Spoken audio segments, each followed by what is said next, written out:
Hello and welcome to another stream of Disco Elysium, continuing my first ever playthrough of the game. Looks like I can level up, I think.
Fuck does Kuno care?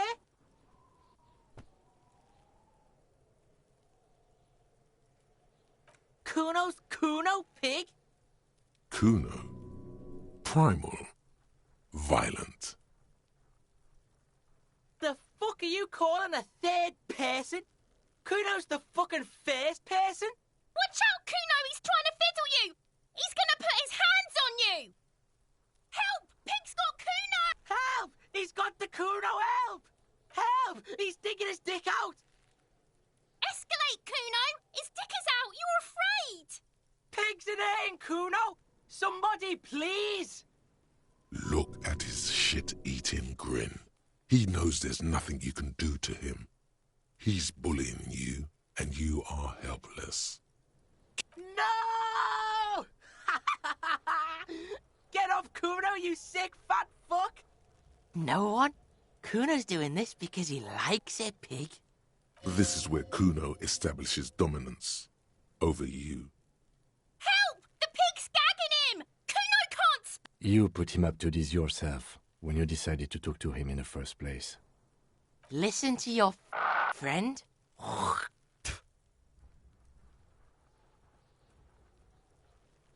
Kuno owns the fat ass. Help! The RCM is trying to fuck Kuno! Help! Misters, help! Rolling super hard. He's flashing Kuno! He's showing his genitals! If you don't help Kuno now, it'll be too late!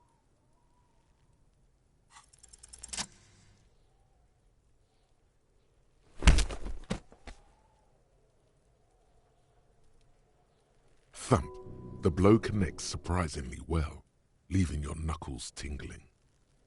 Kuno feels it. This was no light tap. What?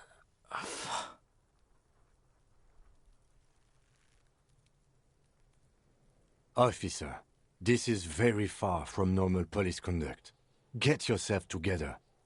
Hey, he deserved it. He was being a shit. For heaven's sake, he thinks. This has gone too far. Don't make this any worse than it is. Just get back to questioning the kid. Okay, pig. If this act was about him trying to establish dominance over you, it's safe to say things didn't go as he'd planned. Kuno knows to respect that violent shit. You should see Kuno's dad. Kuno's dad doesn't give a shit about anything. The creature behind the fence has fallen ominously silent. Only her eyes are alive, jumping from actor to actor. Okay, pig. Talk to Kuno. We're back in this shit. The fuck do you want? The fuck about it? Kuno's fuck gimp. Kuno uses the... End of conversation. Very strong. You should be this stoic. Probably climbed. Kuno was busy down the road when that shit went down. You heard Kuno. Kuno wasn't even in my... I don't know. Some fucking Mesk or I don't know. Some other place. Night City. Yeah. Kuno didn't smoke him if that's what you mean. Just a couple of pigs sniffing around in the dirt. That seems pretty fucking suspicious to Kuno. Yeah, you tell the faggoty, Kuno. Fuck are you talking about? He says you're stupid, Kuno. They want to make you stupid again. Oh, did Kuno make your shit sniffing harder? You hear the lieutenant hum. Fuck are you talking? He says you're stupid. Oh, get the fuck out of here calling Kuno stupid. Pigs come to Kuno for guidance, then say he's stupid. The fuck is up with that? They're lost without you, Kuno. They need you. You're in control of this. Why don't you figure your shit out yourself before you come to Detective Kuno for help? Maybe we should. Fuck you. He says you're stupid. Words are fucking shit. Make you stupid. Kuno's got his own words now. Kuno words. You're testing Kuno's patience here. Get lost,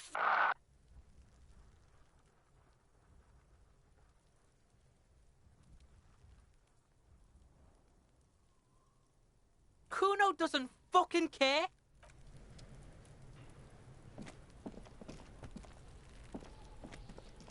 There are several footprints in the mud, left by work boots. Anywhere from 6 to 12 pairs have walked here. Heavy workers' boots with reinforced toes and hobnails, all over the yard. I've skipped some dialogue because we've heard it already.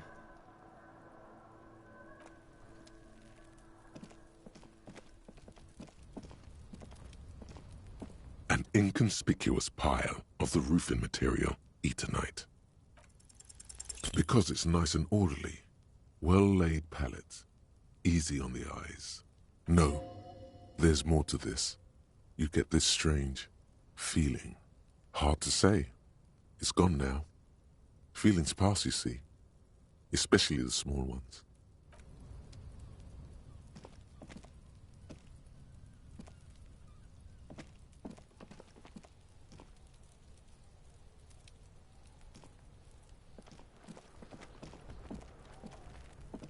Yes?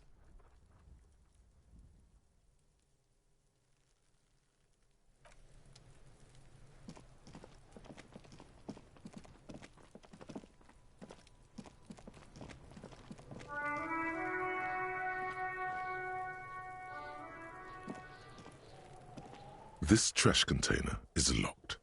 The sliding lid has a padlock that says, whirling in rags. There's something in there, not necessarily connected to the case, but still. Well, it is a container. Maybe you're prioritizing it. Trash? Food waste from the cafeteria? They lock these containers to keep the derelicts from flocking in. Could be evidence, too. What do you mean, feel? I agree. We should get someone from the remote viewers division here. All the detectives from all the precincts who experience extrasensory perception go to the remote viewers division. Their work is invaluable to the force. None, because they don't exist.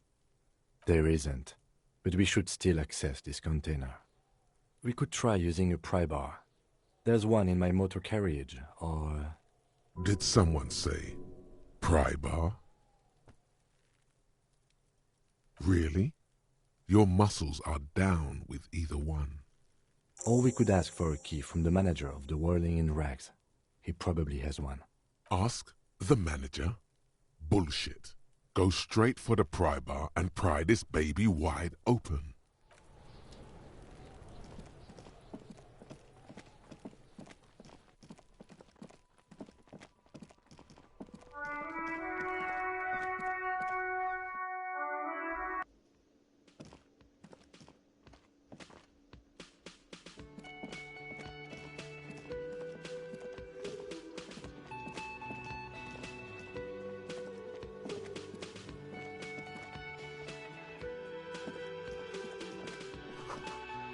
Photos of men in overalls toting guns and Union placards. The dishes are drying, they smell of chemicals and pine trees.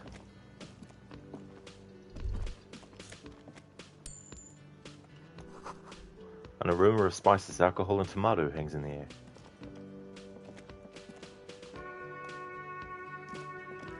A thin man is smoking below an exhaust hood. occasionally sipping from his mug. This must be the Whirling's cook. As you step in, he nods toward the table and says something in a completely foreign language. The only words you can make out are Garancy and Quebec. It must be his name. Garancy. Garancy Quebec. Sounds representative. The man puts his cup down and replies something, his left hand drawing arcs in the air. He smiles and bangs his ladle against each of his pots in turn. The man ponders his cooking utensils and gives you a little nod, acknowledging your presence.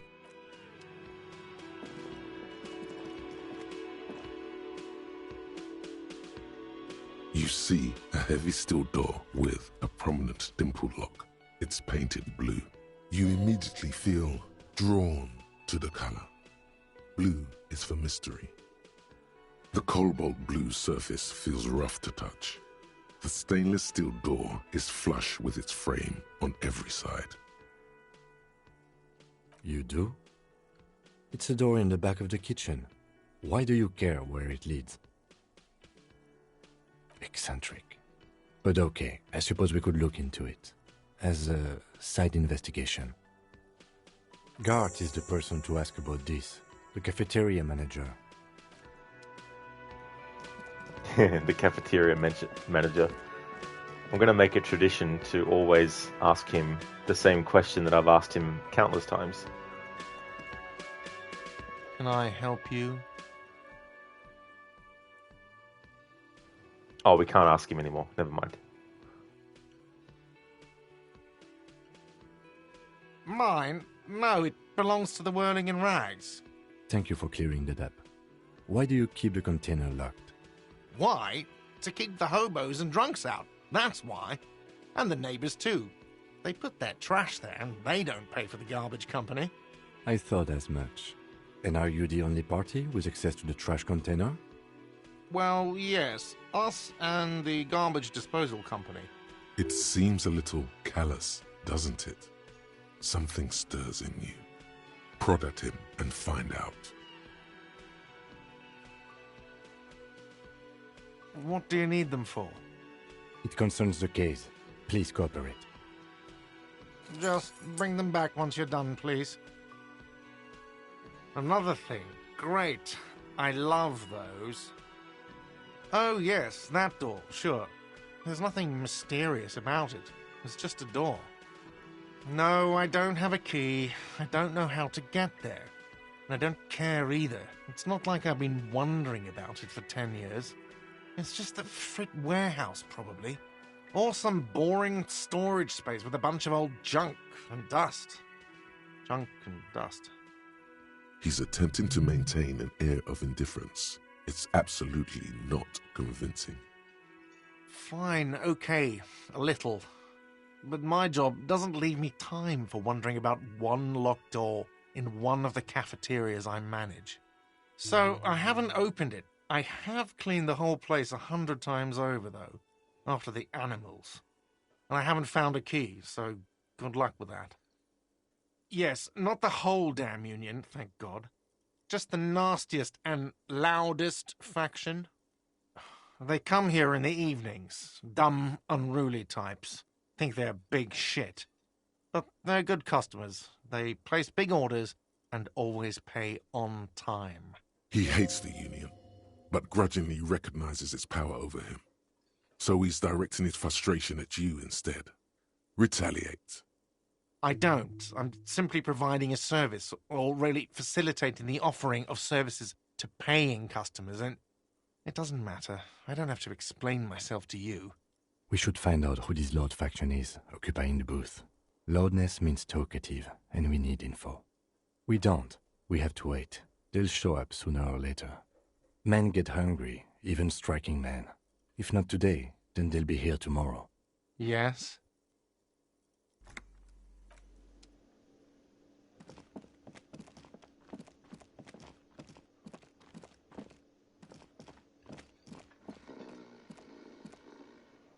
It's all about money, you know. You got to spend money to make money. Money is what really matters. They say money can't buy you happiness. That just means you don't have enough money. You have to invest your money wisely. You can buy stocks with money, and then use those stocks to make even more money. That way you'll have enough when you grow too old to make new money. Real estate is the graveyard where tired old men goes to rest. Money is what literally makes the world turn. The laws of money are just like the laws of nature. Unpaid labor doesn't net you any money. There is no such thing as free money. Money is all about numbers. Money is actually all about trust. It's all about money, you know. Must be funny in a rich man's world. Hello again, sweetie.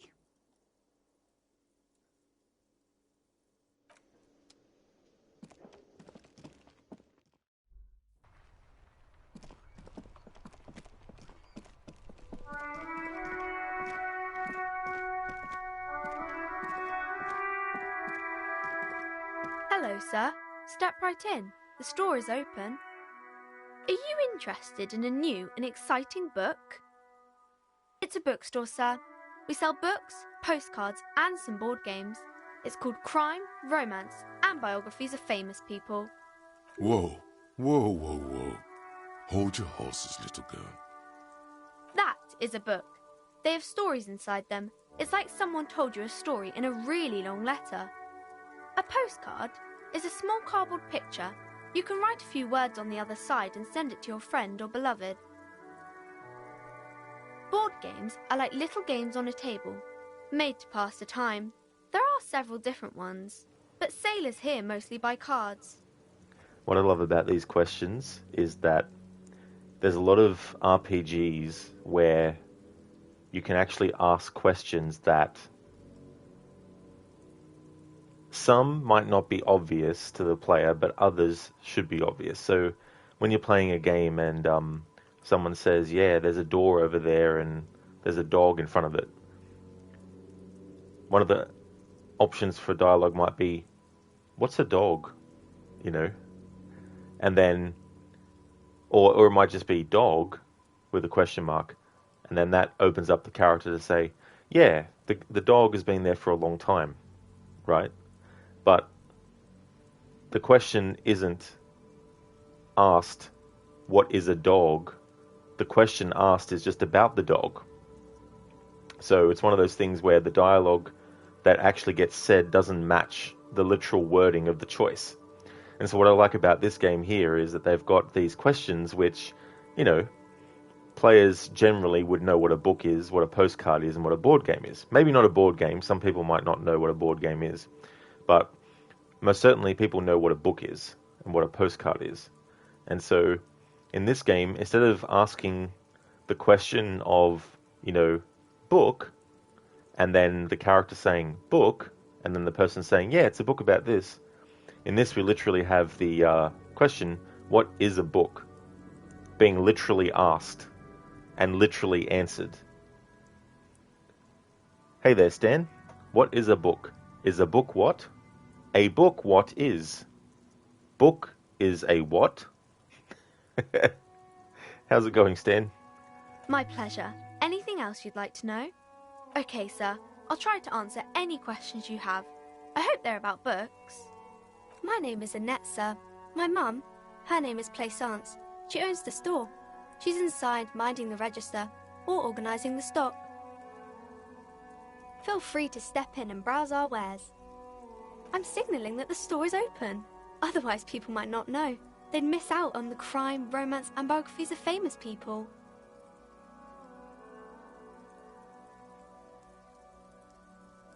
Oh no, sir. I'm happy to help Mum by luring in customers. Besides, I have some hot juice in my vacuum bottle to keep warm. I do my studies at home at the moment. I have to help Mum keep this place running. School? Well, mine is a big yellow building on Boogie Street, and the people there run it. They say it's a charity. Hey there, Godfather Al. How goes the RPG-ification, ization, nihilistic, Ismailistology? It's going well, Godfather. It's going really good. The gale wind blows in from the coast, a wind of needles. It wraps itself around a building of brick and mortar. Somewhere, a clamor rings through the honeycomb of classrooms. Remorse, the parquet of assembly halls, the rows of stall bars are growing cold. The corridors stand empty. A girl's voice somehow finds its way through this strange feeling. Stan, Book is the device we put next to our coffee so we can take a photo in retro filter to post on Instagram to get likes. Godfather, professionalism. Yep. The game's going well. I'm really liking it. Starting to get used to the way that the game operates and things like that. You haven't heard a word of what she's been saying these past few moments. You only hear. Mum says it's necessary to do both because it builds character. Mum says a proper worker is dutiful. That's how you get ahead in life. You succeed. Mum says it's peachy. She was a little afraid at first. There's talk about this house being cursed. Behind her, the window has been boarded up.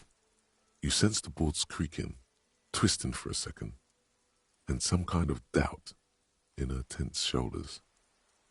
Cursed in the way that makes them say that no business has ever really thrived here, sir. That they all go...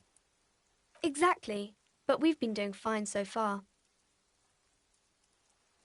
We can go into the bookstore and ask about the case, but I don't see much more to look into here. Yes, please do look at our wares inside. The postcards and board games you asked about are also there, sir. Nothing really, sir. Mum doesn't allow me to sneak around in the back rooms or the cellar. I don't really know what's there. It does not manifest itself in any way. It does not exist. I liked it better when we were talking about whether it's appropriate to stand out in the freezing weather. No such thing. Anything else you wanted to talk about, sir? Maybe I can tell you about some of our books instead. Crime fiction is about murders or burglaries or things like that, and the work of a policeman or a private detective who's trying to solve a crime and catch the criminals. Crime is what we were solving before this conversation began. It's exciting to people, I guess. They get to imagine dangerous things, and it's kind of like a puzzle, where you can guess who the criminal is, or how the good guys are going to catch him. You don't look much like a policeman. Didn't mean to offend, sir. Sorry, sir. It's just that you don't look like Dick Mullen.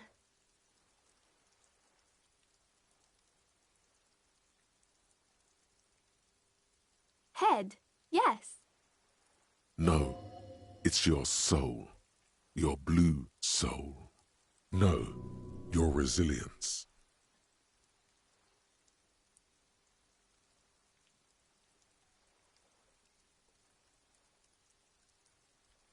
I'm not sure I understand. If you say so, sir. He's just a fictional character. He's no match for your soul. Maybe you can show me some real police work, sir. Like in the books. Oh, kings and queens and generals of old, or artists and writers, or musicians, those kinds of people. There's usually something extraordinary about them. I think that's why people read them, to find the secrets of their fame. I don't know about that, but I imagine life is great when you're famous. They're all dogs. Why would they do that, sir? You're not that old. Maybe you'll do something really important, something that wows the world. Yes, sir.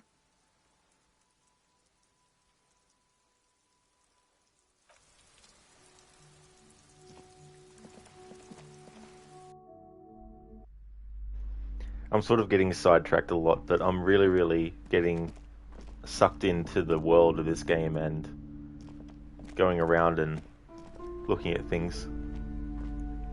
Kim is more like, need to stay on the one track. But I'm like, ooh, what's this over here? Oh, no, what's this here? Oh, yeah, this too. Oh, that too.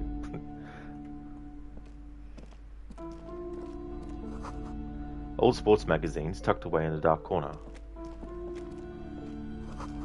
The book collects the national recipes of Arda. They're all about lake trout. You see a set of tattered curtains blocking the way to another room. A strange cage-like trinket dangles from the curtains. Excuse me, officer. The back room is strictly for employees only.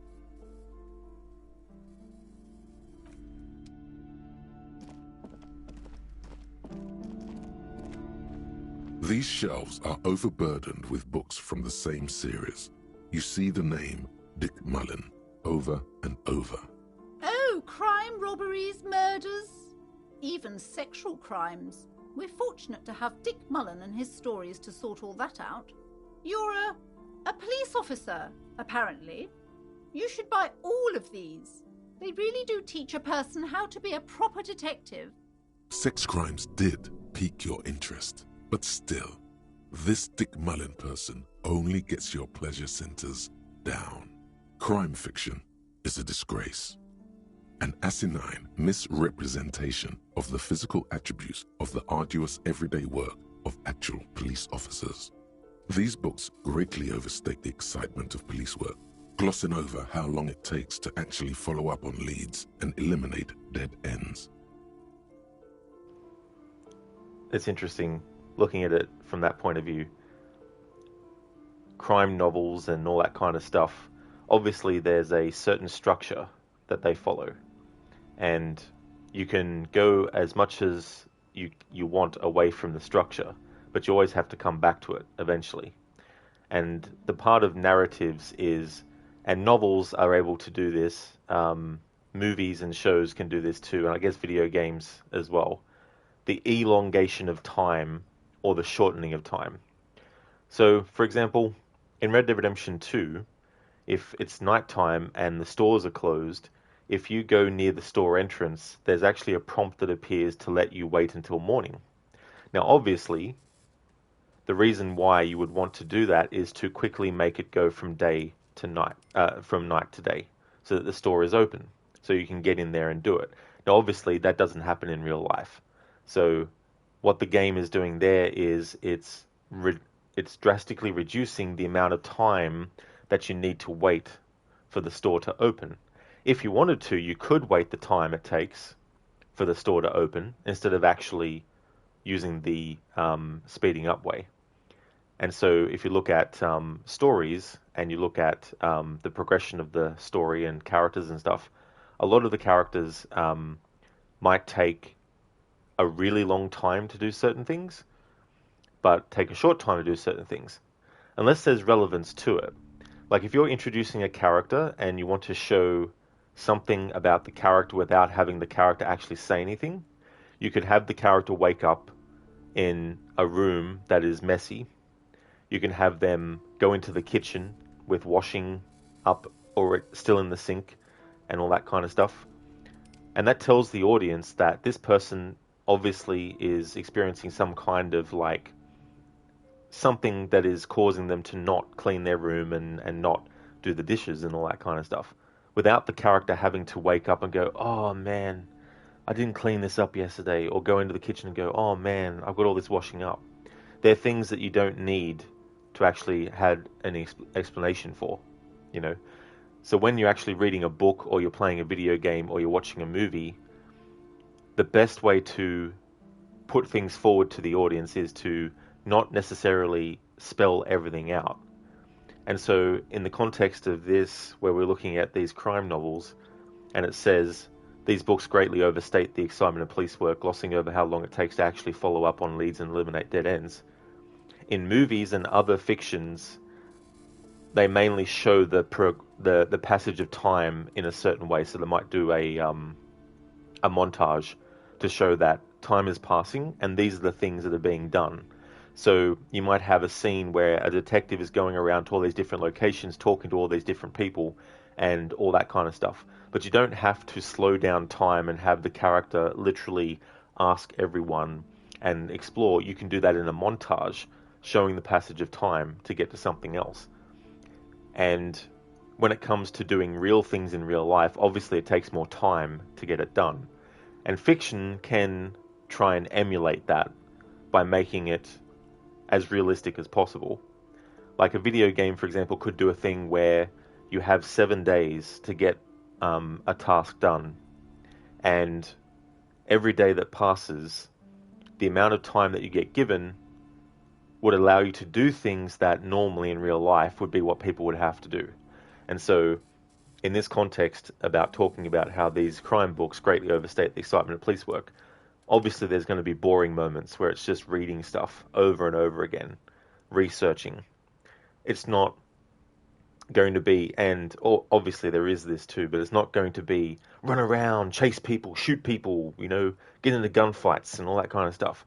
There's going to be those moments where it's just like, oh yeah, got to read, 5 of these books in a few days, and get all the information from them. And that can be, very boring if you're doing something. And so that's why fiction a lot of the time punches stuff up and makes it more exciting. And with the Assassin's Creed games, I can think of an example of, in the games, they want to shorten the amount of time it takes for the assassin to gather the intel on their target before striking and taking out the target. In Assassin's Creed 1, you have to do investigations, and it takes time to get to the point where you can actually do the assassination. Games that came afterwards tried to speed up that process, where it's just like, hey, here's the target, go and kill them. Boom, get it done. But in real life, these people would have to log the movements, take note of routines, take note of the things that they do. How long do they stop at this spot for every day? And all that kind of stuff. You can't necessarily put that in a video game and keep the excitement up. And so trying to have the audience still be engaged in what's going on and not nodding off or not being disinterested and not looking at their phone instead, because nothing really exciting is happening in the movie and all that kind of stuff. These are the things that, no matter what the medium is, if you're using it to tell a story, these are things that stories have to work with, and people coming up with the stories have to work with too, because there's a balance of giving people information that they need versus delivering it in a way that is actually entertaining as well. If you had a scene in a movie or a game where a character was just standing still and giving a 2-hour speech about something, that wouldn't be very exciting necessarily or entertaining. But in a movie, they could make it a bit more tolerable by having the character talk a little bit and then do a montage of whatever and then come back and then at the end say, and that's the end of the discussion, And then later you can have a character afterwards talk about what was spoken about and only talk about the most interesting things because it's a character talking to another character telling them about what the speech was about. They could say, oh, there's a lot of stuff that was boring, hours and hours worth, but this is the thing that they said that really excited me. And then the character would say that, and then the audience would get that information as well. So there's all these different ways of doing this kind of thing.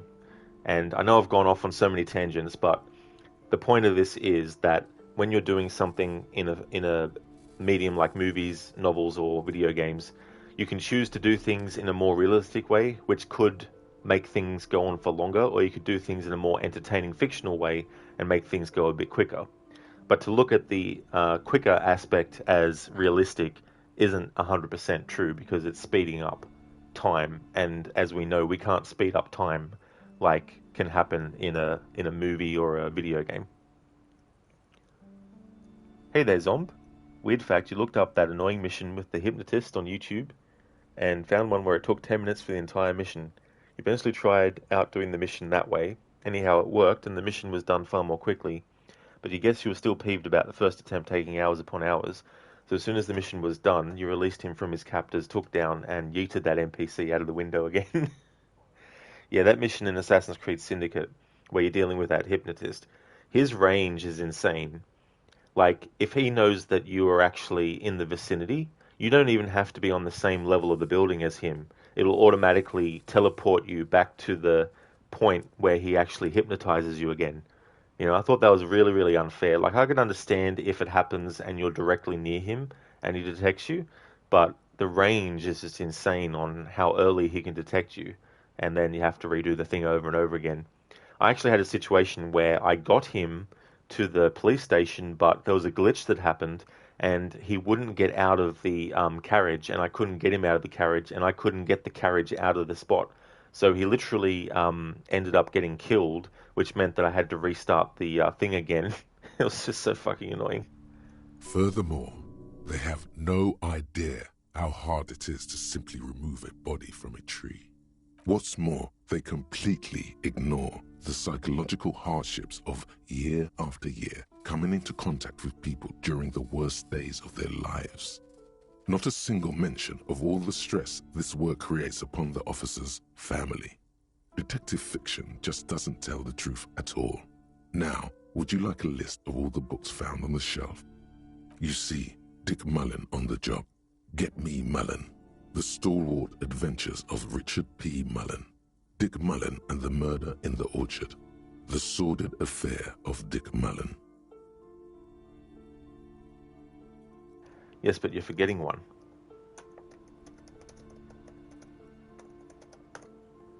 Detroit Become Mullen. A killing is declared. Dick Mullen in the murder house. The final case of Dick Mullen. An obvious lie. Dick Mullen in the clock tower. The ordeals of Dick Mullen. Dauntless Dick. Dick Mullen's funeral pyre.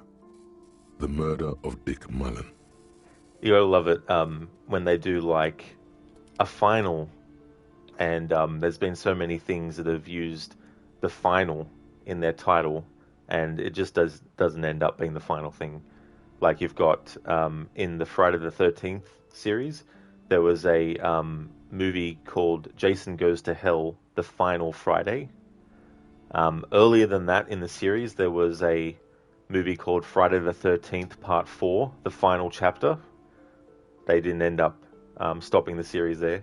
You've got a Nightmare on Elm Street series. There's a movie in that called Freddy's Dead, The Final Nightmare, but it's not. They did another Nightmare on Elm Street movie afterwards. So far, the only thing that has actually stuck, that has final, at the moment anyway, is the 6th Resident Evil movie that they did called Resident Evil: The Final Chapter. But they have done another Resident Evil movie after that, of course, but it's, it's not related to the Mila Jovovich ones. Oh no, turns out he faked it to solve a case. That reminds me of the movie, or the James Bond, I assume it's the same in the novel, the James Bond story, You Only Live Twice, where Bond fakes his death. Zomb, your first time getting him to the station, he managed to get past you, hijack the carriage and take off, so then you had to hunt him down in a high-speed chase too. Oh no.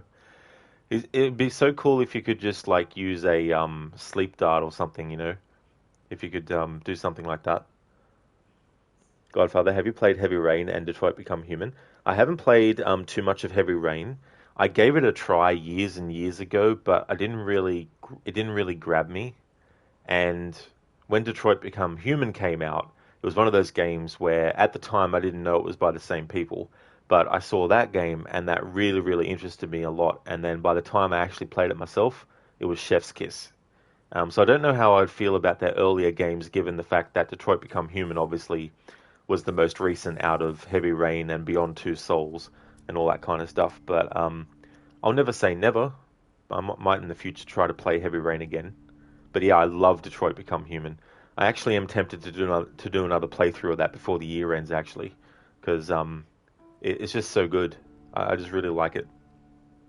And I'd like to actually do different choices, because I've played the game twice so far. The first time was back in 2020, and the second time was a few months back. And I played both just naturally. I didn't have one big thing in mind or anything like that, but I would like to in the future replay it, but with a specific kind of like pathing in mind as well. Zombie Saw 7, aka Saw 3D, was once upon a time called Saw: The Final Chapter. So far there's been 2 more legit entries that released since then. Yeah, and I guess in some ways, like, they call it that because they think it might be the last one, or they want it to be the last one. But if it's successful enough, then they might be like, maybe we can get another one out of the series as well. Yes, there's also the dame who did it. Farewell, my Mullen. Faking death seems to be a common trope in the Mullen series. The morbid tales of Dick Mullen. A dark tide turns. Tragedy calls for Dick Mullen. Another one with fake death. And, of course, Dick Mullen, the murderer. In order to catch a murderer, Dick Mullen must become the murderer. After all this, you still haven't found the answer to the one question that matters. Who is Dick Mullen? Your quick eye notices a small caterpillar crawling across the spine of a book. The title reads, Dick Mullen and the Mistaken Identity. A worn paperback from Dick Mullen's classic hard-boiled phase. The premise seems to be that Dick Mullen is framed for the murder of his best friend and has just a few days to prove his innocence. Could it be the motifs of unstable identities and shocking betrayals? Then this is the book for you.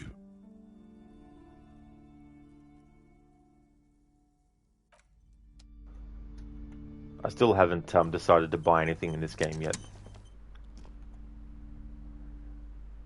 Godfather, you've played Heavy Rain and Detroit Become Human. It's just another game on your play to list that you own but you haven't played yet. Oh, I definitely recommend it. There's so many aspects to that game that give it so much replayability. And the performances are really, really good in that game too, as well. A quaint picture book brochure, very colourful. It's a tome of fascist magic, rather candid. The plaque on the shelf reads, Biographies of Famous People. You see a large variety of names, none of which ring a bell. I would say... The Greatest Innocence. Yes, most certainly. It's an important educational tool delving into the depths of history, religion, and their relation to innocentic power. A very influential historical figure, but surely I don't have to tell you that. You're a law officer, and law officers have at least some education. The book is also very daring. The author aims to re-examine the universal understandings of the innocentic system, creating a fresh vantage point and a shift in the tired order of things. Perhaps for a layman, deep analysis is necessary to peel back the multi-layered meanings. Certainly, it's prudent for a person to have at least an elementary understanding of history and society. Imagine the chaos we'd be in otherwise. You feel like you should get this one. Definitely. It's important somehow. There's something personal inside. Browsing through all the books with all their names makes your head spin. None of these seem important or relevant. It's all just vapid egoism. Suddenly, a particularly odd title catches your eye. It reads, High Speed Love, the tragic true love story of Jacob Irv and Alfie Delatraz, by one Cecilia Averbrook. High Speed Love chronicles the romance between two of the finest tip-top tourney racers in history. One of them is the madcap driver, Jacob Irv. His blonde mane graces the cover. Next to Irv's life story, you see a slim biography of an Occidental rock star called the Anti-Star. He's famous for shooting morphine into one of his eyeballs and cocaine into the other. Jeez. Makes Aussie eating the head off of that seem quaint. Next to that, Revacholian radio personality Guillaume Bevy stands in front of a rundown drug den. He's a permanent fixture on Channel 8, reporting on real-life crime and ruining cops' days. I really must insist you buy one of the books. Reading them is not for free. Do still browse, though, but not too long. I'm sorry, I did not mean to rush you. You are browsing. Go ahead. Take your time. Time is commerce. Browsing through suddenly, High Speed next to that. I'm sorry, I did not mean to rush you. I would say... The book is also very daring. The author aims to re-examine the universal understandings of the innocentic system, creating a fresh vantage point and a shift in the tired order of things. Certainly, it's prudent. You feel like you should get this one. Zomb, here's a strange thing about that. The most recent entry saw X, in air quotes, as its legit ninth entry and not 10th, as there wasn't a legit ninth entry before, released after one that is actually a franchise leech, Spiral, which the only good thing about it is that it bombed. So that discredits the idea of the one before needing to do well enough for a new one to be greenlit. Yeah, I mean, there definitely are exceptions. Not every single movie that, you know, gets a sequel was actually really successful. There are exceptions, and there's some other aspects that might go into it as well, where the studio is like, oh, we tried that and it didn't do too well, so we need to try again, but go back to something more traditional, and so they'll still do a sequel. So it's not all just a hard, fast rule that every single successful movie gets a sequel. Sometimes movies that are terrible end up still getting a sequel, because the studio might think that they can do better, or maybe they feel that there's potential to do another one.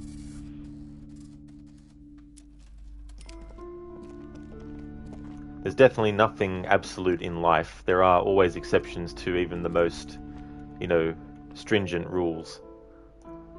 Several maps have been attached to a bulletin board hidden inside the alcove. They're held up by small pins. The board has come loose from one corner. The maps look old and faded. Your eye catches a map of Insulinda, a map of Revachol, and a map of Martinez. This large map displays archipelagos. You see a constellation of small dots on the light blue emptiness of the Insulindic Ocean. The largest in the northeast is La Caillou. You are here. Another far away in the southwest, Seminese Islands, Ile de Fantôme. Ozon, Laurentide, Fas à la Mer, Archipelagos, North Arcade Islands, all just specks of dust on the vastness of the Insulindic. On the edges of the map, the color fades into a blur of dotted lines, black and white. In the northeast, a dust mite stands on the north coast of Caillou. In a bookstore, it's you. Radiating outwards from you, the suzerain Revachol. With a radius of 80 kilometers, still, the crown jewel of this Isola would be barely visible. You can, on Caillou, Revachol, a single black star, on Ozon, Fondelier, and Vilmandu, on archipelagos, Croyan Moran, Villiers, on Seminine, Olduvai, and on Laurentide, Deora of the Seven Seas. The ocean breaks apart into a tangle of cosigns and azimuths, all pointing into pale nothingness. Windy is the north azimuth. Grad is the northeast azimuth. Samara is the east azimuth. Seol is the west azimuth. Isolas, they're called. Connections to other worlds. Words past the Insulindian, unknown to you. You only know you've never been there. You have little idea what they are. Distant stars, gods, but looking at them makes you feel almost non-existent. Whatever they are, the Isolas are immeasurably large compared to you, and very, very far away.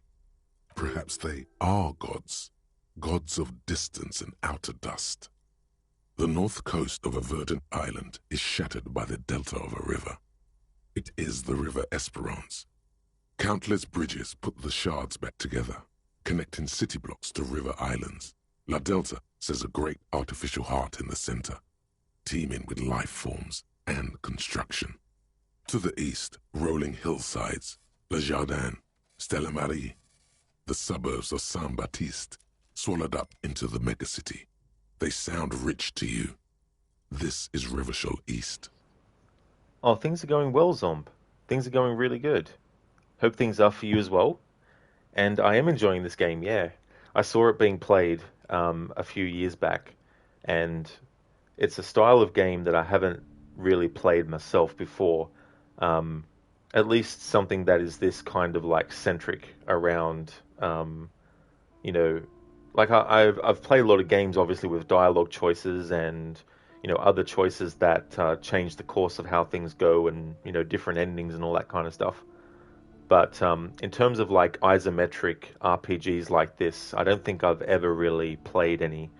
Well, I mean, I've played Diablo and Diablo 2, and I guess they are RPGs that are, like this, but this isn't like a fighting RPG. You're not going around constantly fighting things and, all that kind of stuff. Not that those games are just fighting, there's also exploration, but this game is more about investigating things, researching the world, exploring, and answering questions, or, trying to, pardon me, think about things like, what does this aspect mean, and is it something that I want? Like, for example, all the skills, and that there's an insane amount of different skills that are in this game, and there's so much detail.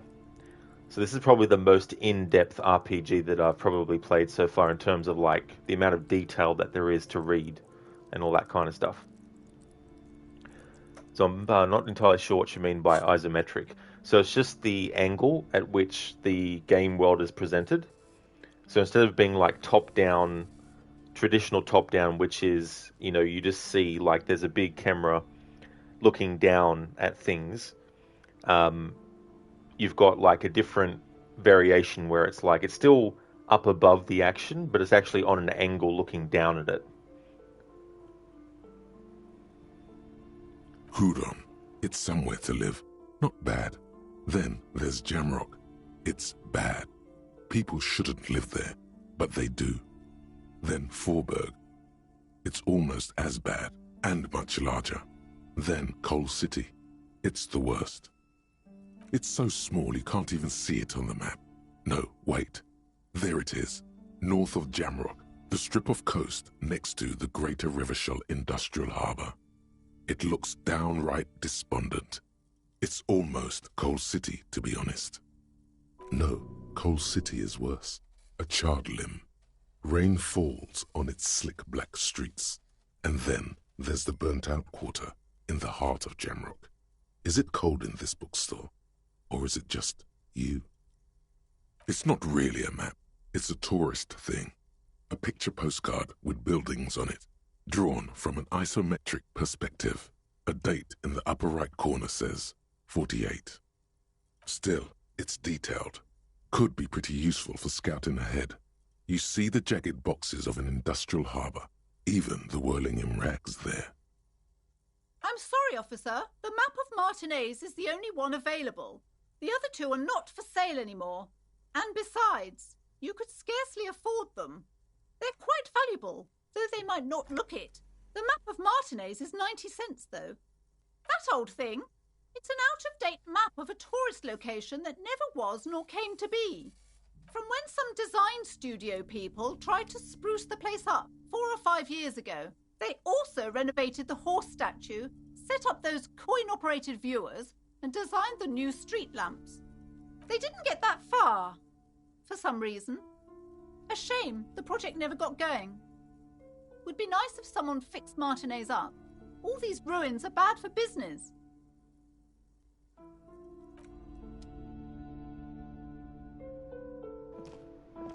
This bookstore is not strictly about crime, romance, and biographies of famous people.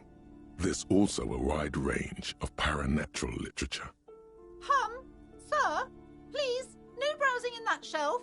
That wisdom is not for free.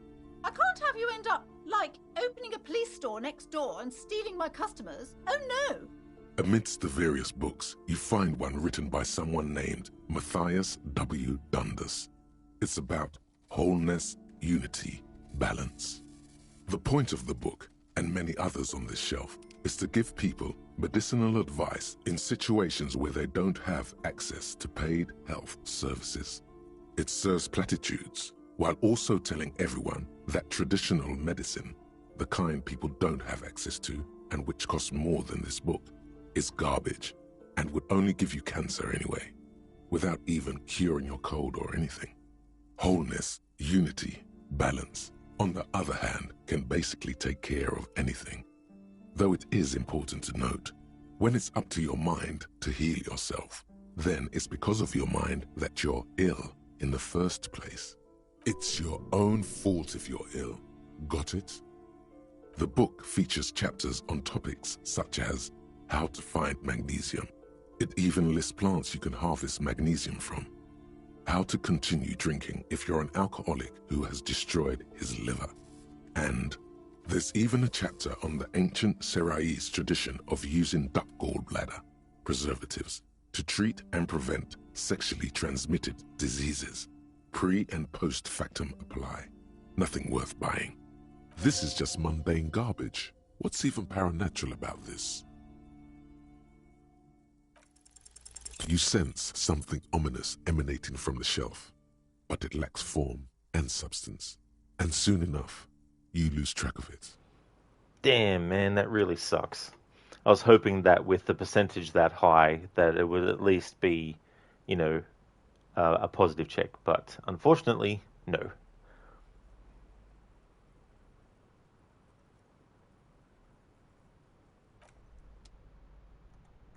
Hey there, Fewer. Welcome on in. Hope it's going good. Stan, for a moment you thought Plaisance was voiced by Mrs. Disraeli's voice actor. Internet say she's a stand-up comedian. Oh, okay. Yeah, I could definitely see why you might have thought it was the same person as Mrs. Disraeli in Assassin's Creed Syndicate. Because there's a similar kind of like high-pitched aspect to the voices. Another boring book, just discarded here.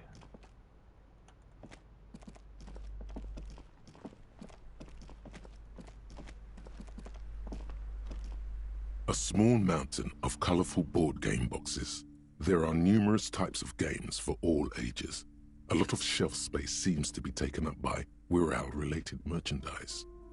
Wonderful board games, sir. The Viticulturist is a classic for sure, or perhaps you'd like Archipelagos of Insulinda, a very educational game for those interested in geography. Raubritter is a fun game of economic competition, but can get quite intense after a while. We have games for the whole family. You can play with your children. Who are you going to play board games with? Do you have friends or family?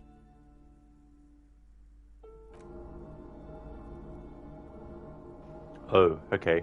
It certainly feels like whatever you are will die with you. I like that. I didn't realize that was something that would make a character's morale go down low. I mean, if you're a person that really, really wants to have a family and you're questioning whether, you're capable of that, then I guess that would lower your morale if you feel that you're not. But that was just interesting how that was a thing. So we now have no other ways to heal morale if that happens again.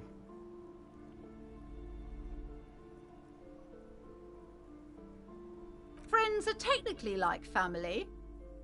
For playing with friends, I'd recommend Suzerainty. It's a civilization building game where you build a civilization, then set off to brutally colonize and repress other civilizations. It'll cost 12 real. Lousy auras there. No, role-playing games are popular among those types. Who are into those kind of things. Personally, I don't like it. Not at all. I've heard they turn people into occult enthusiasts. That they have rituals where they try to summon entities. Highly immoral stuff. You can still buy them, though. An endless variety of source books, lore books, and codices litter the table. The topmost book is titled Welkin Compendium, 2nd edition. There's also a large hardbound tome with intricate cover art, The Hunters of Katawak, Boreal Creature Compendium, and a pick-your-path adventure game book titled Tales of Wirral, Cavern of Velkrag. There's a box that says Wirral, 3rd edition Mega Setting Supplements Module. The side panel notes, a fantastique adventure board game, new maps and miniatures. A sticker on it displays 25 real. Nonsense for anemic Beano-clads.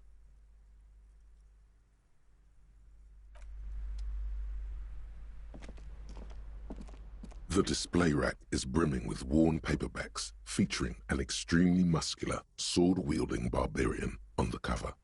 Nearly all the titles contain the word Hyundal somewhere. Barbarian. I don't know what you're talking about. This is entirely, completely you. You have found the right books. Oh, Man from Hjelmdal. A very popular series of adventure novels. They're awfully immoral and violent books.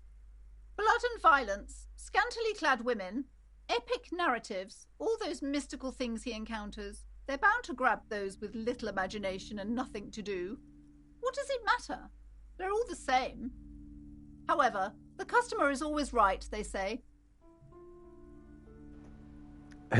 It's so funny. If you take a general criticism of something being just all the same, you can turn that around on the person because they're not explicitly going into detail about specifics. So if you're talking like a franchise, if someone says to you in a general statement, all of those are the same, whether it be a romance story or an action movie or a horror movie, if the person making that general statement is specifically a fan of a different genre, you could quite easily turn the general statement of they're all the same back onto them and say, well, what is your favorite style of book? Oh, it's this. Well, they're just all the same too, aren't they? You know what I mean? So it's interesting when people use a generalized statement for individualized things that they're not necessarily being upfront with you with and not specifying. Like, the person who owns this bookstore, Plaisance, she doesn't actually say what her favorite genre of stuff is, so we don't know. So we can't counter her statement of they're all the same by saying, well, what things do you like? Unless there's an option eventually to ask, but I don't think that there is, and if there is, then that's cool, but if not, then that's okay too, as well. But the thing about general statements is that they're general, and they can't cover everything, because when you actually go into the minutiae of stuff, or the small details, then you pick them apart, then you can lay them all out and be like, this movie or this story is a horror movie, this story is a romance movie. If we look at the horror genre, oh, they're just all the same. They're horror. Or they're just all the same, they're romance stuff. If you go in detail, they're very different. Like you might have a romance story that's also a sci-fi story. You might have a horror story that's actually also a romance story as well. You know what I mean? And getting into specifics of things is a better way to discern what things are going to be the same or not. Like, you definitely get things that are literally the same, where all the thing that has changed is different character name, different setting, and different location, but the story is the exact same thing. But then again, sometimes just having the story be the same thing isn't necessarily a bad thing, because it might just be following the actual structure of that kind of story. As I was saying earlier, you can go as far away from structure as you like, but you still have to come back to some kind of structure eventually. A horror story that is following the structure of, like, if you're doing a supernatural horror story, obviously there's, certain structural elements that have to happen. An establishing thing, sometimes the horror story will have this up front where it shows you what happened, and then it fast forwards to 10, 15 years later, and the new characters are entering the location. Like, for example, the Amityville Horror. If we look at that horror story, we first see the murders that happened, and then once that is actually out of the way and the audience already knows that some bad shit went on, then we have the new set of characters coming into the situation, into the location, and then through them we see a different aspect. So that's like following a bit of a structure. But if you wanted to, you could not have the opening showing the murder and just simply start with the characters entering into the house, but over time telling the story of what actually happened there. Or you can not even worry about showing the new family entering there and just solely focus on what actually happened in the past and make that your whole story. But in the end, you're still following a structure where you are introducing something and then you're following that up with other stuff. But if you look at something that decides to go off on tangents and then comes back to structure, like you might have a story about something happened long ago, these murders happened in a house. Years later, some new people go into the house, and through that process, they tell other people that they're living in a house that is supposedly haunted. But then that person that gets told that starts to investigate haunted houses. And you can take the story off on a tangent where they find out that it's not actually ghosts that are haunting things, it's actually a virtual reality representation of reality in which people are pretending that there's actually haunted stuff. So you've gone away from the structure of a standard horror movie that's telling the story about a haunted location where there was a big murder that happened years before, new people moved in, and you're taking it off on a different other tangent. So that makes it different to a story that is just about murders happened, people walk into the house and move in, then they find out about the ghost story and all that kind of stuff. So the structure is similar, it's just that you're going off on a different tangent, and then that creates a difference. So a horror movie about a murder that happened years ago and new people moving in is one version of that story.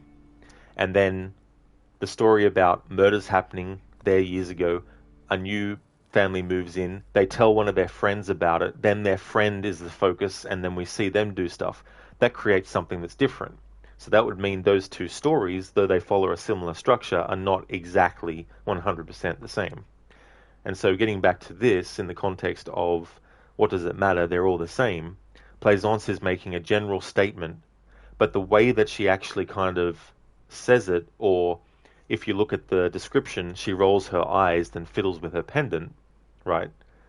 That tells me that obviously that's not her style of genre or story, but we don't know what her style of story or genre is.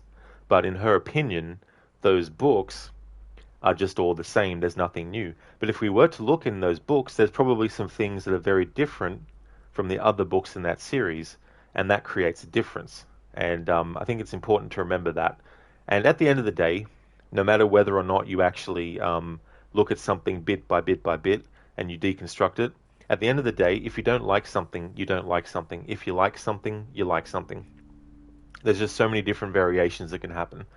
But I think sometimes it's very easy to just write things off as it's all the same and dismiss it, but not actually see that, hang on, yeah, it does follow some similarities, but this is where it goes off on its own, and this is what creates a unique sort of experience.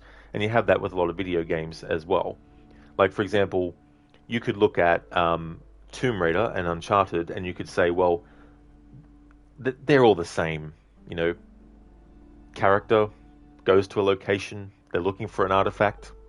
That's it. There's nothing different. It's all the same.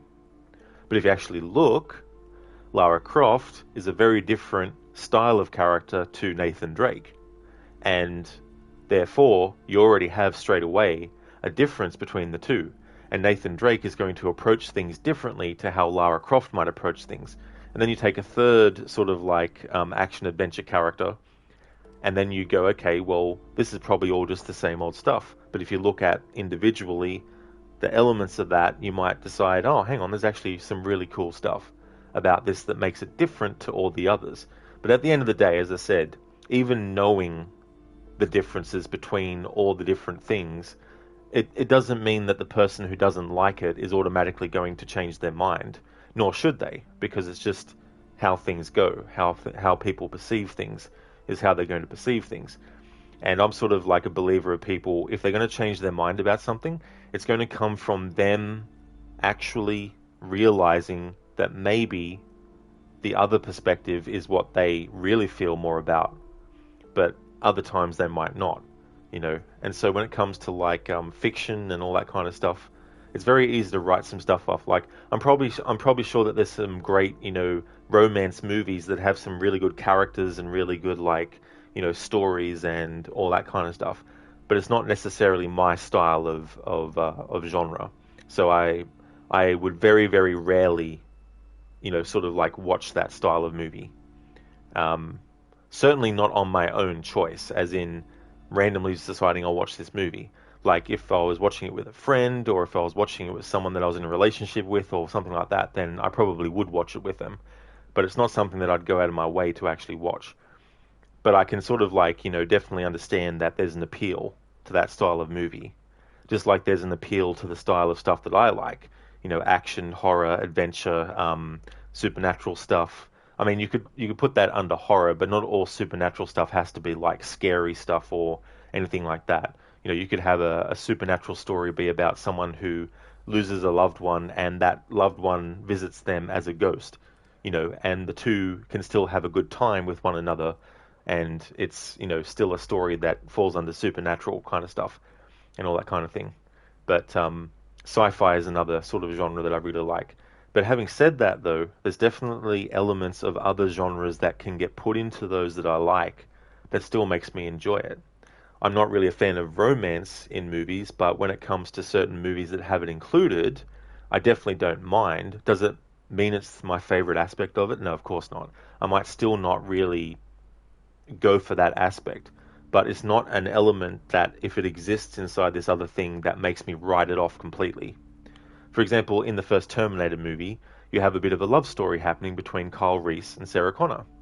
And it's not something that makes me think it's the best movie ever, or makes me think it's a great movie, but it's something that being in it doesn't make me think, well, it's got a romance aspect to it, so therefore I have to not like it. It's like, no, I still like it. So it all depends on these different sort of circumstances. So when it comes to general statements that this character's making, like they're all the same, her reaction by rolling the eyes is obviously indicating that she doesn't like that genre at all. And so, not knowing what genre she actually likes, it's very hard to kind of like say, well, you like this other genre, so you can't talk. It'd be more a thing of, okay, so what genre, what do you like? Like, what is your thing? And then from that point, you could look at and go, well, aren't they all just the same? But they might not be, so there's so many different ways you can look at it. So on one of your favorite horror movies, *Malignant* actually strays far away for overall normal structure to the point it can be considered to be a horror movie, as well as a mystery and an action movie and even a comedy. And that's because in its essence, *Malignant* is able to be summarized as James Wan's portfolio in the form of a movie. Yeah, and that kind of thing can help it, stand apart as well.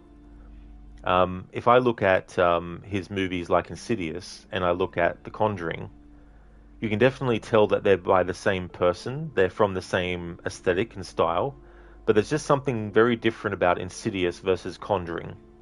And even though they share actors, it's one of those things where it's like it's not enough to make one or the other not feel its own thing, but you can definitely see the DNA and all that kind of stuff. And it's like with different directors, like they do multiple genres, but you can still kind of tell it's their work because of certain characteristics that they always put into their movies and things like that. Like for John Carpenter, for example, he puts a lot of he loves like wide shots and all that kind of stuff. And so there's a lot of like these shots of like big extreme wide shots showing the location and things inside the location, all that kind of stuff. But also like synth music, electronic synth music. He has a lot of that in his stuff. So you can kind of tell that you're watching a John Carpenter movie if you've seen enough of them to know from a glance this is a John Carpenter movie. But it's the same with James Wan. You would know that you're watching a movie by him because of all the different things. And insert any director here, they definitely have their own kind of style that if you're a fan of their work, you can start to recognize straight away. Like for example, Jerry Goldsmith, who did a lot of movie music in a lot of movies that I really loved, like the Rambo movies, the first three, Gremlins, the two Gremlins movies, Total Recall, the Arnold Schwarzenegger movie, like he's even did like Star Trek music, The Omen, the horror movie The Omen, he did music for that. There was a movie that was on television late one night, and before I even saw his name appear as the composer, I knew straight away it was a Jerry Goldsmith score, because there's just something about his music that's very sort of like familiar as well. And that's something that can create a fandom around too, because there can be people that like, oh yeah, I really like their aesthetic that they bring to something, and it's their sort of like signature style. But then there's some that you could just look at and go, I don't know who directed this or what sort of thing this is. It looks, I can't tell. And sometimes people can be creative enough to mask their own aesthetic inside of something else. And Stephen King did a few stories under a pseudonym called Richard Bachman. And I think he started doing it because he wanted to see whether or not he could still have successful work without his name attached to it. Meaning he wanted to test to see whether or not it was simply because his name was on the cover that people were reading his books, and that was the only reason he was successful, or whether his actual skill at writing was enough that it would be something that people would enjoy even if it didn't have his name on it. And so he did a lot of stories under the Richard Bachman title, one of which is actually Total Recall, that was made into the Arnold Schwarzenegger movie. Not Total Recall, The Running Man. Sorry, The Running Man. The Running Man was a novel written by Stephen King under the name Richard Bachman, not Total Recall. That was based on Philip K. Dick's work. If you're a novice of the series, I'd recommend Hjelmdalaman, The Man from Hjelmdal. It's supposed to be a good introduction to the series. Rows and rows of Hjelmdalamen blur your vision. You make out some titles. Man from Hjelmdal and the Mammoth Riders. Man from Hjelmdal, Return to Hjelmdal. And the solipsistic Man from Hjelmdal and the Hjelmdal Man. Maybe 100. Man from Hjelmdal and the Sages at the End of the World. Man from Hjelmdal and the False God. Man from Hjelmdal and the Scorched Earth. Man from Hjelmdal, the Hjelmdal Colonies. Man from Hjelmdal and the Swamp Beast. Man from Hjelmdal and the Snow Crabs. Those snow crabs are worse than they sound. Not even close. Man from Hjelmdal in Hell. Man from Hjelmdal and the Forest of Slaves. Man from Hjelmdal under the lake. Man from Hjelmdal, Hjelmdal burning. There's even The Trial of Death, a pastoral combat game book set in the world of Hjelmdalaman, and so much more. A twinge at the back of your head makes you flinch. Your eye starts twitching. Your hand reaches toward a book with glossy cover art of the very muscular Man from Hjelmdal in chains, kneeling in front of a staircase leading to a throne. A woman sits on the throne, leering at the man. She's laughing at him, belittling him. Between the throne and the Hjelmdalaman lies a bonfire, casting shadows on the wall.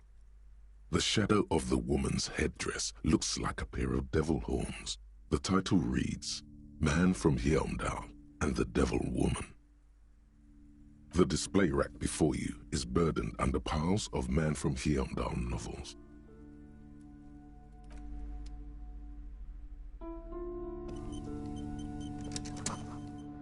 Gift books and molten candy.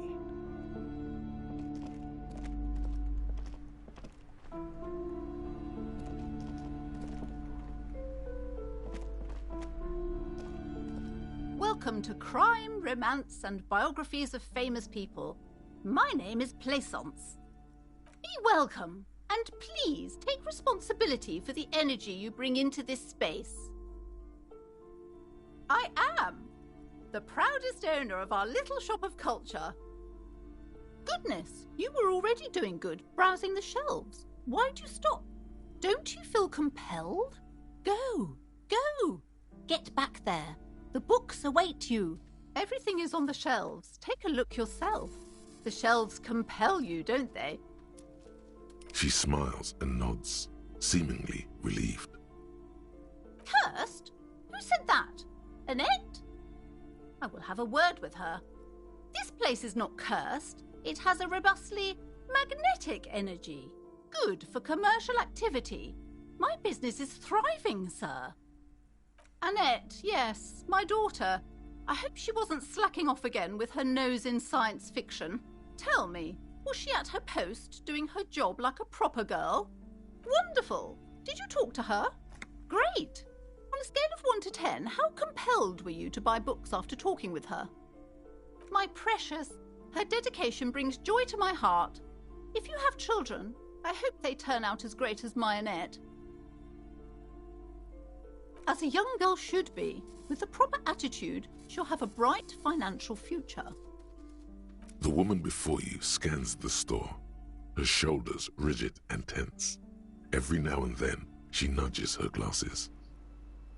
Leighton Granato too, thank you so much for the follow.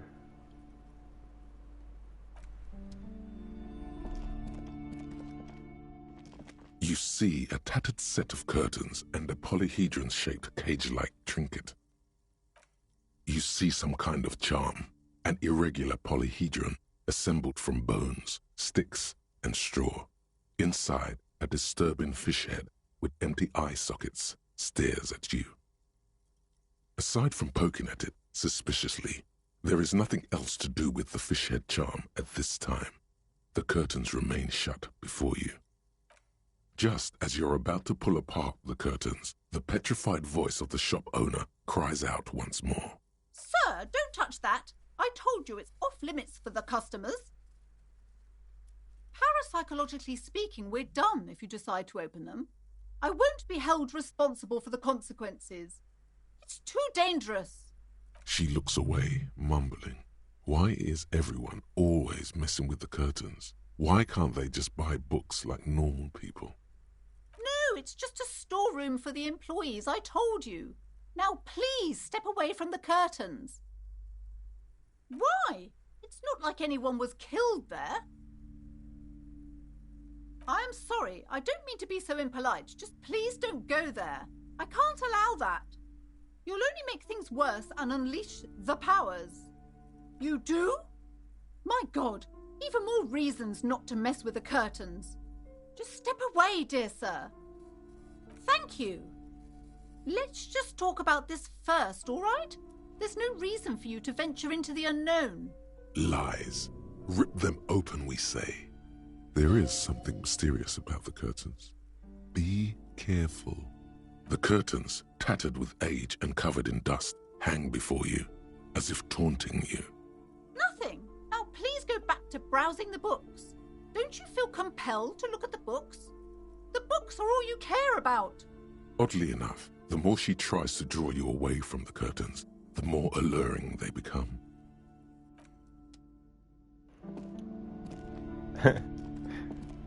It's like curtains trying to put a spell over us.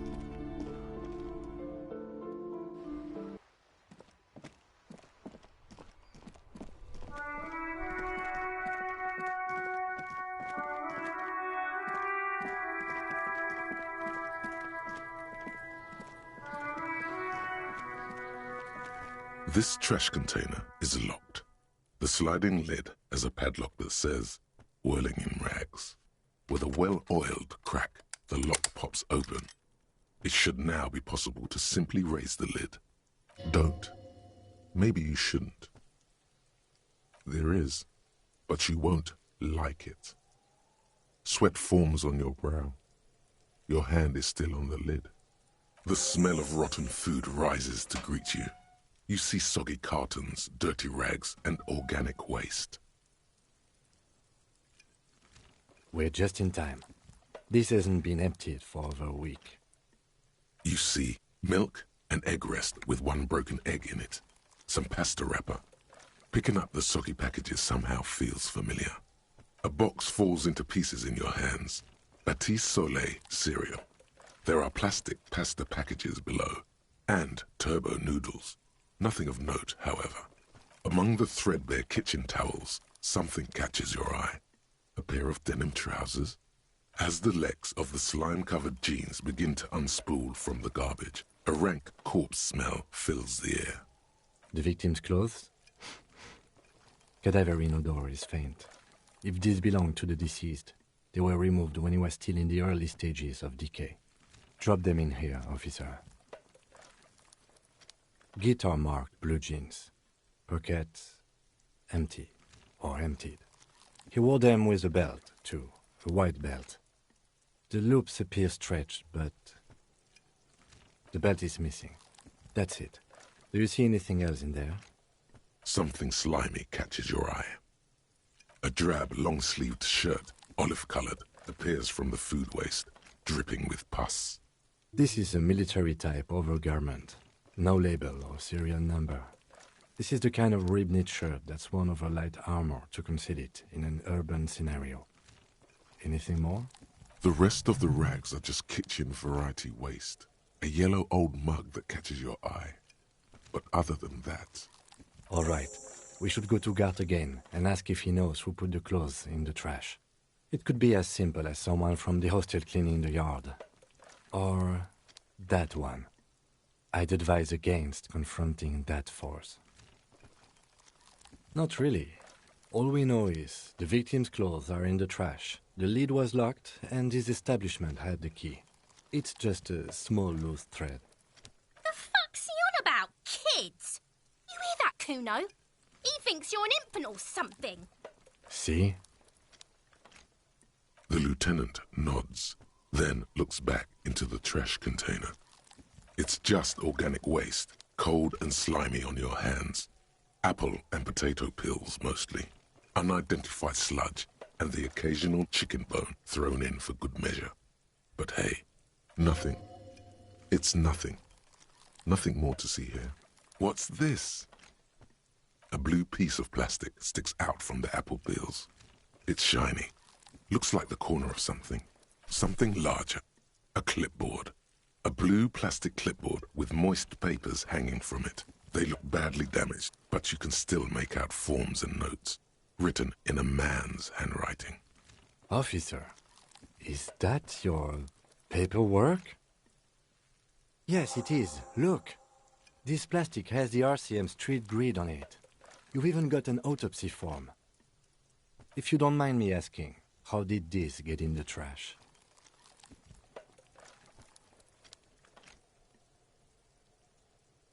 Well, lucky we found it. You should take stock of what remains, just to be sure some has not made it into the hands of the RCM's adversaries. Organized crime and the like. There might have been police secrets in your notes. It would also not hurt to start taking notes on the case. Now, tell me what your eagle eyes see. Or are we finished? Some items, such as the ledger you found, are interactable. Go to your inventory and select the Interact tab to read your paperwork. You pick out a broken mug with an oddly racist depiction of the yellow man frolicking in saffron, only in its social sensibility. Mm-hmm. The container sounds a muffled gong. That's one thing off the list. I think we got it all.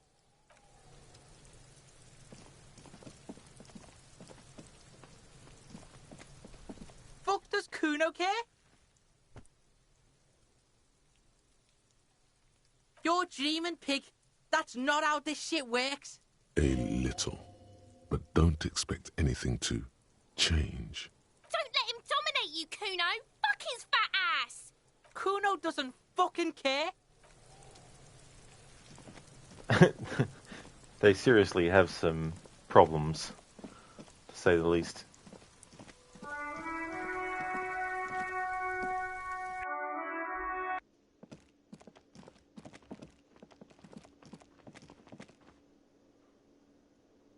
Can I help you? Thanks. I hope you found what you were looking for. How strange. I certainly didn't put them there. Sylvie had the keys before I got here, and I can vouch for her. I can vouch for all my staff. None of us would tamper with the crime scene. The trash collection service, CS Municipal. I don't see why they would put anything in the trash, though. Ah, the elusive CS Municipal.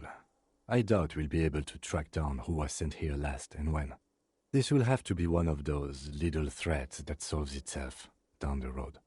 On Clinton Street, near the Boogie Street Diamond, a small truck rattles down an alleyway. It stops by a rusted trash container. Two men, their faces rough and swollen, jump out. They look at the container, despondently. CSM is written on their backs. Thank you anyway. I think fugue states are more your forte, officer. Yes?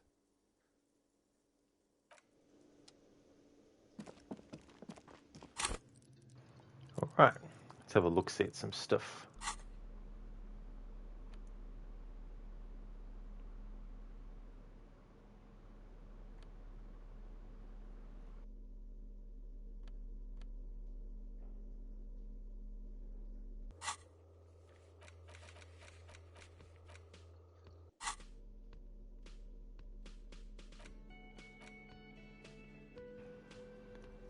Instant photo of tattoos. Lieutenant Kitsuragi snapped this photo of the hanged man's tattoos.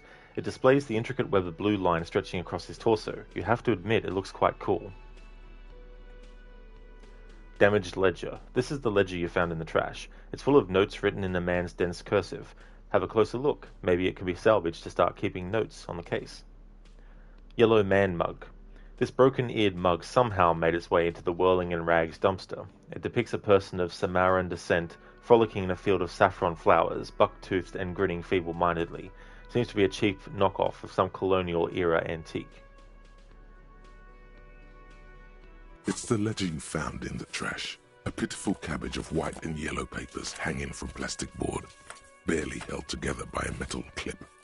This sad display is made complete by the faint smell of urinal cleaner. There's a piece of toilet paper, or is it cleaning tissue? No, it's toilet paper, desperately sticking to the back of the blue plastic clipboard. It's a metaphor for you. Below the pathetics, terror. Do not look into its blue heart. It's just toilet paper sticking to the back of the plastic clipboard. You can take it off if you want. Still wet, the toilet paper peels off the plastic easily. All you have to do is shake it off with your finger and voila! The ledger now looks marginally better. An aluminium block runs the width of the board, biting down on the paperwork. Its crocodile teeth are the only thing keeping the papers together. A regular pencil, the tip worn down to nothing, has been attached to the clip.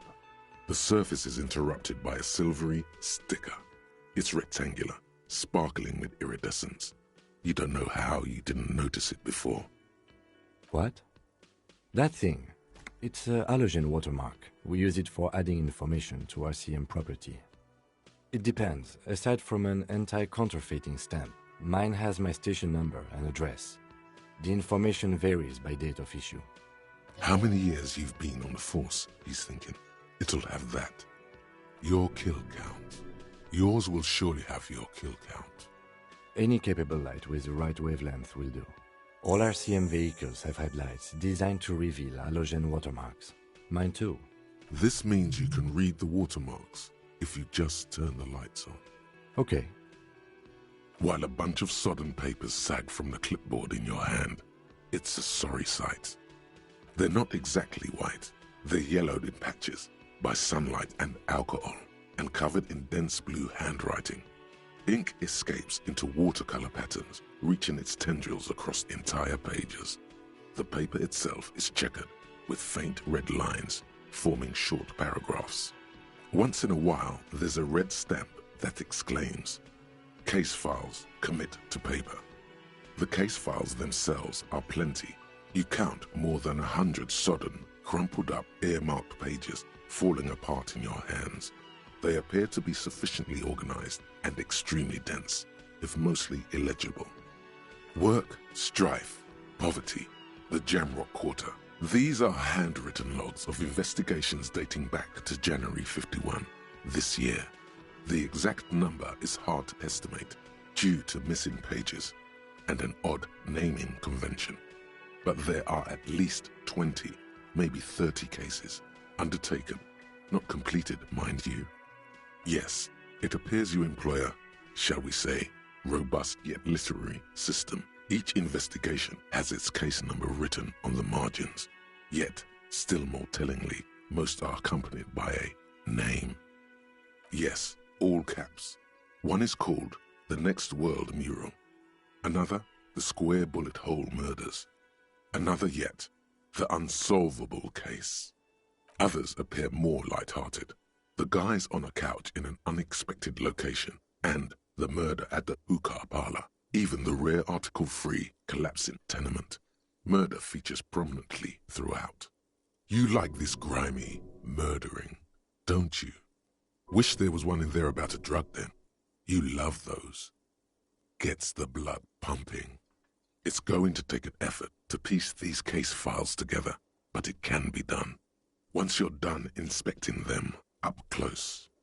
You mean the alphanumeric? Officer, precinct, time of arrival at the scene? Oh, you mean the titular? Yes, well, so do I. In our defense, almost everyone in the RCM does. It's a holdover from the early days of the RCM, right after the revolution, when the organization had little idea how to do things. It persists in an unofficial capacity. Officers use these titles to refer to their work among themselves. Again, in your defense, I seem to have named one the man with the hole in his head. That was a real person. His death was real. Still, I named it that, to amuse myself. I pray his loved ones never find out. Rail spiked through the head. He died. It was a workplace accident. There is, for precisely one more. 15 pages near the end remain untouched by the damage. The checkered grid forms a structure of passages, breaking the case into subtasks to accomplish. The tasks you've completed flow out of the kind green ape pen in a brash freehand similar to the rest of the letters. The wording comes easily. It's almost robotically simple, a language developed for mental rigor and simplicity. Inspect the victim's body. Interview the cafeteria manager. A satisfying slash sounds across the paper. You're done, it seems to say. And you, and you. And a fuck you to you too. That last one cuts a slash right through the paper. Things to be done and things already done. The composition of reality. This is an extremely useful tool for a detective of the citizens' militia. Now all that remains is to name the case. No, actually. Any ideas? The hanged man, the Furies are at home in the mirror. The setting sun, shit on a stick. Actually, I don't have one. I want to go with the Furies are at home in the mirror. Furies. Yes, well, I don't know. I have to be honest, I'm not experiencing the internal strife that it refers to. And also, could you make it less poetic somehow? Just a normal case name, you know? Think, what would that be? A good normal name. Ah, yes. I have to tell you, officer, I don't appreciate ironic titles. Other officers will have to use this as reference. If it's idiot or cockfinger, they're not going to get it. They're going to think an idiot and a cockfinger were on this case. So, do you have something less funny? Okay, it's a good name, but it has one problem. This case has nothing to do with the setting sun. At all. It has nothing to do with that, so... something more concrete, perhaps? Do you have something concrete? Mundane, usual? Usual is boring. We don't do that. I think so, Godfather Al, yeah. Yeah, I think Kim is French. Great. That's great. That's actually what I was thinking too. The Hanged Man. Good, strong name. We have a very good name for the case now. I'm going to start calling it the Hanged Man. It's good we sorted this out. You don't exactly close them, so much as distance yourself from the smelly papers. They're a little further from your nose now. In the back, you see thin, translucent copy paper. Some neon yellow, some bright red, all covered in boxes, like marching armies. These look like official forms, waiting to be filled out. 3. The topmost are misconduct fines. The middle ones are station calls. And the bottommost are field autopsy forms. Each is easy enough to make sense of. A monetary penalization ranging from 20 to 250 real.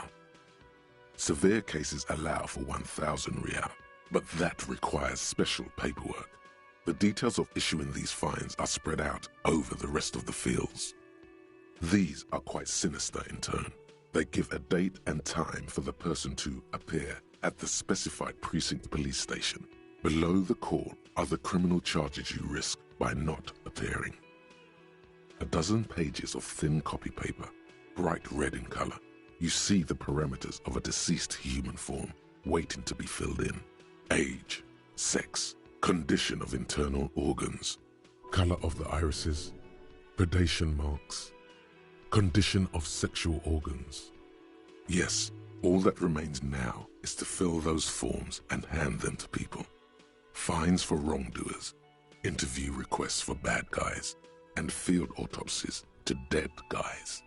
The rest of the stinking cellulose is much worse for wear. Being sandwiched between the board and the rest of the paperwork must have spared the fragile copier paper. It's made of dark blue plastic, hard enough to beat someone to submission with. The edges are rounded, however. The U4 size board feels thick and heavy in your hand. Light shimmers on its wet surface. On the back you see the embossed letters, RCM. Blue. The blue heart. Don't look into it. Something rattles inside, ever so lightly. Is there a hidden compartment? The plastic shimmers like lapis lazuli, but it is not see-through. You cannot see to its center. There's pain in there, if you want some. That much you know. With your hands, U4 sized pages hang from the clip screwed to the top of the board. The acidic stench of rotting food is rubbed off on the cellulose. It now forms the base of the experience. This base surrounded by a faint air of spoiled meat, the stuff of death itself, and then sprinkled liberally with the citrus zest of toilet cleaner.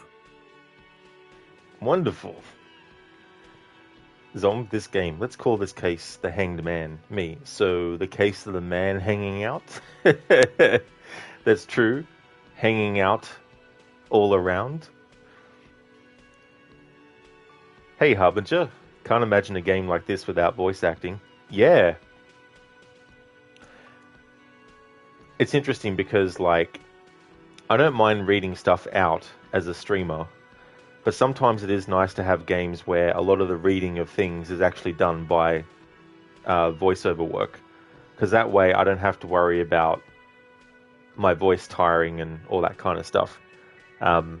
Obviously there's some things that I do read in this game, especially when it comes to text just appearing above the character's head talking about what the item actually is, and it doesn't have voice acting. But it is good to play this game, this version that has all the voice acting. But I mean, if you're like someone who doesn't mind reading, then it won't be too bad. But yeah, I just couldn't play through this whole game and read absolutely everything out loud. If I was playing this game and not streaming it, then obviously I would just read everything internally. And if I was playing this game with the classic audio, which only has the narration parts or whatever, then if I was doing that version of the game and not streaming it, then I would read in my head all the information that is there and all that kind of stuff. But there's definitely a lot of information in this, so I'm glad that I went with the have everything voiced kind of thing. Except for some things don't get voiced. Imagine doing all of this with Arnie's voice. Yeah, that's the thing, you know. The acidic stench of rotting food has rubbed off on the cellulose. It now forms the base of the experience. This base, surrounded by a faint air of spoiled meat, the stuff of death itself, and then sprinkled liberally with the citrus zest of toilet cleaner. There you go, there's a free example of what something from this game would sound like being read with the Arnie impression.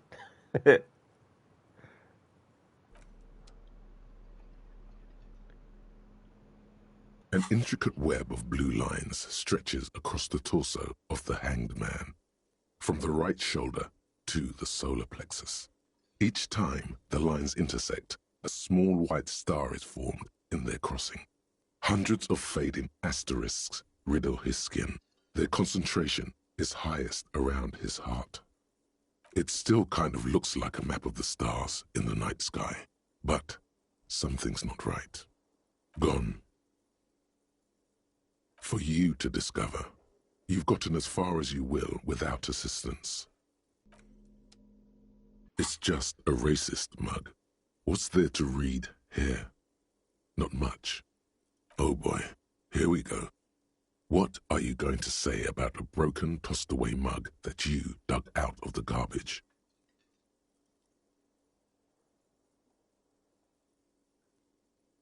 But it was in the trash.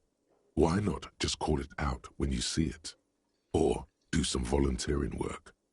Just finish your case, detective.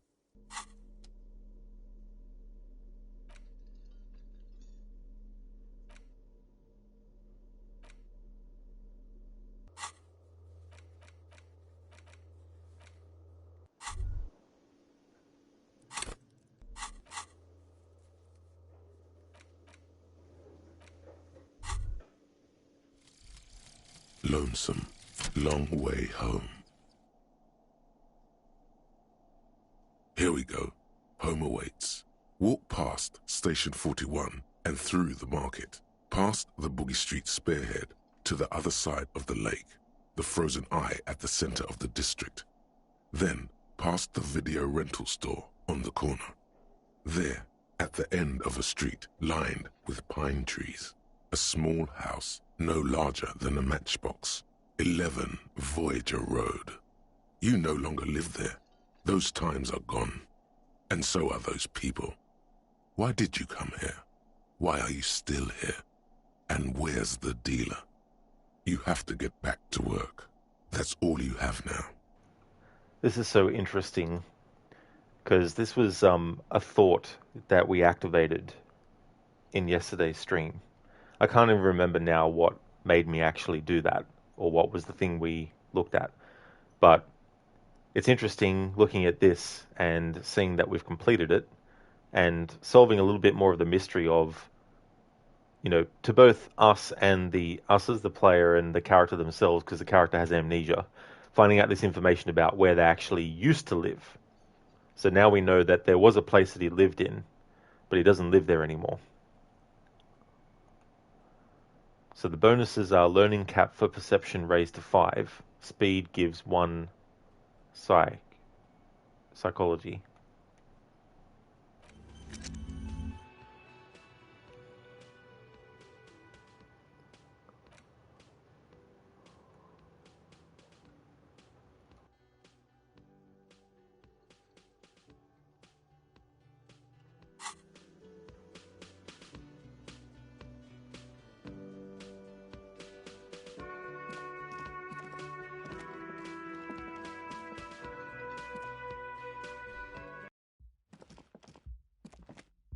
The door is closed.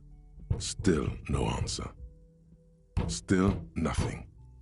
The lieutenant gives you a quick glance. You should punch a fucking hole in it. The murmur in your ears recedes slowly. Your breathing normalizes. That's one lucky door.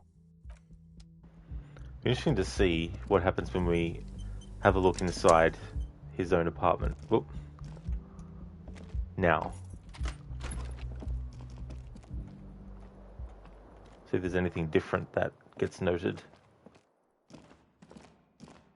A mirror hangs on the bathroom wall. In it, your face, adorned with the expression.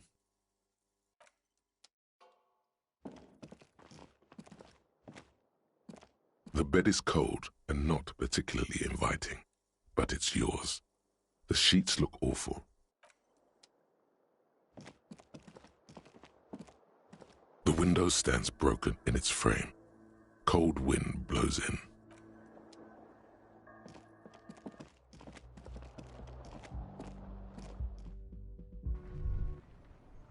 Oh, nice. I didn't go out here before. Like on the top part of here. The smell of the sea makes you dizzy. A gust of briny wind washes over you. Ah, here's the other shoe. There they both are. 2 identical shoes, both copiously green and indiscriminately snakeskin, reunited on your feet. It's pretty clear a normal cop is not what you are. You may be what they call a big dick cop. Good, they're balanced, comfy. Feels like the only good thing about you right now, truth be told.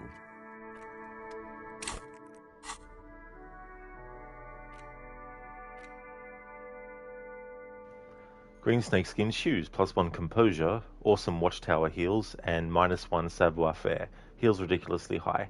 They may have lost some of their luster over the years, but these green crocodile leather shoes fit you perfectly.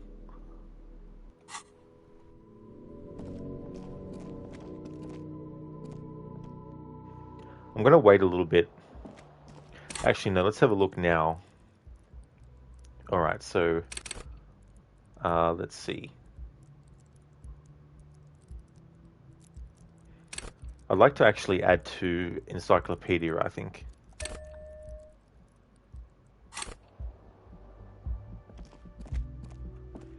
And just see what, because there was something that required Encyclopedia or something.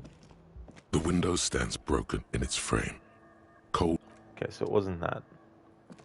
Maybe it was something somewhere else, not inside A the mirror apartment. hangs on the bathroom wall. In it, your face, adorned with the expression. Oh, here we go, Encyclopedia. Let's try it again. It belongs in the new, the third decade of the current century.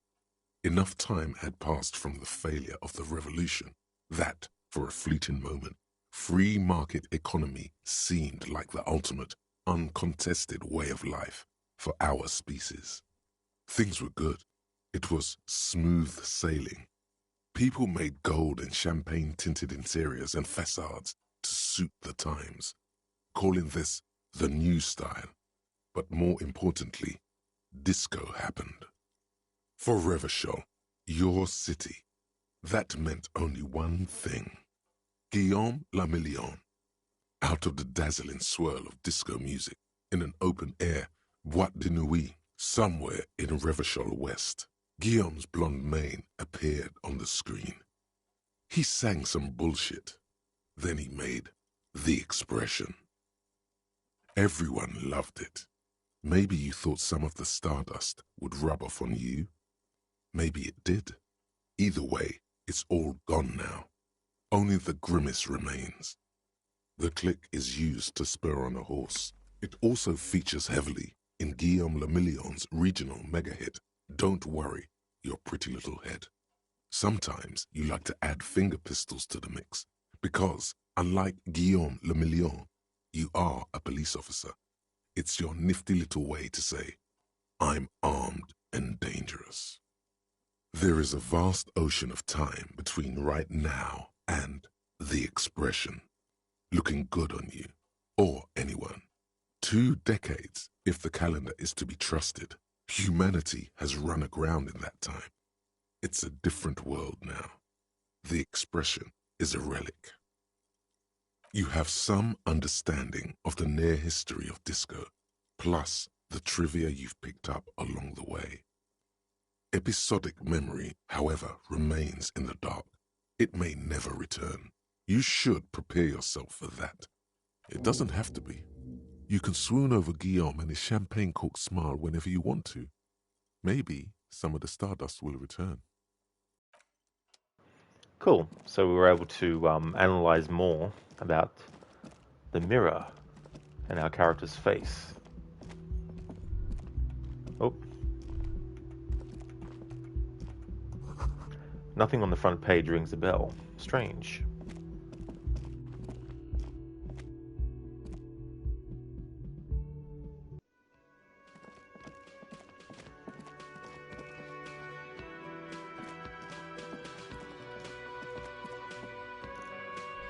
Okay, also want to see what else related to the encyclopedia stat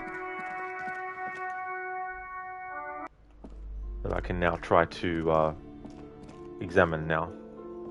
The curtains, tattered with age and covered in dust. Don't think it was anywhere inside the bookstore.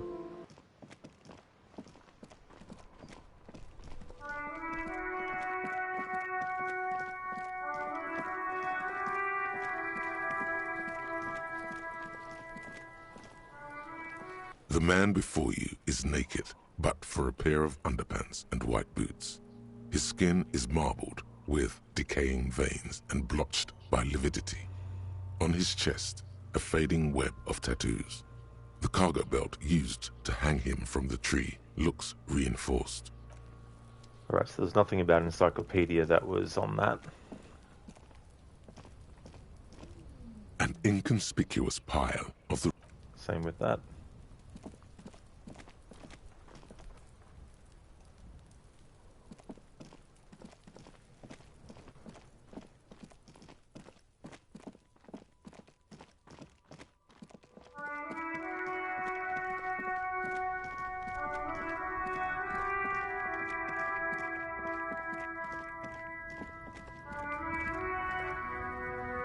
Looking for something, Hunt? Come to tell me to fuck off again? I was hoping that we would be able to interact with this guy again with new information, i.e. that yellow mug that we found.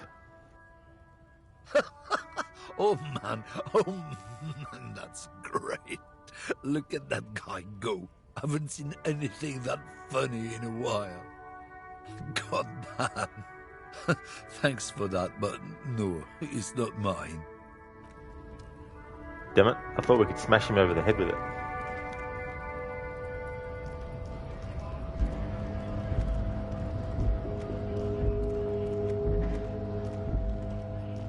A lorry stopped. The windows are clear.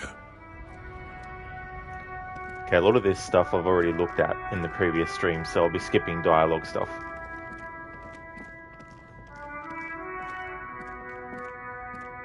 An old monument stands in the middle of the traffic island, pointing toward the sea.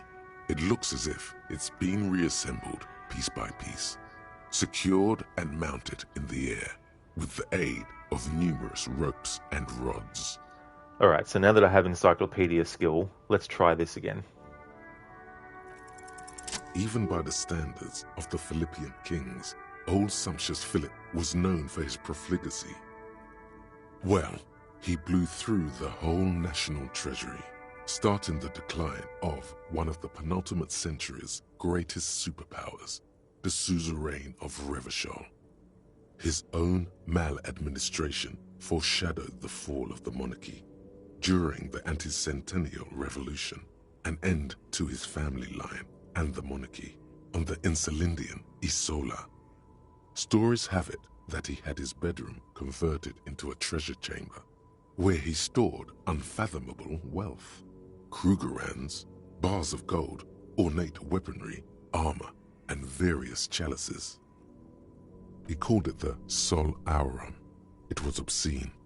There were whispers he slept on a huge pile of gold-dipped feathers, like some obese dragon, instead of a bed, like a normal person. But wait, you haven't even heard about his fabled cocaine addiction. You see, old Philippe wasn't just good at squandering the national treasury on gold and ceremonial weaponry, he was also a prodigious snorter of nose candy. Not just any nose candy, though. We're talking Royal Philippian Blow, allegedly twice as potent as the stuff you find nowadays, and purple. Philippian cocaine was purple. Cocaine. His Majesty's courtiers said it helped him connect with the higher realms. That's what the revolutionaries said 150 years later, right before they emptied out the royal mausoleum and dumped His Majesty's mortal remains in the Insulindian Bay. Beneath the cold waters of the Insulindian Bay, thrown there by the revolutionaries after they cleaned out the royal mausoleum. Harbinger, you wanted to redeem an Arnie impression, but you don't want to ruin the immersion. Dude, definitely go ahead. If you want to redeem the Arnie impression, definitely do. I don't mind. A group of marble pleurons still surround the king's vandalized tomb. A deathly cold wind sweeps up candy wrappers and old newspapers. The original was blown apart by communards, then further damaged during the landing of the coalition's airships during the turn-of-the-century revolution, when Martinez was leveled. Some years ago, a group of liberal, artistically inclined individuals, designers mostly, thought it would be ironic to restore the statue of the most wasteful ruler of Revachol in the poorest part of the city. The statue is supposed to capture the moment it was blown apart, like an instant frozen in time, a rare butterfly trapped in amber, floating on a sea of shit. People in Martinaise tend to disagree, as do many prominent art critics and thought leaders with more nuanced social awareness than the young ironists. Philip III, the squanderer, however, with his bronze face up in the air, doesn't seem concerned about what the hoi polloi think of him in death. A silver plaque on the statue's pedestal reads, "I am Philip III, the squanderer, the greatest of the Philippian kings of Revachol, son of Philip II, the opulent, father of Philip IV, the insane." Wow, you work hard. Oh yes, you hustle. You're a provider. It's tough out there, but you keep it real and provide. Oh yeah, like a horse, a workhorse, for hard work. Look at yourself. You're a human pedometer. You must have walked 200,000 steps down cracked asphalt, mosaic, sand, and linoleum after you re-emerged. That is the sign of a hustler who never gives up. The world is harsh and people are evil. You didn't make it that way, and you won't let it break you. You ride. A little. You make money. You got gills, baby. Got those black papers with the faces of the innocents on them. You bring in the Franco Negros and the Solas. It ain't easy, but you do it. Day in and day out. You didn't make the rules, but you won't lose. You're a cop, and a sprinter, and a money printer. Sure. And has it been easy? Is life easy? Have you not gone into cardiac arrest? Are you not about to have an anxiety attack or shoot yourself in the mouth? But you still hustle 24/7, ride or die. Now, ask yourself, are you rich? That's right.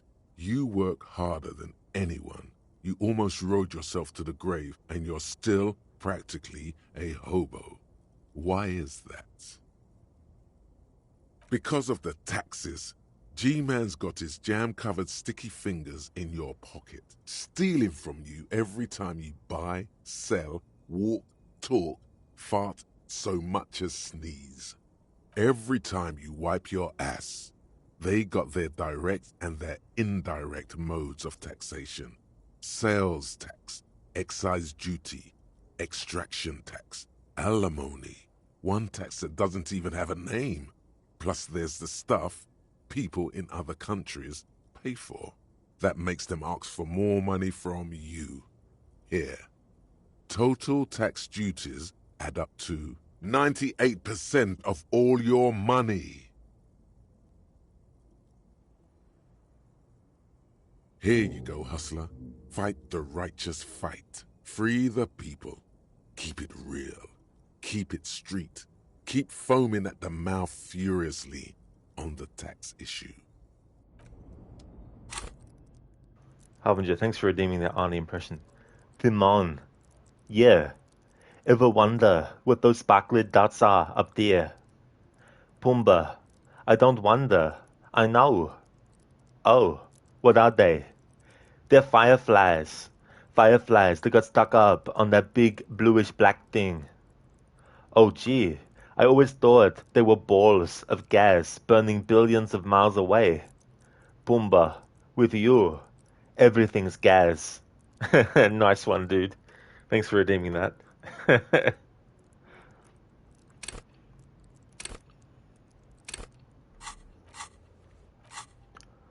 Okay, so we have some more thoughts that the character can actually look at.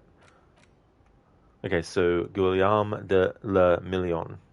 Temporary research bonus, -1 logic, head in the clouds, research time 4 hours and 30 minutes. Problem. Whatever happened to Guillaume de Lamillion, who, with his amber mane and sparkling teeth, beguiled the tattered remains of the nation? While you suffered and suffered, did he dematerialize in a cloud of cocaine dust, or did he simply stand in the corner and melt into the slendering new lines of some starlit Boit Din knew it 20 years ago? Spare a thought for his great ass, too, or wait, maybe he became a police officer in Revachol West. Indirect modes of taxation. Temporary research bonus, -2 empathy, cold-blooded. Problem. First, if you have a side bitch ideology cooking somewhere, don't sweat it. Fight and indirect taxation for the Gossamer state is compatible with all creeds. It's cool like that. You're a cool anarchist now. Unless you don't want to be an anarchist. Whatever. Stuff this meal ticket in your eye socket and let's see if we can steal some love back from the robber barons at the customs agency and the banditos at the Insulindian Financial Oversight and Competition Committee.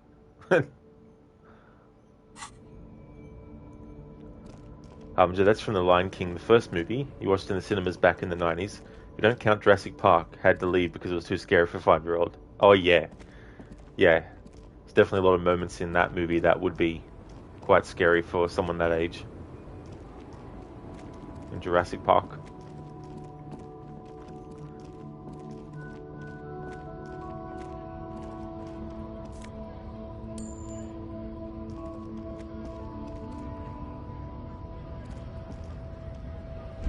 Yes?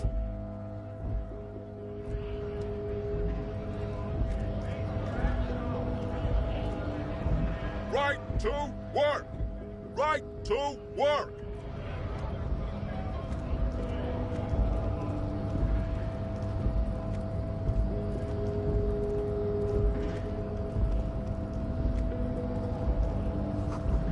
A notice: in case of a strike, press button behind guard.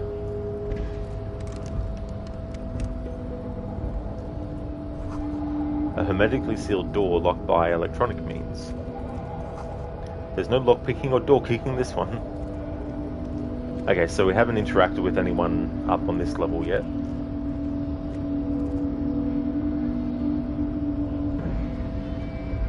Nobody betrays your degeneracy. Yeah, Measurehead. His body totally betrays his degeneracy. Your body does not betray your degeneracy. That's a lie. You're in great shape. Don't say anything. Size him up first. Are you admiring my morphophysiology? It must be frightening to stand in the shadow of this racial pinnacle. Be calm, Sandwich. You are not in danger, because you are not a threat to me. You have succumbed to Al Ghul. You reek of it. An invisible sword of Al Ghul emerges from your throat. You cannot see it, but others can. It is making the woman in my company sick. Yes. Al Ghul. Al Ghul is an ancient Ilmaran poison, a parasitic fungus that has colonized your race. It is a trick the desert pygmies played on you, for humiliating them and stripping them of their land. Correct, my small skull servant. It's not good. It's like a rat crawled into your stomach, got drunk and drowned. No, you don't. You need to get another drink. Occidental Haplogroup B4 is done giving orders around here. The influence of the ham sandwich race is waning. Show him the ham still got it.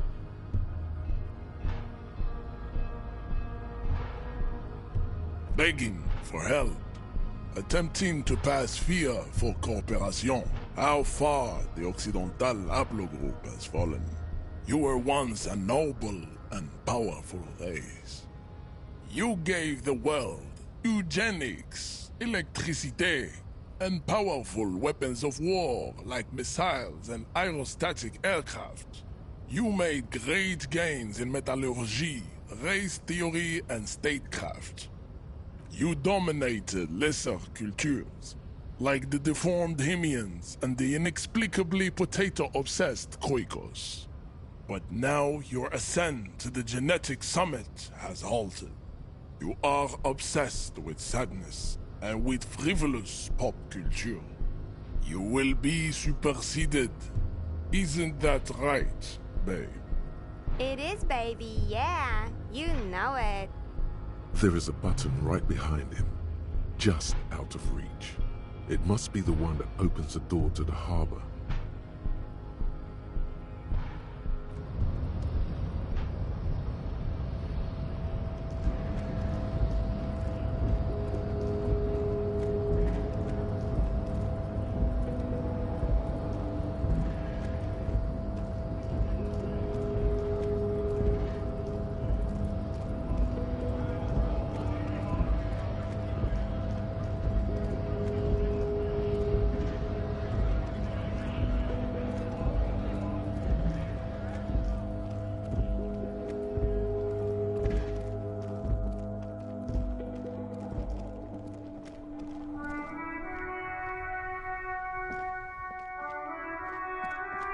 Hello again, officer.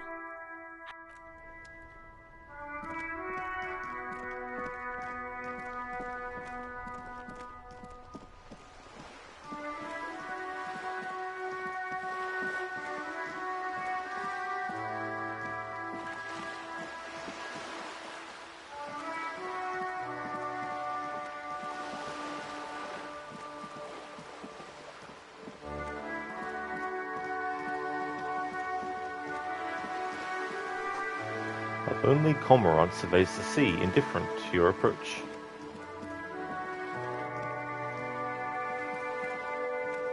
Cool, I haven't actually looked around here yet.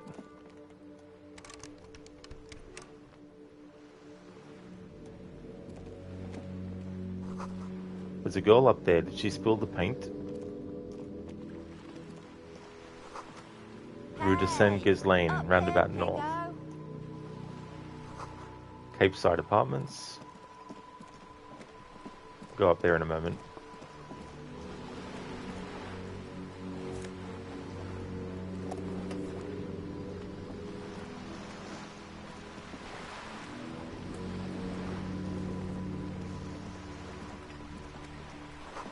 Docking reserved for residents of Rue de Saint-Ghislain, 33A. Your room in the Whirling isn't much bigger than this sloop. Hey AC, thanks for redeeming the random Red Dead Redemption 2 quote. How's things going?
Okay, so I've got one.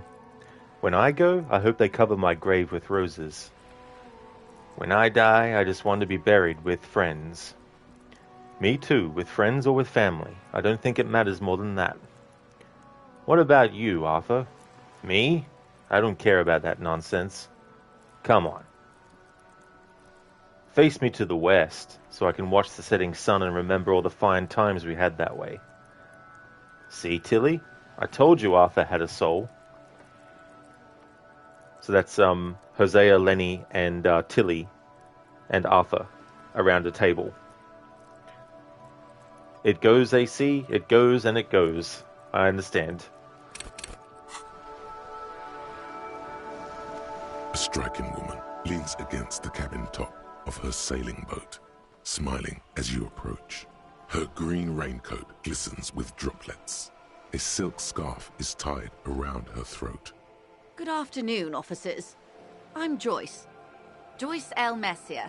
I represent the board of Wild Pines, the owners of the harbour. You gentlemen must be from the RCM.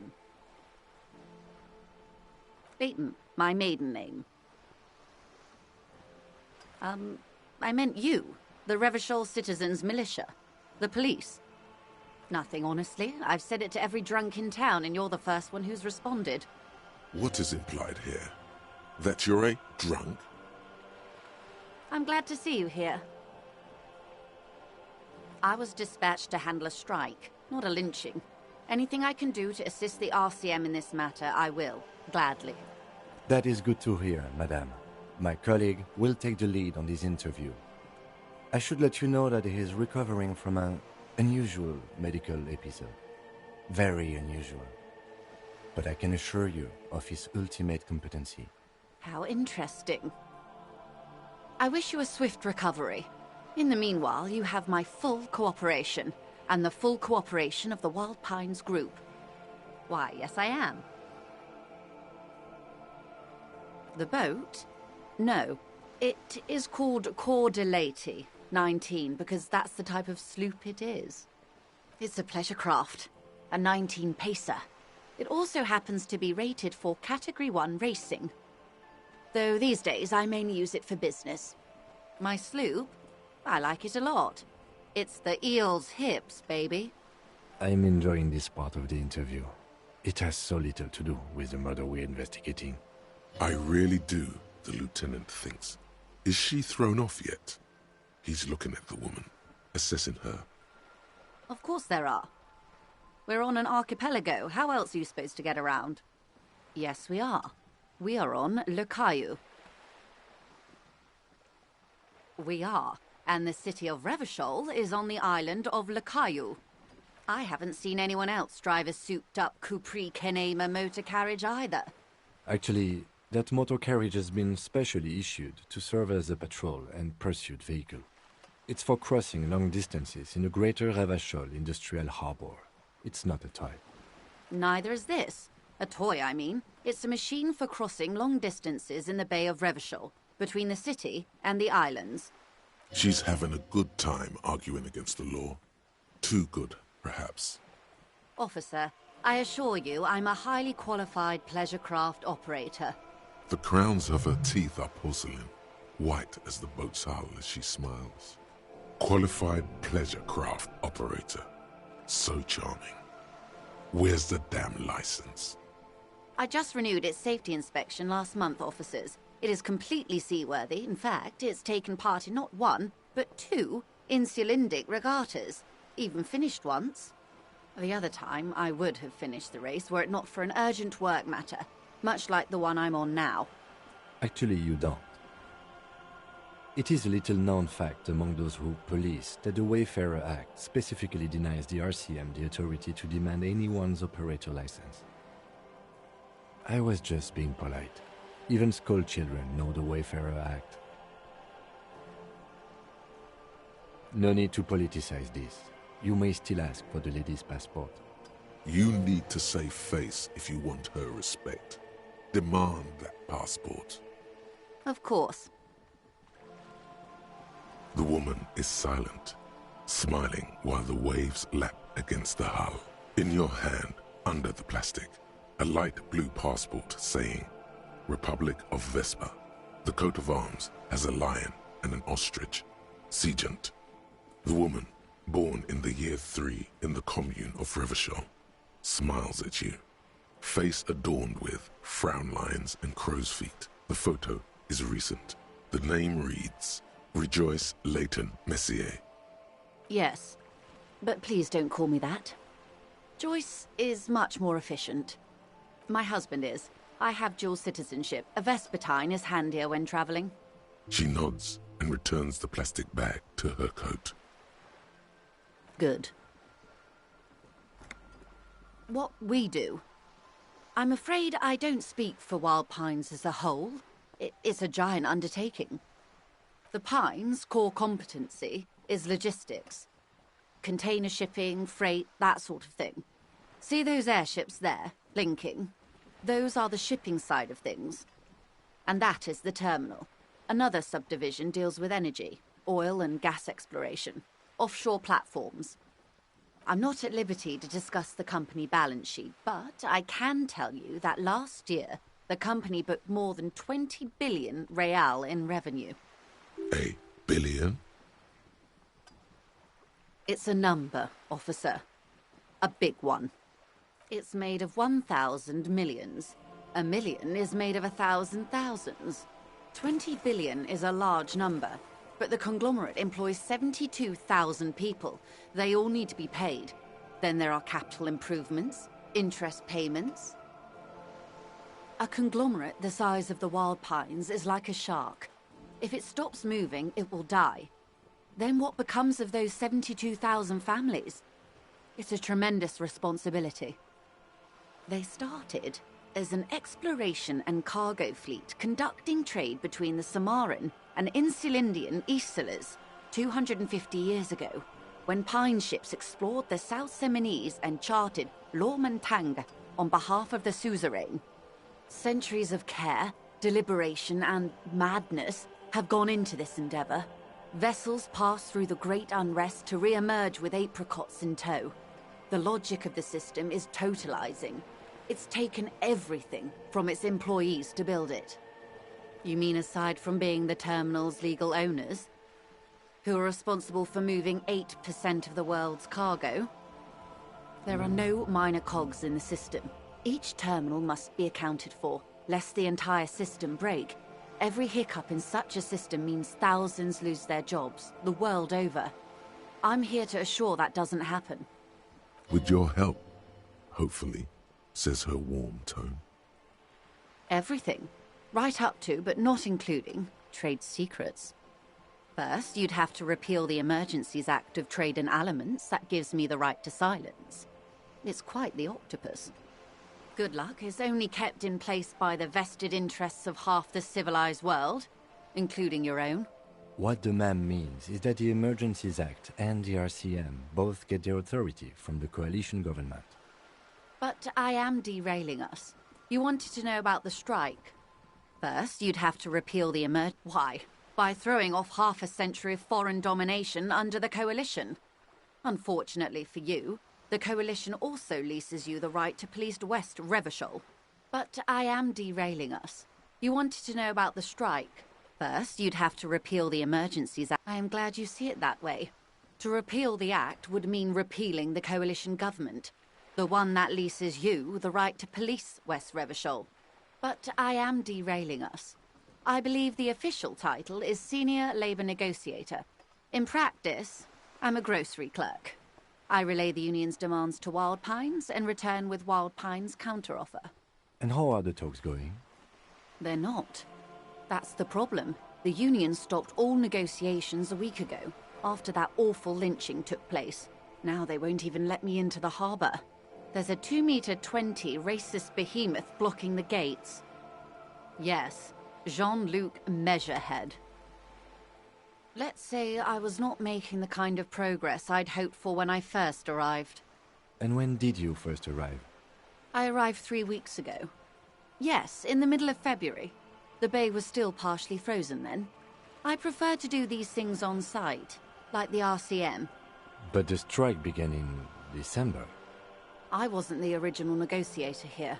I took over after Mr. Gaumont hit a wall with Mr. Clare, the union boss. Mr. Clare refused to speak with Gaumont despite concessions he'd granted the union in prior negotiations. This isn't the first time the union has gone on strike? Heavens no.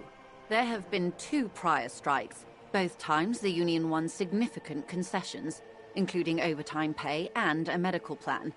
This time their demands are more, I guess you could say, aggressive. Mr. Clare told him to... how did he put it?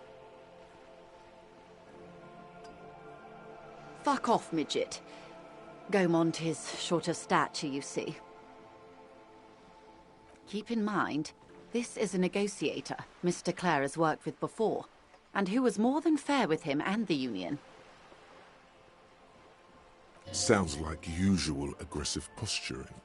There are leaflets everywhere, and banners. What did they say again? Oh yes, every worker, a member of the board.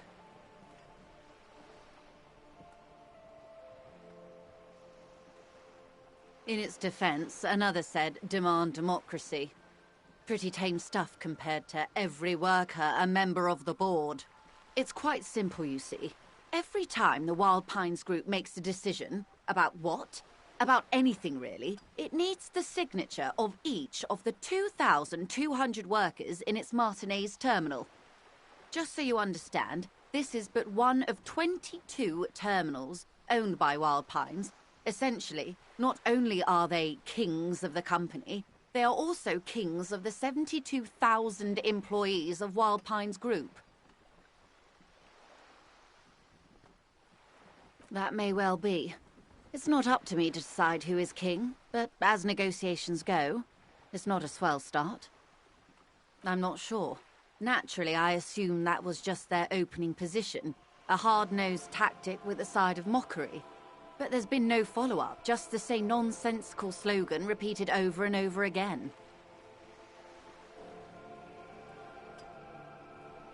And now, people are getting lynched, I hear. Behind the whirling in rags. A disastrous situation if there ever was one. Excuse me, from whom did you hear about this lynching? I first heard it from the bowyer at the gates. The one whose very name advertises his aversion to work. I think he said it was, "Call me mañana." This checks out. The scabs? You mean the huddled masses of Jamrock, come to plead for work where the Union refuses to? If they were organized by Wild Pines or its affiliates, then it would be a company secret. I could not share it with you. Not right now, at least. Everard Clare is a man of the utmost integrity. If you can say one thing about him, it's that he always puts the interests of the workers first. Of course not. Everard is fantastically corrupt. I imagine he has a thick, viscous goo where you and I have blood. He is the most corrupt individual I have ever seen, and I deal with men like him for a living. If there is anyone more venal, more irredeemably nepotistic, then it's his twin brother, Edgar. Yes, Edgar looks exactly like his brother, except for that lazy eye. He also talks exactly like Everard does, and when one's term as foreman is up, the other takes over. It's how they circumvent the term limits, you see, with a funny little switcheroo. While in office, they've embezzled God knows how much of their workers' dues. The Débardeurs Union was once a perfectly normal institution. 20 years ago, anyway.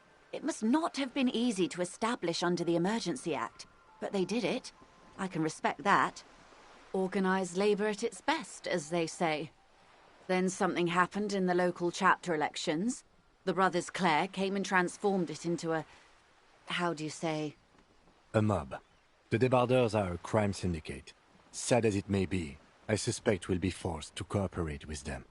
Refreshingly honest, officer. The company has tried appeasing in the past, but I'm afraid our concessions have only emboldened Everard and his brother. And your opinion, detective, if I may ask? I'm a curious and talkative person, you see. Would you say the Débardeurs Union is...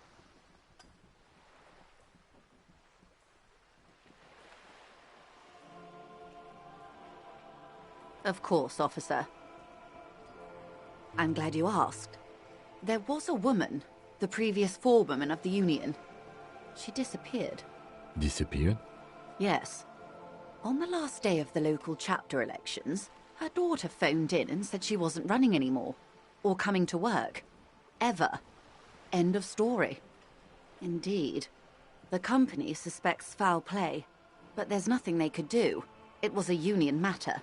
The point of the presentation is, these kinds of things happen around the Clares. Watch out when you're dealing with him. Thank you for your concern, ma'am. We'll be just fine. Of course. How else can I help? Quite a few things, I'm afraid. The information I'm to share with you includes sensitive trade secrets. For the sake of my employer, I have to ask for your names and badge numbers. Of course, ma'am. We should have introduced ourselves. I am Lieutenant Kitsuragi from Precinct 57. And this is my colleague from Precinct 41. I'm afraid he doesn't have his badge at the moment. I hope mine will suffice. How curious. Why is that, Detective? I see. So, are you saying you lost your badge during the course of this episode? Oh dear. I suppose this does explain some of the more curious turns in our conversation. As I said, ma'am, his technique may be very unconventional, but he is an officer of the RCM. Of course, I sympathize, but I'm afraid I simply can't share anything more until I've seen that badge. Feelings will guide the way. I assure you, it is no small matter for me either. We all share the responsibility for disarming this situation. I hope you have a badge for me as soon as possible. She's silent. The wind flaps the sail above her. Officer. You know, I don't mean to sound cold, but if you want something, you have to give something back. More than just guilt. You're doing it. Despite your own best efforts, you're still getting in. Somehow. I'll be frank with you. If I'm going to break protocol, I need to be able to justify it to my superiors. They're going to want to see something tangible. The Union is conducting drug trade out of the harbor. It's an open secret in Martinez. Surely it must not come as a complete surprise to the RCM either. Perhaps it's time to look into it. Or you can find your badge, which honestly seems like a lost cause. Detective, a word in private before we continue.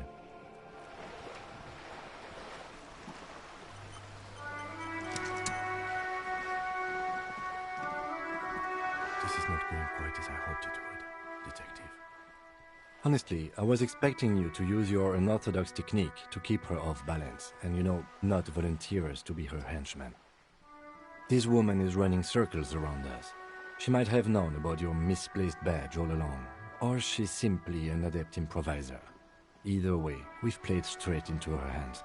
No, if there is reasonable suspicion, we must investigate. Otherwise, she could claim we are siding with the Union, or that we are on their take. We'd never hear the end of it. What I propose is, we ask her, then we investigate, briefly.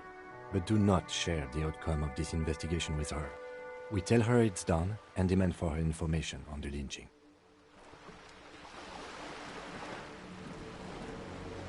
You're back. Good. What can I help you with?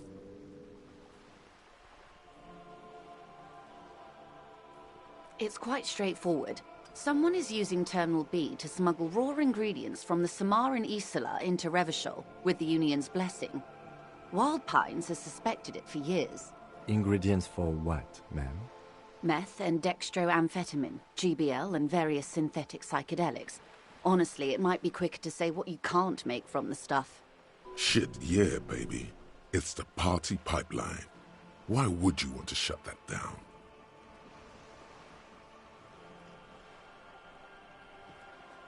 Yes. After they clear the terminal, we lose track. The actual production is taking place at various sites in and around Jamrock Quarter, north of here.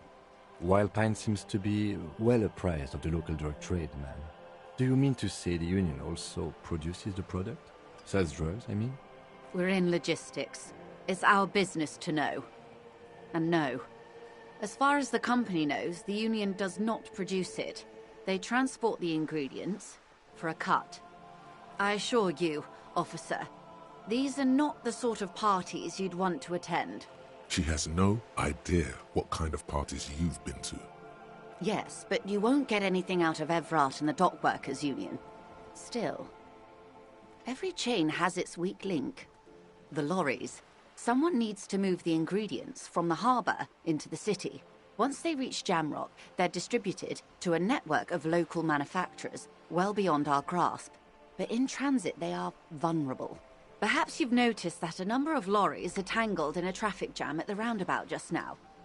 Interview the drivers who are still hanging about. One of them might be waiting for a crucial shipment. I'll be explicit. If you find this driver, I will share company secrets with you. We did, on more than one occasion. Apparently, there's some sort of inter-precinct disagreement about whose jurisdiction this area falls under. We know the company has launched its own probe into the union's alleged involvement. We also know it's come up empty.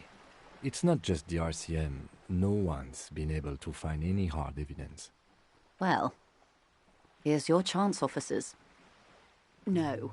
We asked East Motor Track to raise the drawbridge. The road company is a partner of one of our subsidiaries. However, this is a limited time opportunity. Once the complaint has been processed by the Trade Committee, they'll have no choice but to lower the drawbridge, and the operation will continue. Thousands of litres of raw ingredients will pour onto the streets of Revachol. Not the east across the river, but the west. The vulnerable, the weary. A cold breath rushes in from the bay, making its way down the alleyways and potholed streets. From Martinez to Jamrock, in the traffic you hear the clinking of glass vials, concealed beneath tarpaulin. Or is it just your teeth chattering in the cold? A lot of it. It comes in from large Samaran factories in South Safre, Sigai, and Simyao. The literage they must get from this terminal alone must be oceanic. Well, at least this solves one mystery. What is that, Lieutenant? Why I had to call East Motor Track and beg them to open a drawbridge for me. I'd wondered since I first drove in, on my motor carriage. I am sorry for the inconvenience, Lieutenant Kisaragi, but we need them trapped here. This is a unique opportunity. I'm sure you understand. How do you think they're financing this strike? There are thousands of unpaid dock workers going strong for the 4th month straight. There was a shakedown of local businesses preceding the strike. Many were squeezed to bankruptcy to fund it. With all due respect to these desert cacti, the contents of a few cash registers cannot provide for 2,000 men. The local businesses can scarcely provide for themselves. Precisely. Smuggled out of that very gate at night, most likely, then loaded onto lorries and driven to Jamrock. You simply need to find one driver who will open up to you. Yes? Excellent. According to my reports, there are at least 3 lorry drivers lingering near the roundabout. Hopefully one of them will know something. It may come to nothing, or it may just blow the case wide open. I can keep the drawbridge up for a few more days at least. You should have the time you need. In the meantime, let me know if there's any other way I may be of assistance. That's the man who was killed. I'm afraid this is a discussion for once we've cleared the lynching question. Better not tie the forestay to the backstay on this. I hope there is something else I can help you with. That's the man who was killed. I'm afraid this is a discussion for once we've cleared the lynching question. Better not tie the forestay to the backstay on this. I hope there is something else I can help you with. This reality. Ah, yes, the episode. Sounds like an acute case of encephalopathy, now that I think of it. Don't be phased, madame. He functions perfectly well. He only needs a lowdown on all of reality. We may be here a while, then. Ask away, officer. I'll help however I can. All right, we're in. I know these all look good, but begin with the first, okay? We're in Martinez, baby. A casual term of endearment popular among the 50-plus crowd. It's a disco holdover, pay it no heed. Aren't we all? Martinez is a district of Revachol. A very small district tucked away near the industrial harbour, north of the 881 and Jamrock. You would be excused for not knowing about it. Unimportant, they say. Forgotten, even. Shelled to smithereens during the Revolution. It has its charms, just not this time of year. I'm not a good ambassador. I've only been here once before, as a teenager. Not a lot has changed. There are ruins, a terminal, fishing boats, reeds, boys with boxy shoulders. This place used to be a province, a workers' resort before the city swallowed it and the artillery did its work. The reeds are the real star of the show here now. The further down the coast, the wilder it gets. It's not really a sea, it's the Bay of Revachol, and the bay feeds into the ocean. Yes, we're on an island in an ocean, the world's largest body of water, the Insulindic. Vast, lukewarm and unknowable, flowing in and out of sight. Caillou, as you already know. Imagine a pebble. A smoothed-over pebble amidst a great blue sea, misshapen, cracked. The cracks are the River Esperance. We're in the delta of this river, on the 6th branch, the Martinez distributary. It is clear this pebble is of enormous value to her. Revachol? Revachol is what you call a city. The great kind. As if it's self-explanatory, beyond patriotism, a fact. History detective. They built this city to resolve history. Our part in it, at least. The nations of the Occident, or migrant workers from Seminine and Ile Marat, depending on your creed. The nations of the Occident, or migrant workers from Seminine and Ile Marat, in the DeLorean century. 380 years ago. They say it's where the terrible questions of our time will be answered. The tensions are highest, the fault lines deepest. By that I mean conflicts. Ideological conflicts. The stuff of men. We are standing on a fertile, self-sufficient island able to sustain up to 200 million people in the middle of the Insulindic Ocean, the world's connective tissue. It's where the money is. Oh, we're quite a way off. About 22 kilometers from the center of the world. That soldering iron is the bank of the world building. The bottom floors are Insiacom. Coalition government, Insulindian Mission Command. Silence. She lowers her hand. The water, the light. It's as though you're seeing it for the first time. There is no recognition, only the immensity of the sea and the cold radiating from it. We are where we are. I have no truer answer to give, unfortunately. This is one thought you need to complete. Where are you?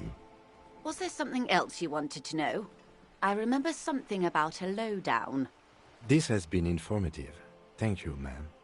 I'm sure my memory-impaired partner has many more questions to ask, about even more fundamental aspects of reality. Might I suggest not asking them all right now? Ma'am, Messier will be here later too, and tomorrow. Isn't that true, ma'am? Absolutely. My commitment here is long-term. That is understandable, but perhaps it's better not to eat all your candy at once. Indeed. I'm always at your service. These are unimportant times, Detective. You and I were born after the dust had settled.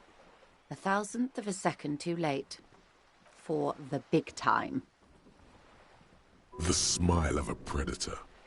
No doubt what she's got in mind. All men are predators, dear. Nothing much to be done about that. It's all a matter of where you get to file your teeth. The revolution. It's quite easy. Every 100 years or so, our species gets together to decide what's next, who gets shot in the head, and who gets the mineral rights. It's a real kerfuffle. Why, of course. We're talking Duke out Central. Full swing intraspecies warfare. No, I would say the apes were neutral. On the other hand... The apes will never change. They are all evil. End of discussion. Those would be the communists. Generally speaking, 40 million people got shot in the head during the World Revolution. But the communists... they all got shot in the head. Oh, And the anarchists, too. They shot them well. So well, one forgets they even existed.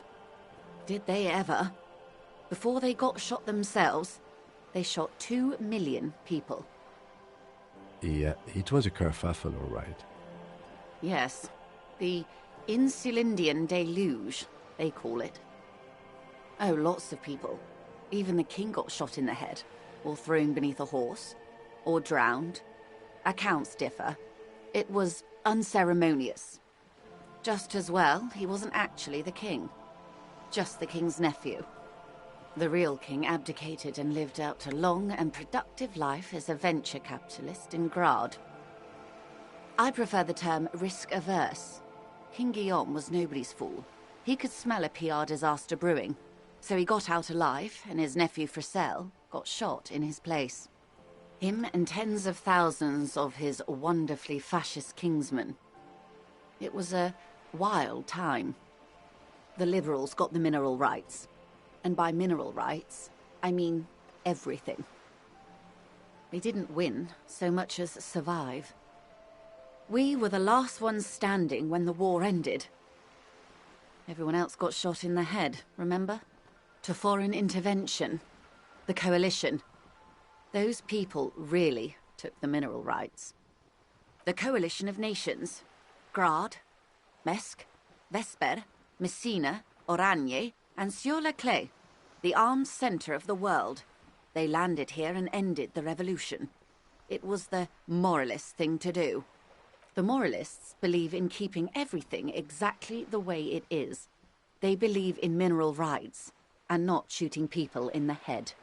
At least not in the same manner and volume as the others do. They are the long-standing provisional rulers of Revachol now, the coalition government. The rulers of Revachol, and also the world. These guys are strong. This is their zone of control. They embolden the RCM with crumbs of the same law they took. Technically speaking, you are a moralist. An almost endearingly moralist standpoint. It must be hard to take a moderate approach to head shooting in your line of work. The turn of the century revolution? Don't answer it. It's a trick question. The revolution began in '02 on the Isla of Grad, though by the end nearly the whole world had gotten involved. It wasn't a who, but a what. A pandemic of Zarat, a particularly virulent prion disease, which the authorities in Grad proved unable to contain. Then Mazov came along and overthrew the government. It made people overthrow their governments. Of course not. It was a highly infectious microorganism that destroyed brain tissue. The actual causes of the revolution were material. The pandemic only provided the spark. From Revachol and Grad? Not far. The world managed to cauterize itself. Mazov's government was overthrown in '08, and the coalition crushed the Revachol commune 2 years later. It was the end. Why? You and I, officer. Our lives in the zone of control.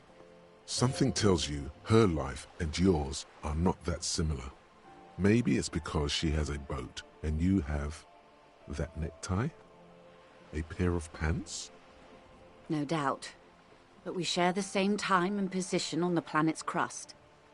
That counts for more than you think. A city-state divided into free market zones under the everlasting interregnum of the coalition of nations. And you, of course, the citizens' militia.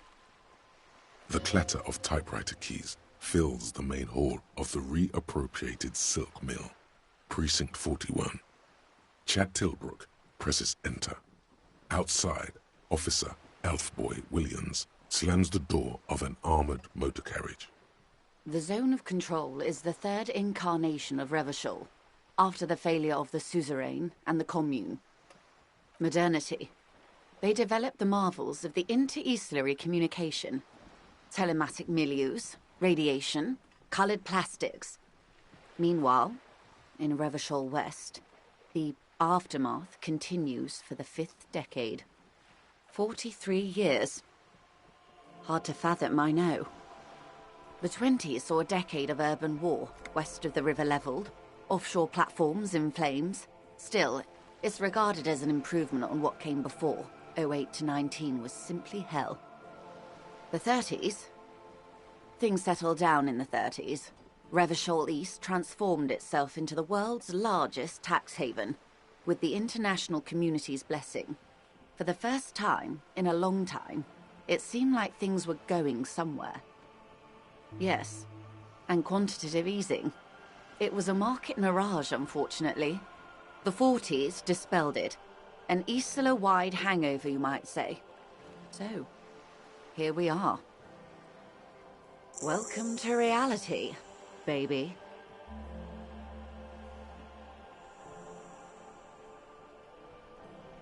Good question.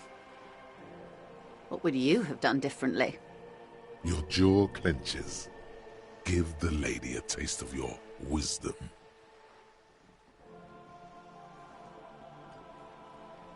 A cold creeps up your spine, reaching its tendrils up your neck, toward the back of your head. So a quarter of humanity simply lost their minds. And how would you stop a prion?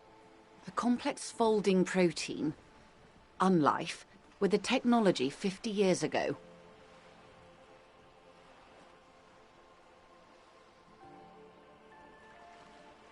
The wind stops, and for a moment, there's silence. The charge dissipates into the dark water. All is quiet on the Martinez inlet. Always. Always. That's the can't-do attitude that truly defines late modernity. You may prove a modern man yet. Opinions expressed here do not reflect the official position of the RCM. And what is your official position, Lieutenant? My position, ma'am? My parents got ripped to shreds in the revolution. I would have gone the same way. I was saved by being 2 years old. That's my position. The abattoir. Understandable. They are what they are. Who knows? An afterbloom may yet come. Anyway, enough sentimentality. Is there anything else you want to know? It's a neurological disorder caused by a lack of vitamin B in the brain. Symptoms include a retrograde amnesia. It's quite serious. You should get yourself checked out. Well, it's either bariatric surgery or long-term alcohol use. That seems unlikely. What this boils down to is, this reality thing is stupid.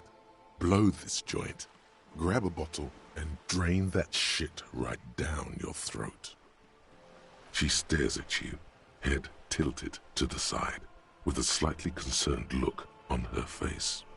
It's a neurological disorder. Well, it's either... She nods slowly.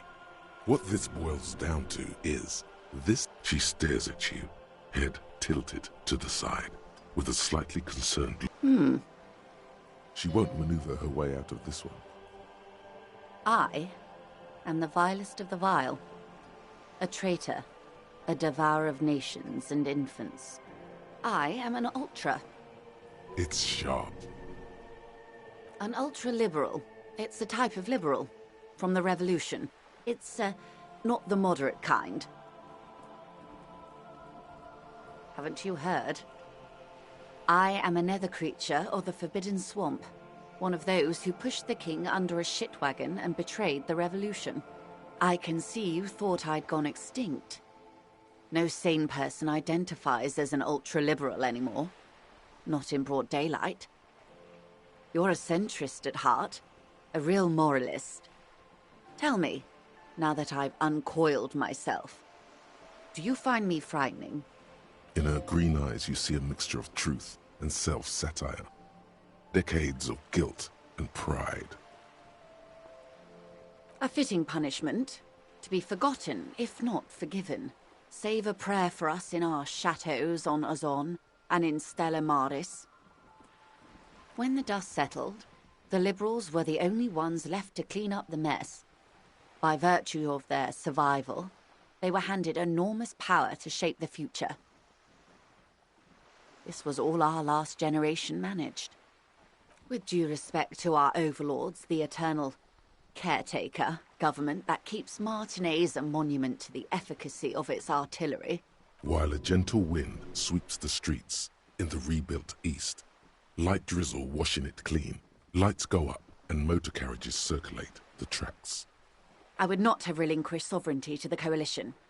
Not here in Martinez, and not in the Stella Maris or Delta Beachheads either. If not for my own sake, then for my daughters. We had an obligation to defend our sovereignty. We should have burned the whole Isola down rather than let them have it. Dark orange flames reflect in her green eyes, an oil fire on the ocean. Yes, I suppose I am. But I wouldn't be a patriot anywhere but here. Seditious talk, ma'am.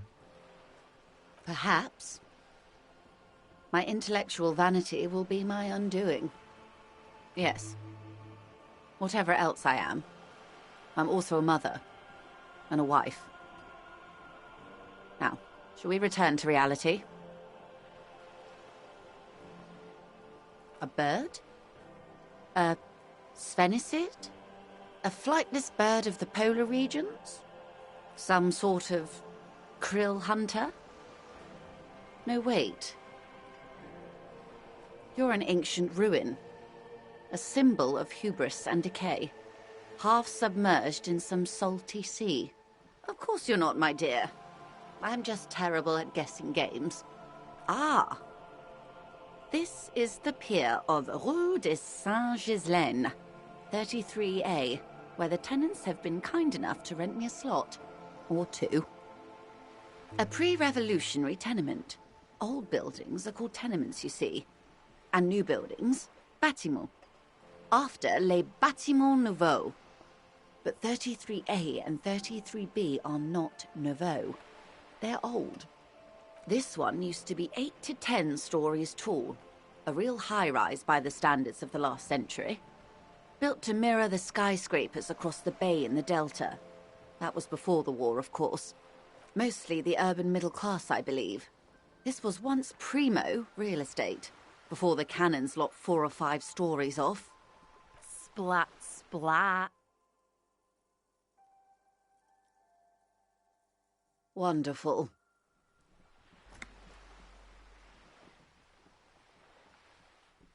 The girl in the old lady rags looks like a sullen and rebellious member of a teen infraculture. Yes, you and I belong to the supraculture. We're common, the herd. The music on the radio, the food in the chain restaurant, those are all too popular for the girl in the old lady rags. She prefers a fantasy world, an infraculture with its own dress code and vernacular. It is an illusion, I'm afraid. There is no refuge from the supraculture. Young people who dye their hair funny colors and wear old people's clothes are stupid, and their little rebellion is self-defeating. All right. What next? The girl in the old lady rags looks like a solid... Yes, she prefers I can't. That's how simple it is. One may dye their hair green and wear their grandma's coat all they want. Capital has the ability to subsume all critiques into itself. Even those who would critique capital end up reinforcing it instead. All right. What next? Glad to have been of assistance. The little that I know. Anything else? More lessons in basic reality? My favorite part of the day. Go ahead, ask me anything. Glad to have been of assistance. The little that I know. Anything else? Of course, Detective. What's this? We're getting reports of normal, reasonable, temperate, political opinions somewhere in Martinez. It's also about that, but it's also more. Perhaps it's the hangover. Perhaps it's a temporary surge of serotonin, but something tells you it's time to become a citizen of the Kingdom of Conscience. It is not a place. It is a moment in time. that can only arise in the right circumstances in all of human history has only been achieved a handful of times. Incrementally. Yawn, you'd get there faster with a little speed. History's greatest catastrophes have been brought about by people trying to make the world a better place. Too quickly. That's the genius of Dolores Day. She recognized that progress is meaningless if its gains are lost because of instability. Real, lasting change can only come about gradually, increment by increment. Tisk tisk, just because you live in the present doesn't mean you have the right to place your needs above the needs of the future. You may never live to see the kingdom of conscience. Your children may not. Even your grandchildren might not. But that's no excuse not to keep working. What a fucking joke. Do you believe the status quo is preferable to chaos and bloodshed? There you have it. Sometimes holding the line is progress. The kingdom is difficult to comprehend, and even more difficult to describe, partly because humanity will need to discard many of the categories that define and limit it today. The kingdom of conscience is post-capitalist, post-national. It's also post-industrial, post-ideological, and even post-sexual. What you want is immaterial. The kingdom of conscience is coming, whether you like it or not. Only very slowly. Fair enough. A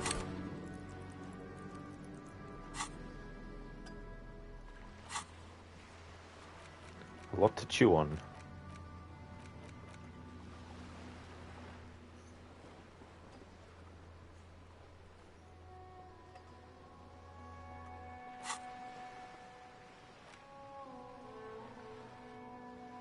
Jamais vu. Derealization. Temporary research bonus none. Problem. Revachol Special Administrative Region. Le Calou. The Insulindian Ocean Coalition Government Insulindian Mission Command. Name after name and none of them is familiar. They seem real, but something is wrong. You feel like a kid looking at stickers on the fridge. Truvant, the Apricot Company, World Games 34. You can almost see your hand reaching out for them. Scratch at the corners, see if they peel loose. This feels like the most important thing of all the thoughts. The one you truly must complete. Alright, we've put that in motion. The 15th Indo Tribe. Temporary research bonus none. Wild Pines, Feld, Cupris, Tricentennial, Villiers, and LaSalle. Names of Revacholian Indo tribes spring into your head. Set loose at the mention of Wild Pines. Royal monopolies, octopuses, and swordfish, most of them gone now. YBP, Expander, Saint Baptiste, Brightest Star, LUM, Resplendent, East Insulindic, Welter, and El Cassette. But isn't one missing? Wait, no. There were only 14. Then why do you feel like there was a 15th Indo tribe? We'll set that in motion as well. I'm not sure on these two, only because of what it takes away from you. This one takes minus logic, and this one takes away empathy. This isn't going to be like a full completionist playthrough. I am enjoying the game, but I don't want to like literally do everything and get all of those done and everything like that. Maybe for a future playthrough. The belly of this boat shines like it was recently painted.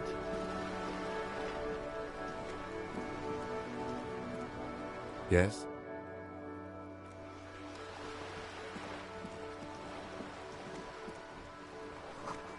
Looks like there was more construction here once, decades ago. Inside, the frame of a motorcycle in repair and the tools used to disassemble it.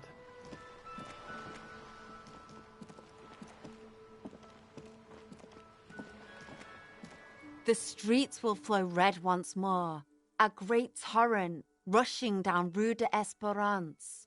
You wait and see. The streets will not flow red with anything. Who are you? I'm Cindy the fucking Skull. What else do you want to know? Date of birth, blood type. The last time I was tested for Hep C. Go where? Accosting a minor? Listen to your partner, pig man. Keep your grubby hooves off little old ladies. The lieutenant is desperately searching for another handkerchief. Hatred, disgust. It's difficult to tell which of the two is more present in her girlish features. Hey there, Retune. Feisty, you like her? Yes, it seems very feisty. I had no idea that choice would lead to that response, but there you go. That's the thing about games with dialogue choices. The actual description of what you're asking doesn't necessarily give you any indication of what the response will be. The woman on the boat does not notice her steering. That is on her. Someone's got to keep an eye on her. On a first-name basis with her, are we? Piggy's moving up in the world. It's where they grow whores like her. And they're whoremen. Have you got a crush on her? Aching for an opportunity to defend her honour. Can't you tell? I'm painting a beautiful mural, an aereo graffitio visible from low orbit. I haven't really started it yet. I'm waiting for the right words. Have you ever tried your hand at graffitio? When faced with a blank wall, most people write unimaginative stuff, like pigs go home and Mono is here. We rarely see pigs round here, though. Just union cards. And my name's not Mona, so... This place is severely lacking in havoc. Not even the occasional trash can fire to break up the tedium. I thought I'd mix it up, you know. Summon the forces of crime and social chaos with a wall-sized invitation. Yeah?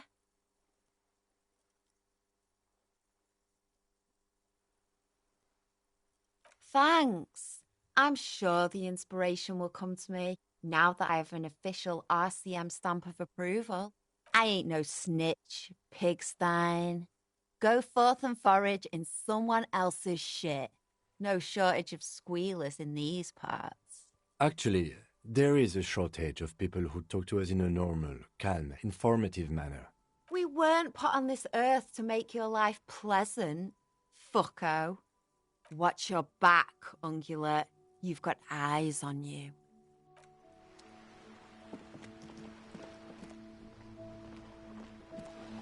A sturdy metal door guards the southwest entrance to the apartment building. It's locked. The door rattles against your knuckles, but there's no response. The door rattles again, but this time you hear an elderly woman's voice calling out from inside. Stop banging on the door! I'm not letting any more strangers inside. Doesn't matter who I am. Now go on, get out of here. Ha! The police? Everyone knows the police don't come round here. No, I already told you. I won't be responsible for any more strangers getting into the building. Go check the backyard door. Maybe someone there will. Madame, I assure you, we are real police officers. There is no reply. Just faint, sweeping sounds inside.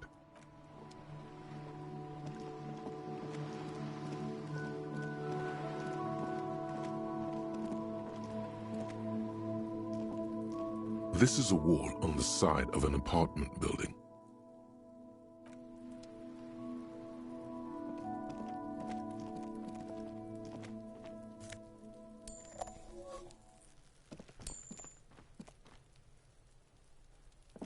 Are you trying to sneak up on me? Come to slit my throat in my sleep? Pigs come to take me out? Trying to snuff me out? If anything, you're afraid she'll take you out one day. Then why are you sneaking up on me like that? It's not a good idea to scare me, pig. Not a good idea at all.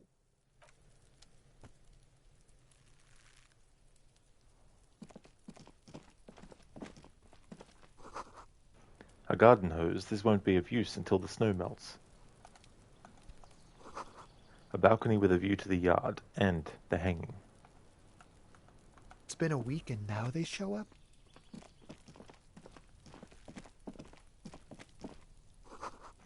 Another splattering of bullet holes on this wall.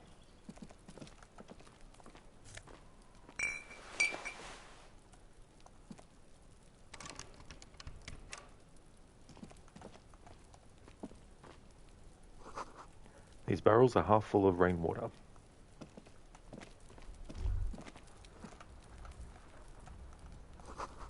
That smoker up there could be a witness. Talk to him.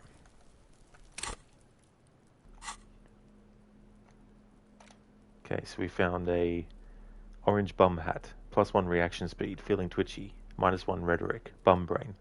An orange beanie with a couple of big ass holes on the side. It looks like it might have been used as a mask during an armed robbery.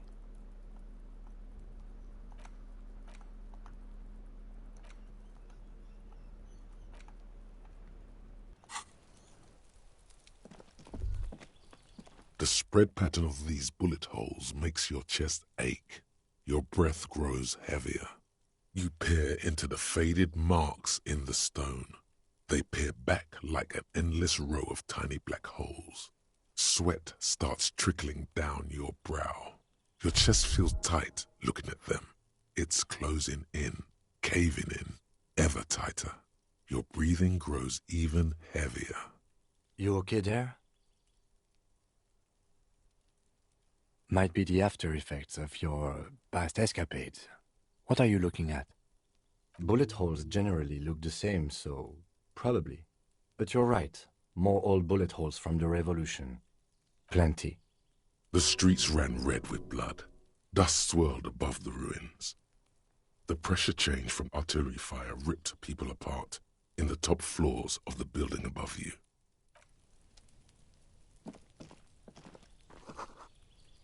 Chairs and tables eaten by rain and rot.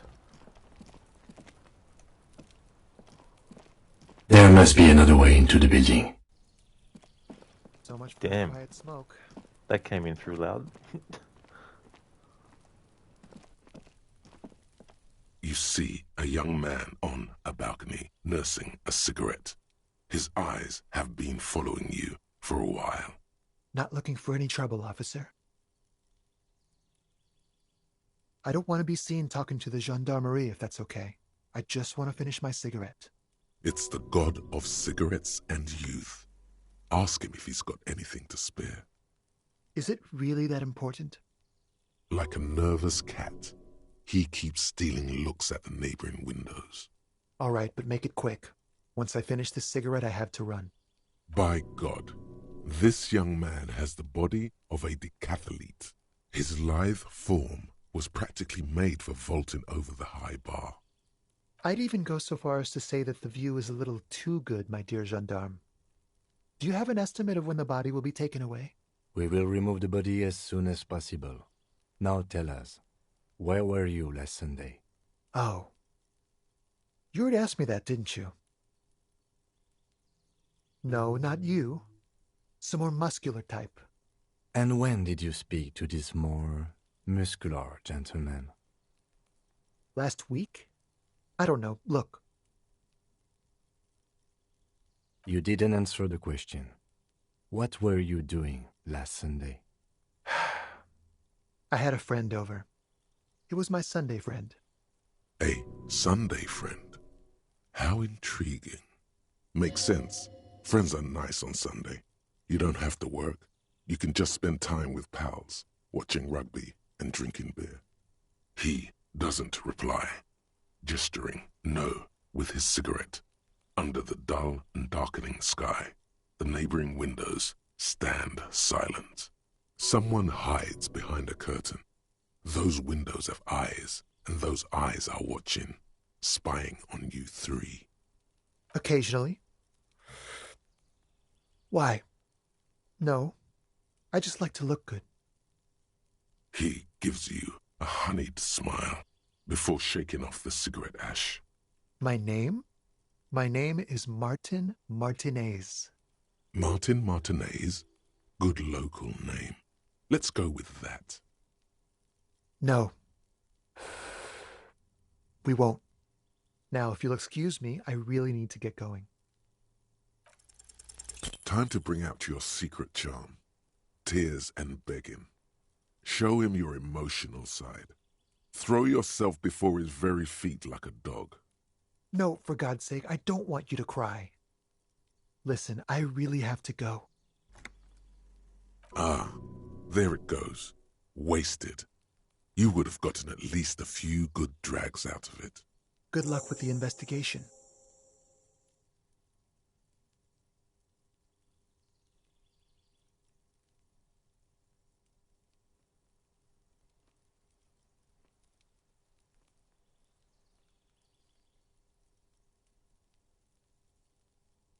He's gone. No point in running. Tenements like these often have multiple exits. If he doesn't want to talk to us, then he'll know how to hide himself. He could be a witness. Him or his Sunday friend. Either way, we need to look into that muscular type who's asking about our case. There has to be a way of getting inside the building. Let's go check out the door near the pier again. Once we found a way in, we can ask around for his apartment.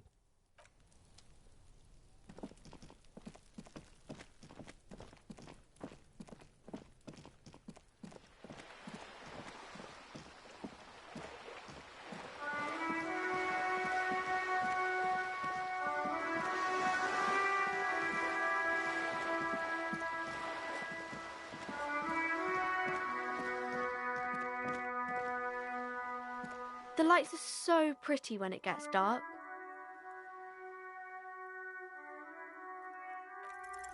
You fail to deduce anything substantial. She waits intently. It's okay, sir. You disappointed a small child. Well done, champ.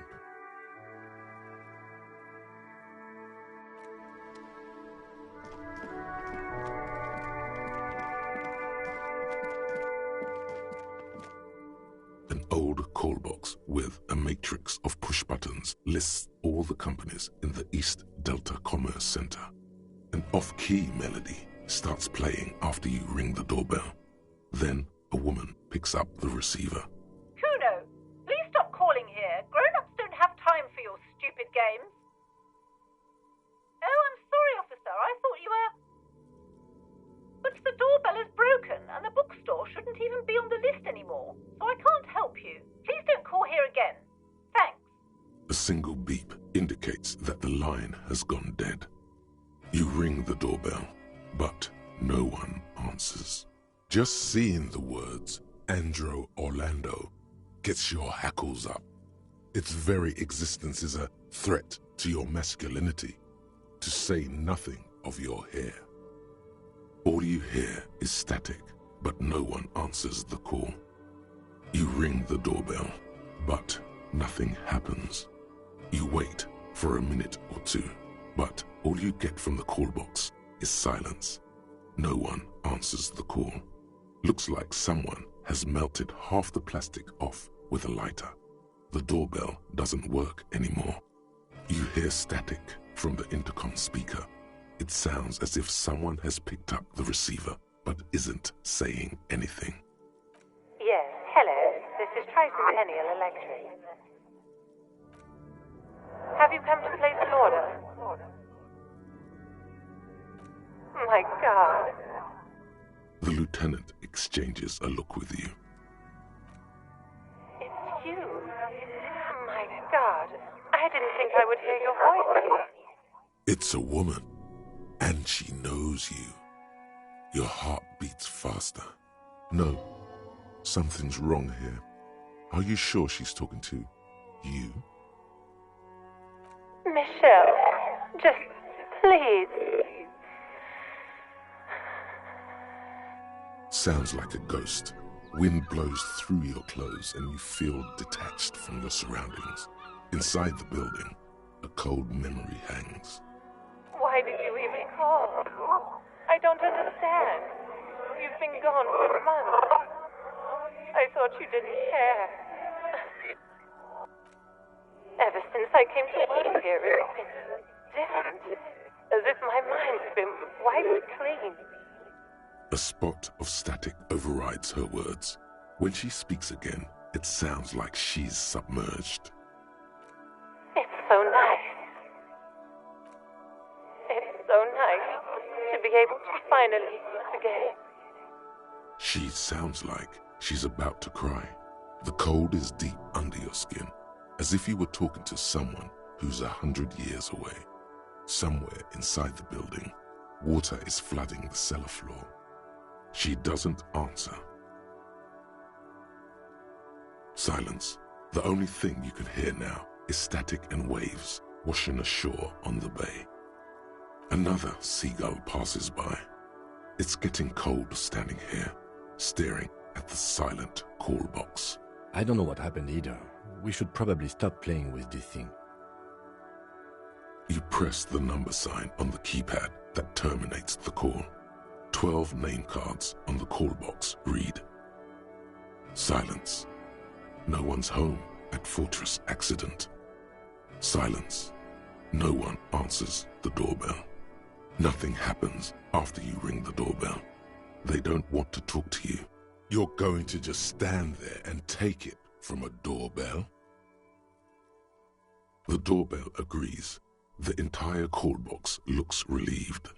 Silence. No one answers your call. This button looks new, but someone has removed the name card. Nothing happens when you try to ring it. Huh. This button looks new. It's probably not connected yet.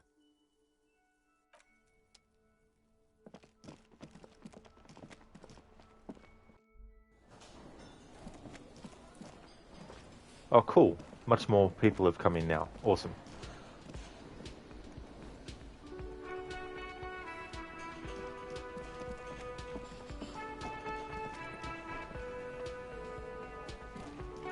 Although, we can't talk to any of the other people that have just come in.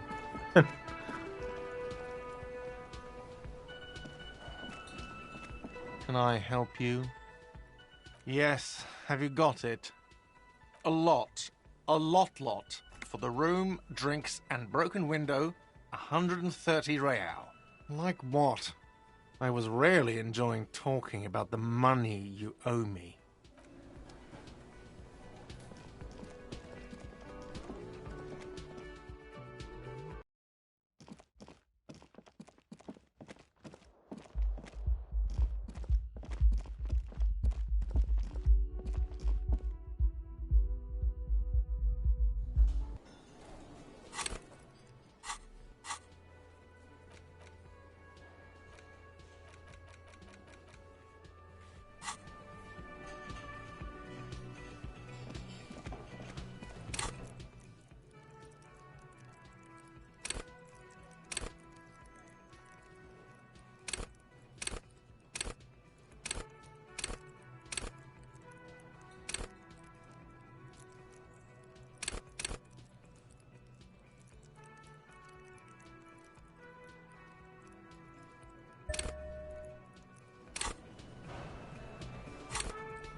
Now that I've added Inland Empire, let's see if we can...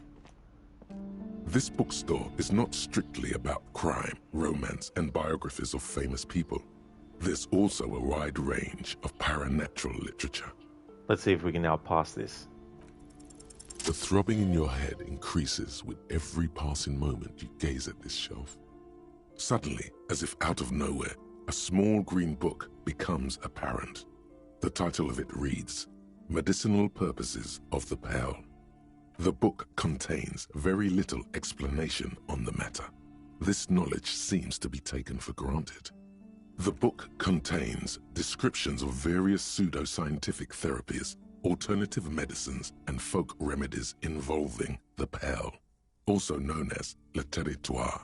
For example, it recommends vigorously swatting one's naked body with a venik, or hand broom, made from the leafy twigs of a young birch tree from the near Pale. Even better if you can find someone else, preferably a large man dressed in nothing but a towel, to thrash you while you're spread naked and helpless on a cool slab. It is supposedly invigorating and good for the circulation. It also recommends consuming distilled spirits like vodka or whiskey that have been aged in the Pale. Readers are instructed to cover these jars in a shallow hole just inside the Pale and leave them there for 30 to 60 days, depending on the potency desired. Among other benefits, it is alleged to restore a damaged liver to perfect health.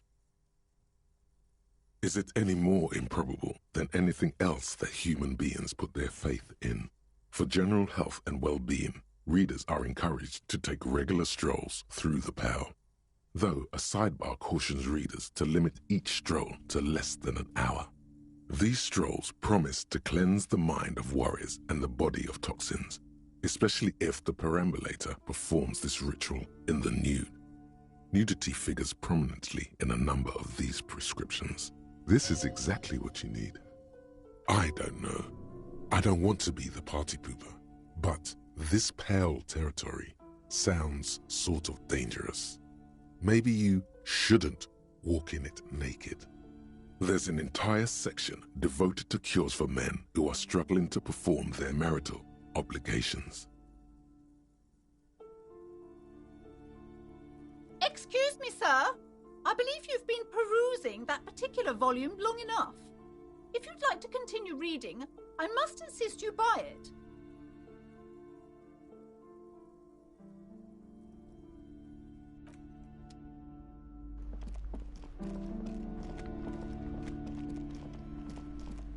It's like just pretend to pick up another book and then pick up the same book and then just read it more.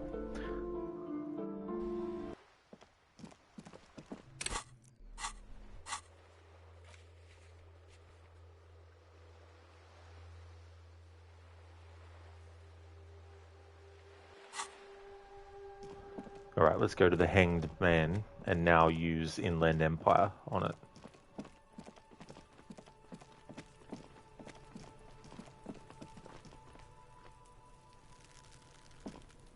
The man before you is naked, but for a pair of underpants and white boots.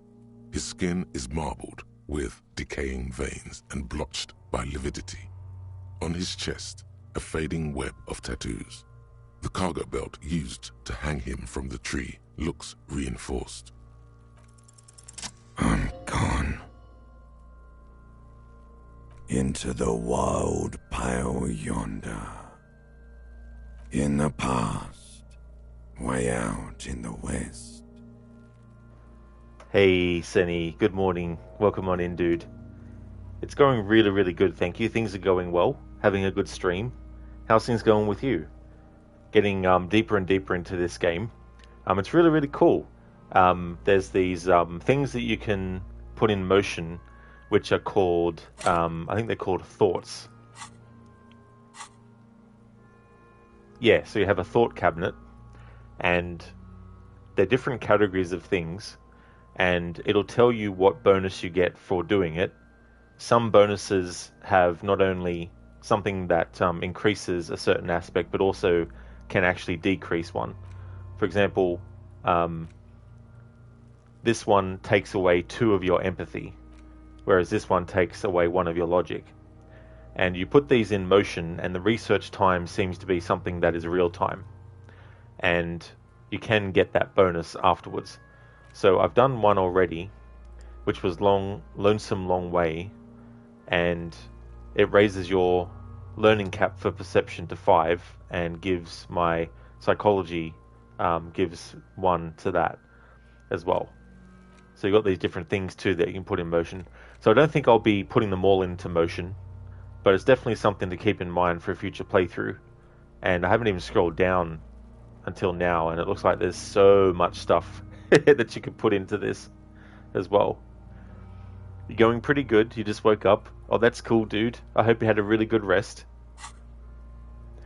I put some points into a different skill. There's skills that there's 24 skills in total, and when you level up, you can then put a skill point into any of these categories. And then, if there's something you've interacted with before, and there was a certain check that you had to pass with a certain skill, if there was a white check and you hadn't passed it the first time, you can actually go back and try again when you have an increase in that skill. But if you go to the map, it also actually puts into categories where you actually saw a certain skill able to be applied. So I put points to get Inland Empire, which then allowed me to go back to this dead body that's hanging in a tree, and then one of the options was to use Inland Empire to examine it further. It doesn't let you actually mark on the map where the actual spot was, but if you can remember where the thing was that you interacted with, it's good to have a list of what skills can be used with what things. I'm a joke. Look at me. There is nothing funny about jokes either. A killer, a motherfucker, and a killer. Takes one to know one. Go ahead, Coppo. I'm a joke, a killer. Takes one to know. Go ahead, Coppo. What do you mean? It's the power of your imagination. Go ahead. Ask me more questions. You fucking love questions. Because you're a copperoonie. Look at all of them go. Do you want more questions? Here you go, you loony. Fuck no. You're no Rooney. Between you and me, your name is probably Harry. You can be anything you want, brother Coppo. Because you have.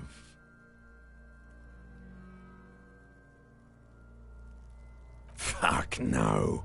Between you and me, you might be onto something there. Into the wild, in the past, way out in the west. Do I remind you of someone? There you go. Look at that bright kid. We're birds of a feather, you and I. Soon you will be just like me. Just keep drinking and having a good time. It's a matter of weeks. Something good to look forward to. Feeling nausea, vomiting, tenderness or pain around the liver area, tiny red lines on the skin above waist level, more like days, Coppo. The clock is ticking. Your liver tells you so.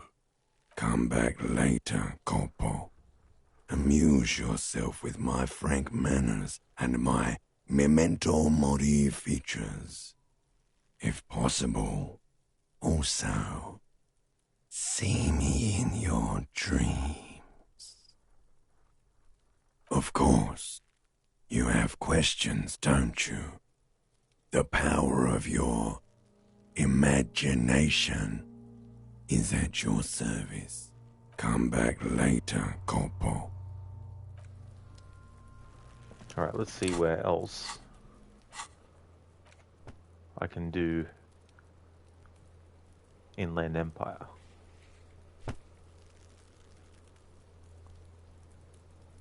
Okay, nowhere else for now.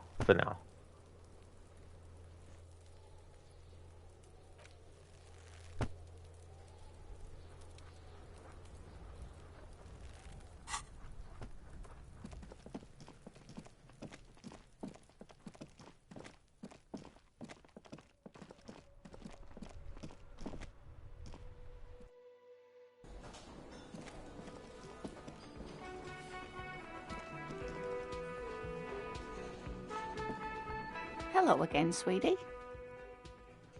Whatever do you mean? Sequence killers? Oh my. But I think you already have a partner, sweetie. A partner who'll need you to help him get a corpse down from a tree. I can assure you with absolute certainty, there are no sequence killings taking place in Martinez. Are you sure? Maybe there's 7 of them. Now, gentlemen, no need to squabble. I wouldn't be of much use to you anyway, sweetie. Thank you, but Martinez isn't the most wheelchair-accessible place, you see. I'd slow you down.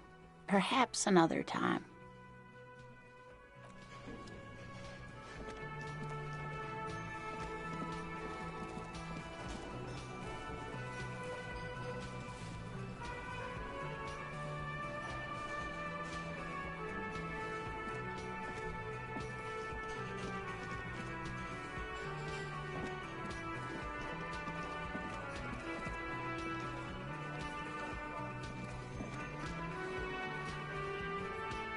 The worker is in a deep slumber. Perhaps he's on his way to where you just came from, into the primordial darkness.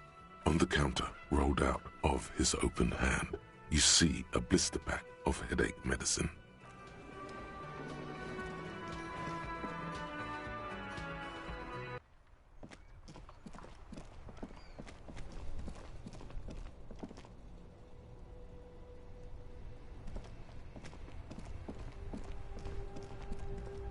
Hello again, my man. What's on your mind? Ah, man. Me and narcotics go way back. Had some good times surfing the psychic waves of my own consciousness, you know? But those days are behind me. There are other addictions in my life now. Why the inquiry, my man? We have a credible lead, sir. Someone on this roundabout is waiting for a bulk shipment from the harbor to load it on their lorry and drive it to Jamrock. Not me, man. No way. I don't need any trouble. Shit's bad enough anyway. This jam's got folks up in arms, and I'm afraid it's headed toward a conflagration. Look, man, I try to stay away from the criminal underbelly of Revachol. I'm a guest here. You really need to find another man to probe with those questions. Ah, man. But those days are behind me. We have a... Not me, man. No way. Gotta guard the stuff. Bosses don't look kindly on missing cargo. And it gives me time to work on my rhymes. Working on these rhymes clearly leads to muscular atrophy. Make sure you don't get hooked on poetry. Look, man, I try to stay away from the criminal underbelly of Revachol. I'm a guest here. You...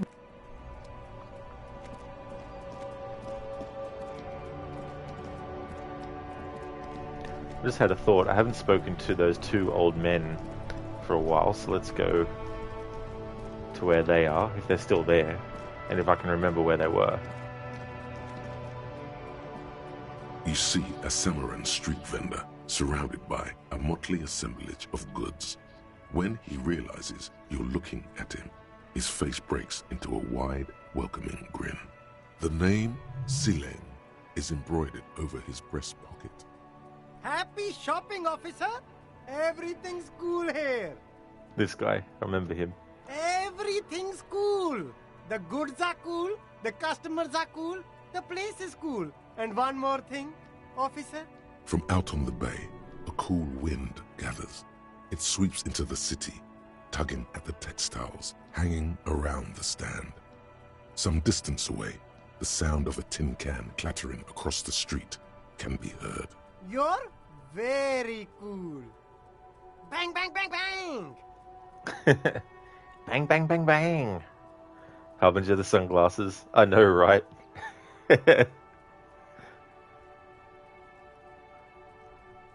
Oh, yes!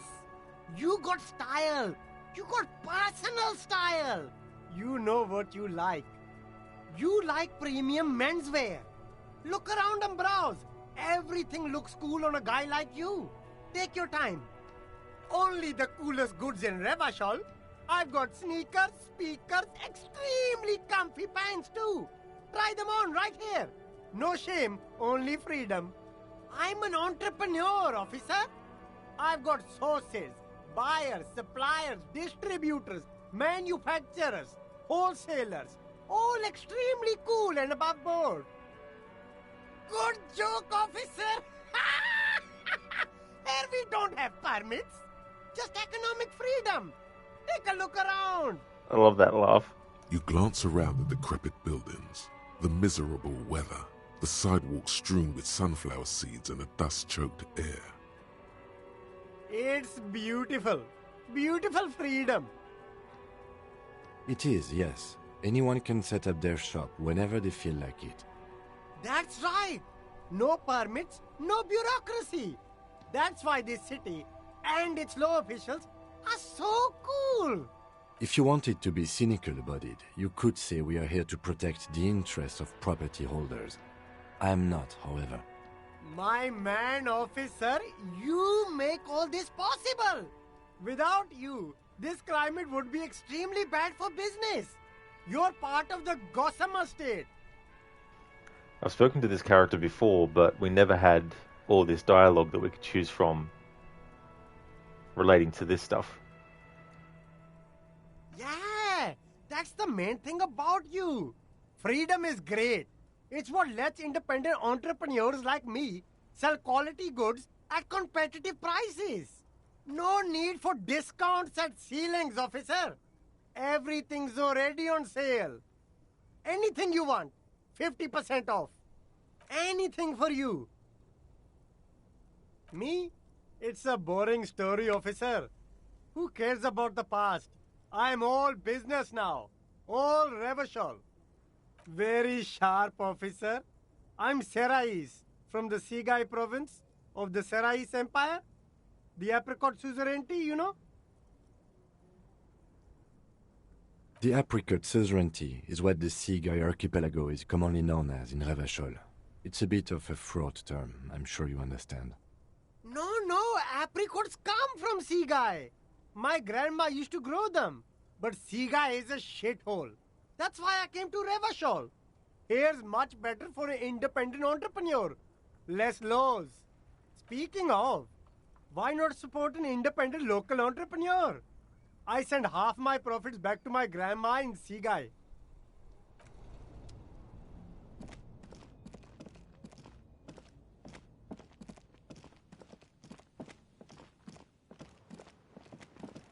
Evening, officers. Alright, so he's still there.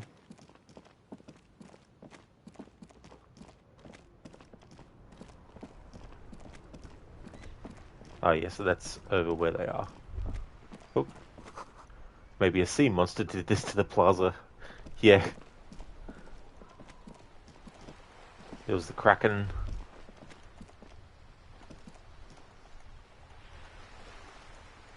Son, you've really let yourself go. It's a disgrace. But Coach Physical Instrument is going to get you back in prime condition. Even if it takes 1,000,000 push-ups. I like this. Coach Physical Instrument, does that mean you'll call me a maggot and Nancy boy to motivate me? Makes me think of the movie Full Metal Jacket. And the drill sergeant, played by Ali Ermi. Does a master swordsman insult his own blade? No. I'm going to turn you into an athletic benchmark, you big pussy.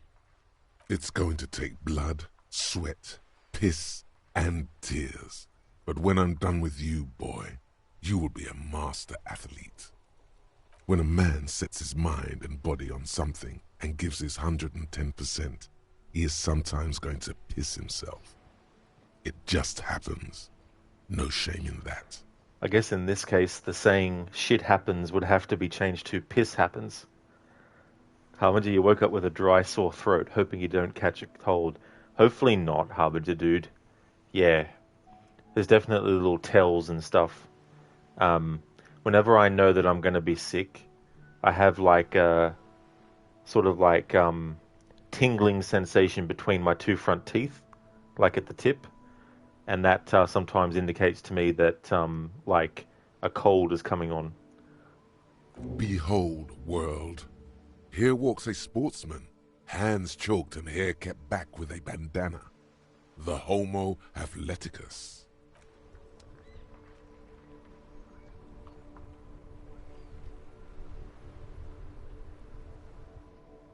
Okay, why has that happened?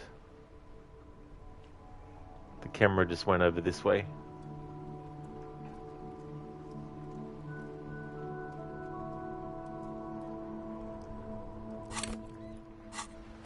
Don't know what's happening there, must be a glitch. Coach physical instrument. Oh yes, so this takes away encyclopedia. Okay, I really don't know what's going on here. This must be a glitch.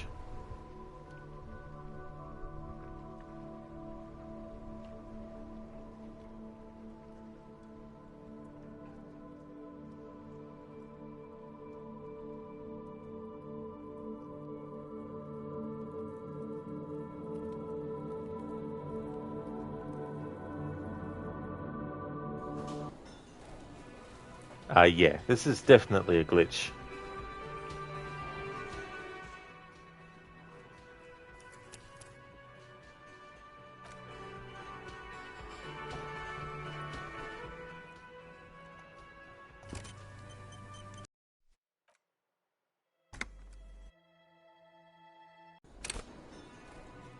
There we go. Now it's fixed itself.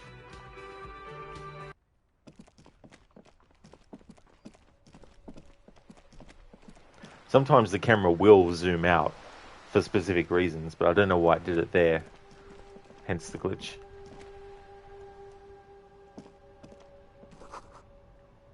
It's done it again. It didn't like me interacting with that.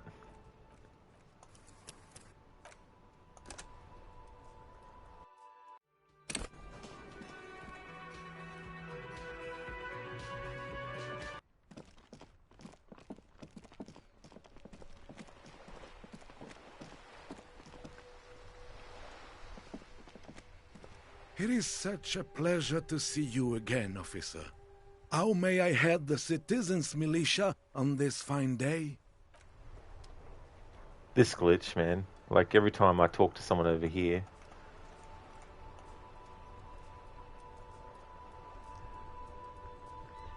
I like playing in the dark.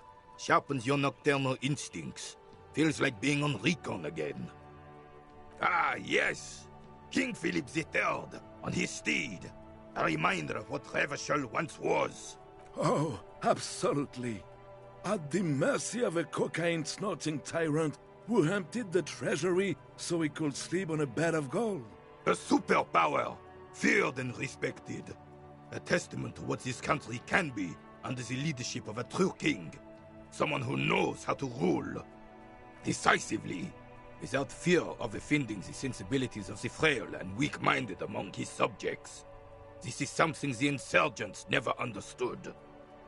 A nation is only as strong as its leader. That's why it was such madness to try to... Don't get started on that again. What happened, happened. The Carabiner doesn't reply, but his entire being communicates unbreakable resolve. Decisively, without fear of if Revachol would be a different place if more people realize that. We could still be the... Don't get started on that again. The Carabiner doesn't reply. Right.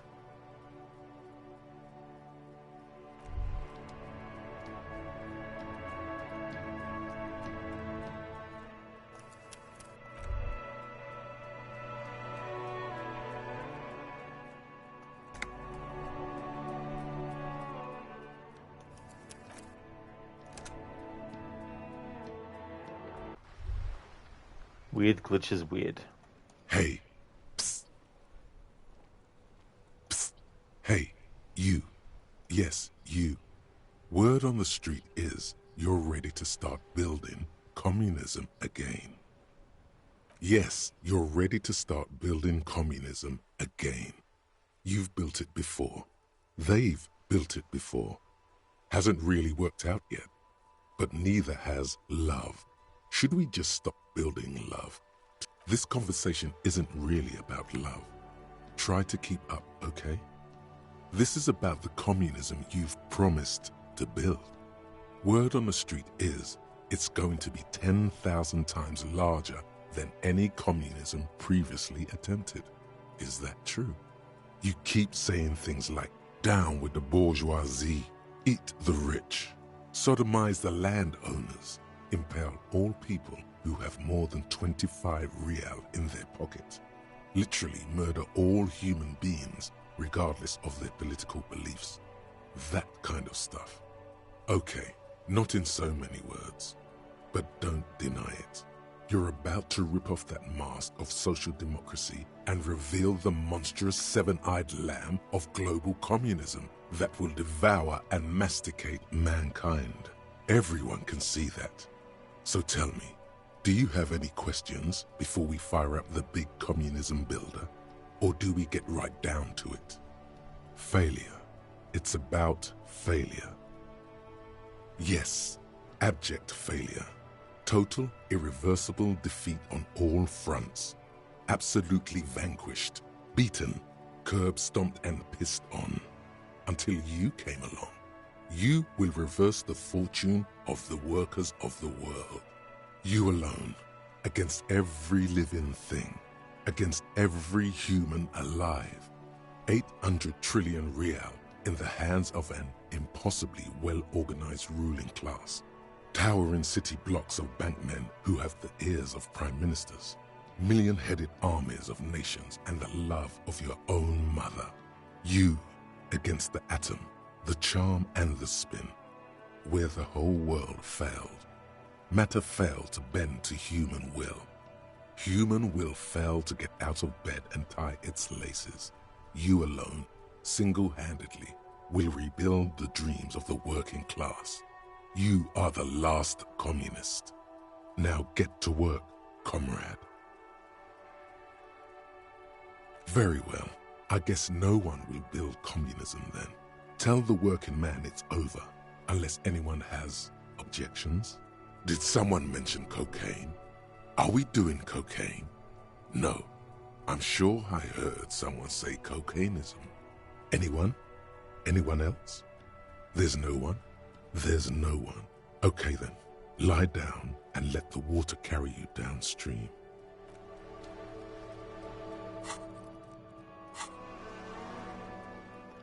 Harbinger, since you mentioned Full Metal Jacket, exactly 500 characters, by the way, exactly to the character. Today is Christmas. There will be a magic show at 0930. Chaplain Charlie will tell you about how the free world will conquer communism with the aid of God and a few Marines. God has a hard-on for Marines because we kill everything we see. He plays his games, we play ours. To show our appreciation for so much power, we keep heaven tagged with fresh souls. God was here before the Marine Corps, so you can give your heart to Jesus, but your ass belongs to the Corps. Do you ladies understand? Thanks for redeeming that quote from Full Metal Jacket.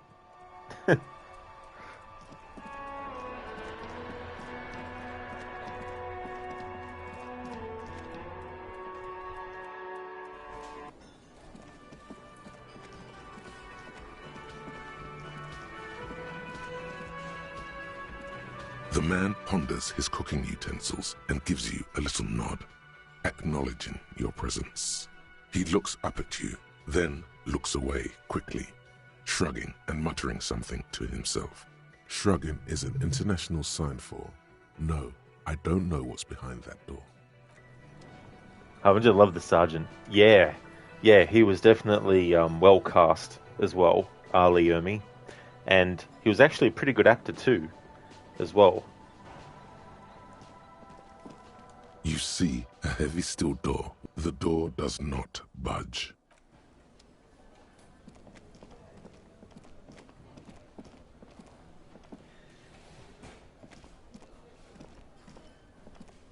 Can I help you?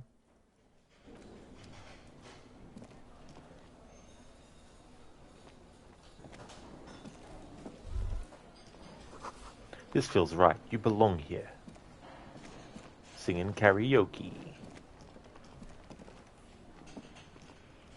Alright, so there's nothing new in here. So let's go back outside and then go back to the people who are protesting.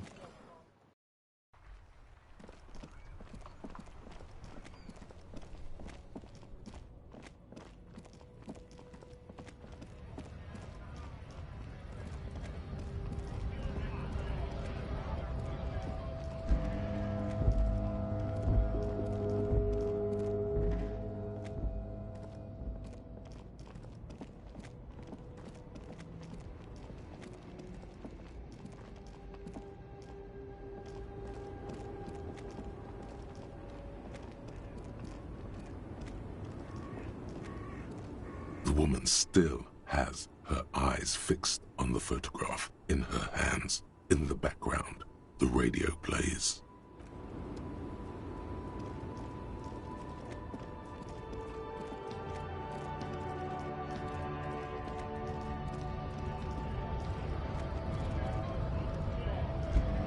Right to work! Right to work!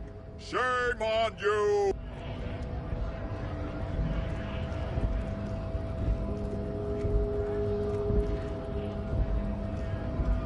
Hola, Wandering Man. How can I help you? The little boy had it good on his promise.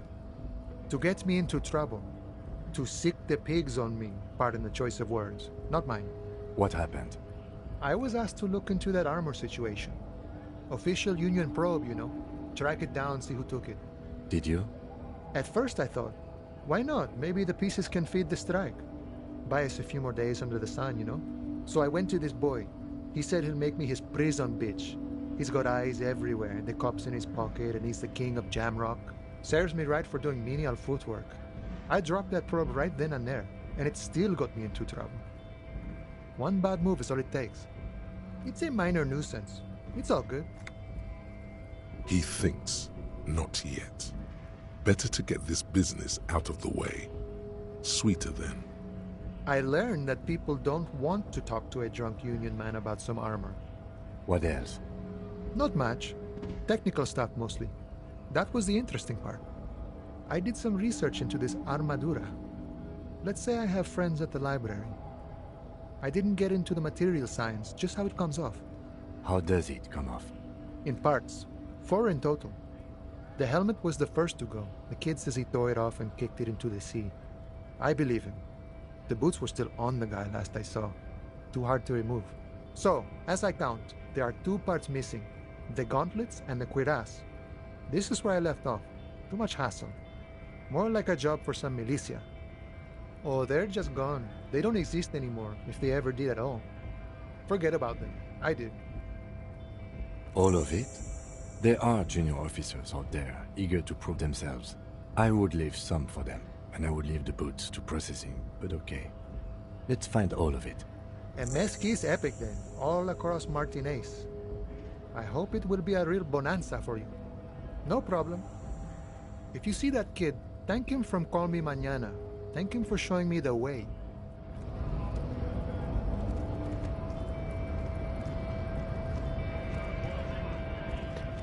Kuno is such a fucking annoying character. Eh? Kuno?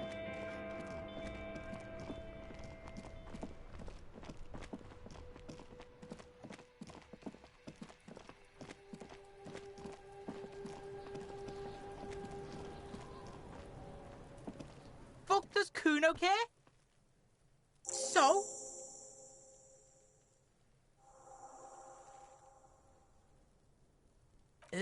North Jamrock? Kuno meant everything north of 881. The rooster fucked Kuno's words up. Kuno doesn't do south. Doesn't fuck with the madre. Kuno sent your fat ass running around like jello. Look, pig. Kuno sent you to rough some people up. Kuno played you. That happened. Now you and Kuno should move on. You got fucked. You got fucked, pig. Fucked bad. Of course you're gonna remember this. Now get the fuck out of here, griefing the Kuno. After this shit, you better have something real interesting to say if you want to stay in Kuno's face. Yeah, real interesting. Kuno doesn't fucking care.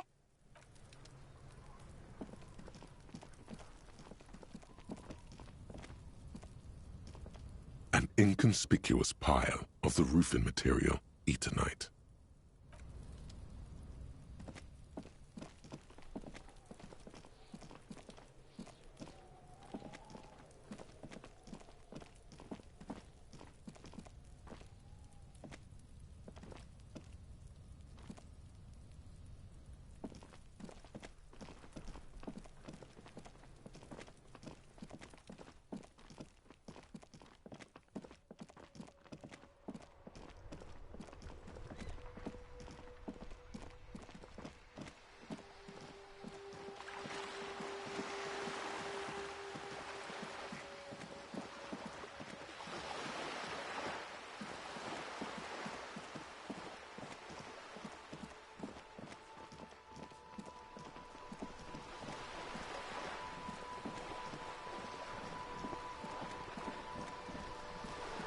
You're back.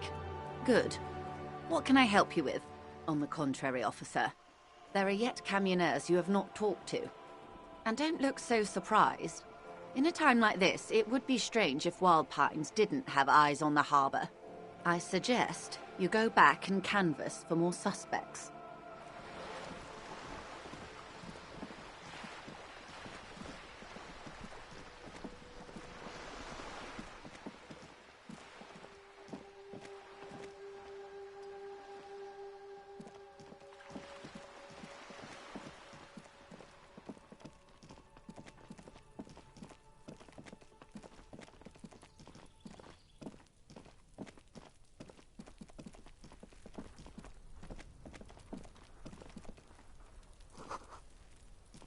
Just a closed door, but you look at it suspiciously.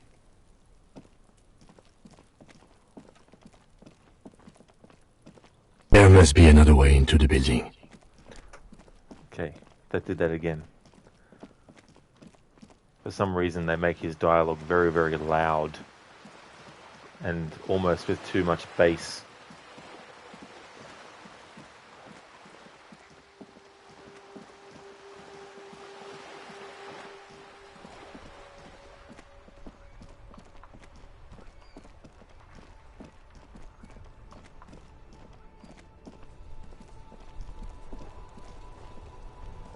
Inside, you see a set of steering levers, a radio microphone, a pull-out toolbox, and the soft glow of the fuel preheater gauge.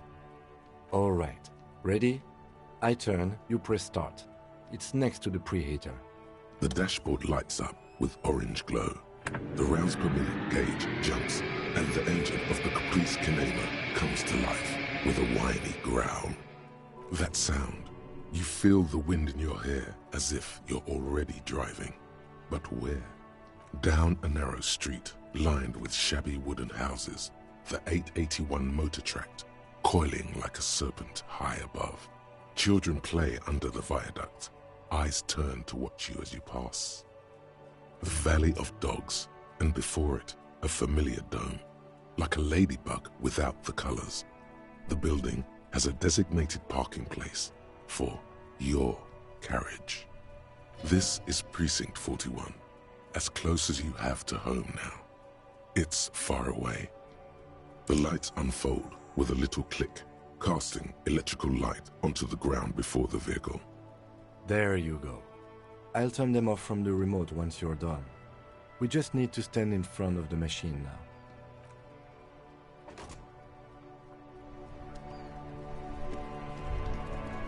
As you hold your ledger's clip under the headlamp, an iridescent hologram appears. A street grid and the veins of a great river. A familiar sensation washes over you. There she is. Revachol West. Around the borders of the watermark are dozens, no, hundreds of micro-perforations. The rectangular watermark is overlaid with the logo of the RCM, and yet the major arteries of Revachol are all recognizable.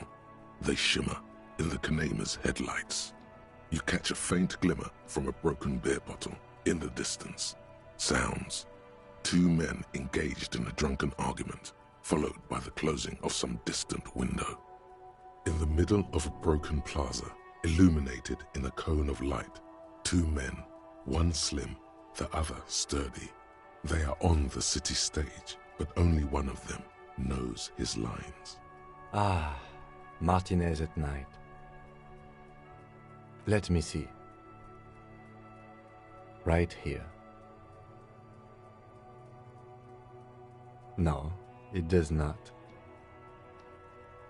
The rectangular watermark is overlaid with the logo of... Let me see. Right here. It has its problems. The rectangular... Let me see. Right here. Oh yes. Coal City. Le Royaume. The burnt-out quarter. All of them worse than here. There are many of them, and they are divided into 3 separate rows. The first row has 18 dots. Not bad for what? You don't even know what it means yet. The next is the longest. It runs all the way around the border, and then some. There are so many, it's hard to count. More than 150, at least. Maybe even 200. The last row has 3 perforations. That's it. Those are perforations. They represent your record as an officer of the RCM. They are your statistics, as it were. I should have guessed you'd keep a record. Officers often do. Let's take a look. Son, here is where we score your life performance. You better hope it's good. The first row represents your years of service. 18 years. Okay, not bad at all. What did you do before you volunteered? That's what it says. I might have guessed even longer based on your age. What did you do all those blissful years of your youth? Got drunk like a megastar? I walked the land telling whores and liars of the end to come. There are 9,855 days remaining. Probably some boring office job, same as everyone else. I feel like I just went around apologizing all the time. Do you really think I have any idea? Let's go with this one. Just for the hilarity of it. Cool. I'm glad you joined us. Not a lot of money in doom crying. Let's move on, shall we? This next row, the one that wraps all the way around, is your number of closed cases. Closed is good. It means finished. You've got, let's see... Wow, more than 200. Holy shit. It's quite a lot, even for someone who's been on the force for nearly 2 decades. Usually, clearing more than 10 cases a year puts you in the 90th percentile of all RCM officers. Call it what you want. You are a valuable member of your precinct. Now, let's look at the last row. Right. Those are your confirmed kills. You've got precisely 3 perforations there. Confirmed kills? That sounds pretty evil. A drink would soften that feeling. For an RCM officer, especially Precinct 41, which is in the Jamrock Quarter, it's rather tame. I mean that in a good way. There are certain officers who treat their kills like some kind of ghoulish game. If they do happen to solve a case, it's usually by accident. But it seems as though you are, or at least were, one of the good ones. So we have that to be thankful for. He's sincerely glad you're not a scary predator. Not to say relieved you're competent. Yes. Everyone has their own method of coping. Some more effective or self-destructive than others. Personally, I find it helps to keep up a few hobbies. Oh, this and that. Let's not get into it now. Why not gardening? You've already got the yellow gloves. It's meant in earnest. Please don't mistake it for a jab. The lieutenant nods. Right. I'll go turn off the lights. You can now see your statistics on your journal page, to the right of the task description. Nice. Hang on, what's his own thing he was going to say to himself? Oh no, it's disappeared now.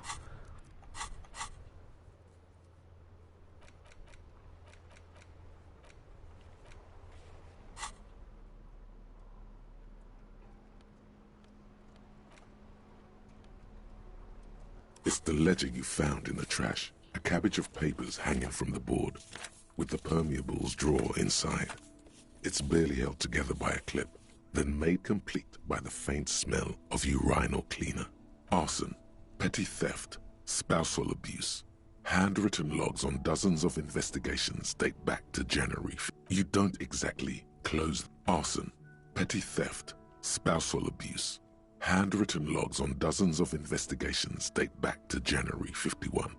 Stamped case files. Commit to paper. These are your last couple of months in Revachol, Precinct 41, Jamrock Quarter. Yes, it appears you employ a, shall we say, robust yet literary system. Each investigation has its case number written on the margins. Yet, still more tellingly, most are accompanied by a name. Yes, all caps. One is called The Next World Mural. Another, The Square Bullet Hole Murders. Another yet, The Unsolvable Case. Alright, so I've gone through these before. Others appear. You like this grimy murdering, don't you? Wish there was one in there about a drug den. You love those. Gets the blood pumping. It's going to take an effort to piece the... You don't exactly close them, so much as distance yourself from the smelly papers. They're a little further from your nose now. I want to investigate Kim's vehicle again, though, because there's more to actually Inside, look at. You see a set of steering levers, a radio microphone, a pull-out toolbox, and the soft glow of the fuel preheater gauge. As you tap on the gauge, the indicator pin jerks as if startled. It's in the large orange sector, indicating the engine is warm. Next to the gauge is a red switch labeled heat. Now, that's enough fun with the foldable headlights. I know they are mesmerizing. They are also fragile. I'm not going to turn it on for you again. This is the Caprice Kinema, my motor carriage. You can use the toolbox and the radio if you'd like. Motor carriage. Something bad with a motor carriage. A dark lump rises in your throat. Nothing. It's probably nothing. Forget I brought it up. Please proceed with the carefree lollygagging. No, I'm afraid not. We have a murder case on our hands, remember? A motorized vehicle, officer. I'm sure you are familiar with the concept. We've had these for nearly a century. The Caprice Motorcar does provide most of our patrol vehicles, yes. In the cabin, you see a set of steering levers. The white suede feels luxurious under the touch, and the metal clutch handle so very familiar in your palm. A metallic drawer slides out from under the seat and clicks into place. The tools inside are neatly organized. Take what you need, officer. It's going to be a long case. I'm not protective of my tools, like some men are. He's clearly a little protective of his tools. But what can you do? Work is work. The pry bar feels nice and cold in your hand, heavier than you'd think. Cold and heavy, like truth. You feel like you're reunited with truth once more. Useful for opening all sorts of doors and lids. The handles are long and sleek. Snap, snap, go the cutters in your hand. It's robust, weatherproof, and well-made. Police issue, blue. Lets you see things in the dark you would otherwise miss. The pull-out toolbox slides back into its nest. Preheater gauge casts a warm glow on the steering levers and the radio on its hook. The frequency tableau lights up, and the green button labeled Prime Line glows like a feline eye. And then you hear something. The soft purr of electrical kittens. Radio waves cast far and wide over the metropolis. A woman's voice greets you through the static. This is Precinct 57. Hello, Lieutenant. How may I assist you? Hello, Alice. Please assist our colleague from the 41st Precinct here. I'm putting him on. Come in, dispatch. Come in, Delta 10. This is Firewalker copy. Hi, Alice. This is the officer from the 41st Precinct speaking. Nice to meet you. This is Officer Alice Demetri, Precinct 57. How may I assist you?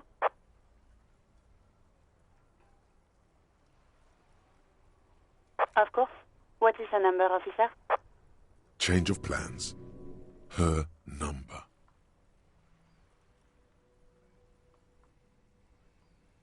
Officer?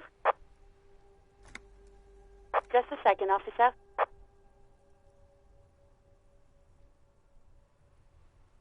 10-2, 10-5. This is 41st. Come in. Over. A scrawny old man sits in a dusty cubicle, smoking, with a large white rectangle sewn on his vest. In front of him is a box-shaped apparatus with an array of wires and antennas. The radio switchboard. 10-4, what's your status? Over. 10-18, 10-20, over. 10-18, 10-20, over. State your message, sir. Over. 10-4, your badge should have most of your personal details. Look over that. Over. 10-9, repeat message. Over. 10-4, message received.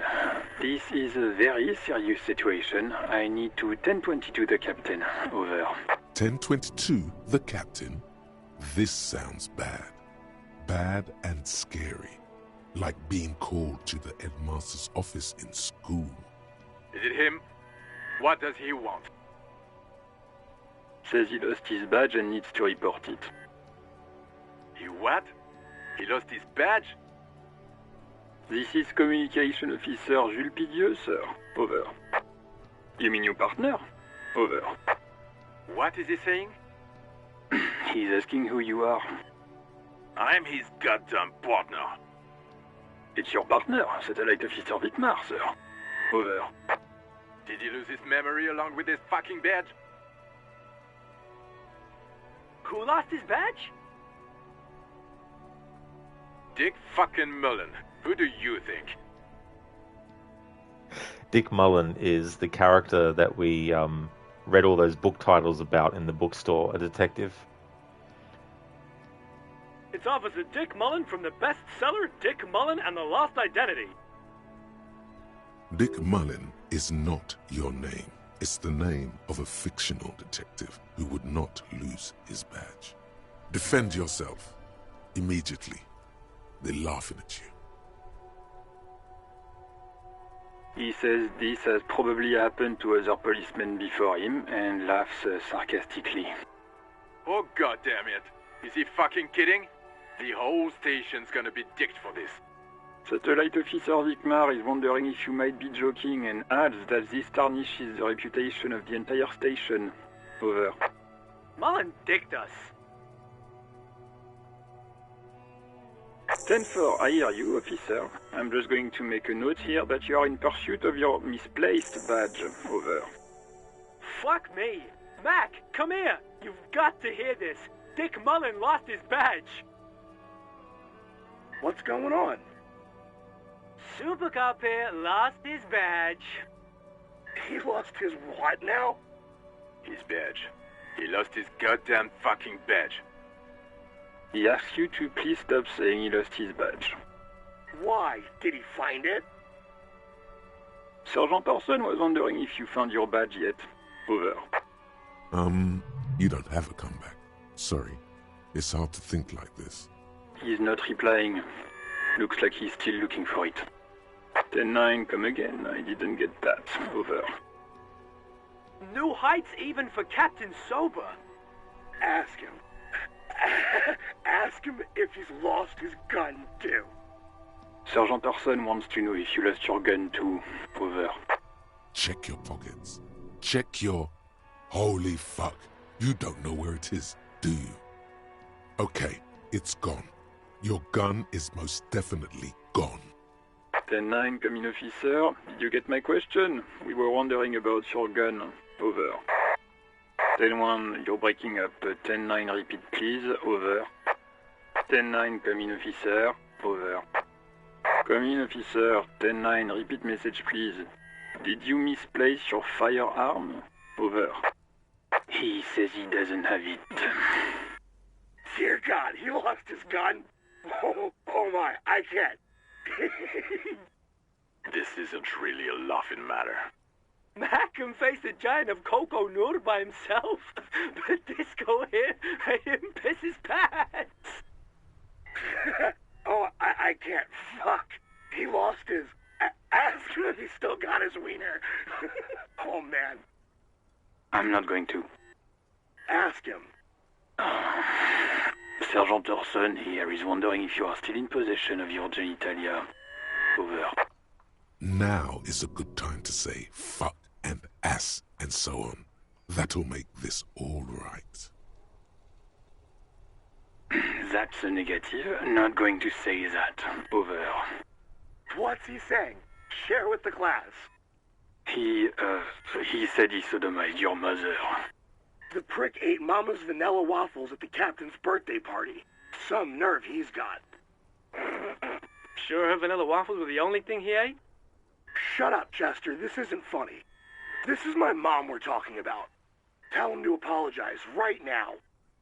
Sergeant Orson requests that you apologize for the claims you made about his mother. Over. Mac, he says you shouldn't have antagonized the Firewalker in the first place. Who? Satellite Officer V. I'm afraid he might be referring to himself as Firewater, sir. Firewater? He's lost it. Fuck it. Tell him to find his goddamn badge and gun. That's the only thing that matters. Satellite Officer V. 10-4, affirmative. Officer is in pursuit of his firearm. Oh, God, Officer, do you need further assistance? Over. 10-4, I hear you. I don't have the authority to grant your request, but... What does he want now? He's asking for money. Is he fucking kidding? I don't think he is. Don't give that asshole anything. He's just gonna drink it all. Alright, that's a negative on the additional funds, sir. Over. He says it's important to the case. He isn't getting a red cent. You can tell him that. Request denied, sir. Over. Nothing is working. Anything else, sir? Over. Okay, 10-4, sir. I hear you. Relay your question. Over. Wait. Before you say anything stupid, think it through. You're going to be looking at a straitjacket if you tell everyone you lost your memory. Be smart about this. Ask if he's there alone. 10-4, sir. I'm not hearing your question.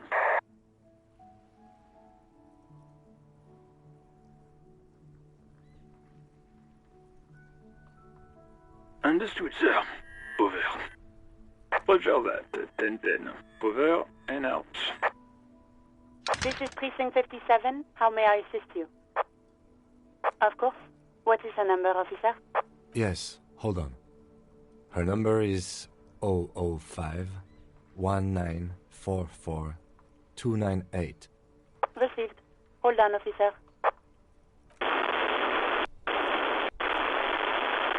Give it a minute. She might be busy at the moment. Takes a bit to get to the phone. Officer, I have Sylvie Malaika on the line for you. Yes, hello?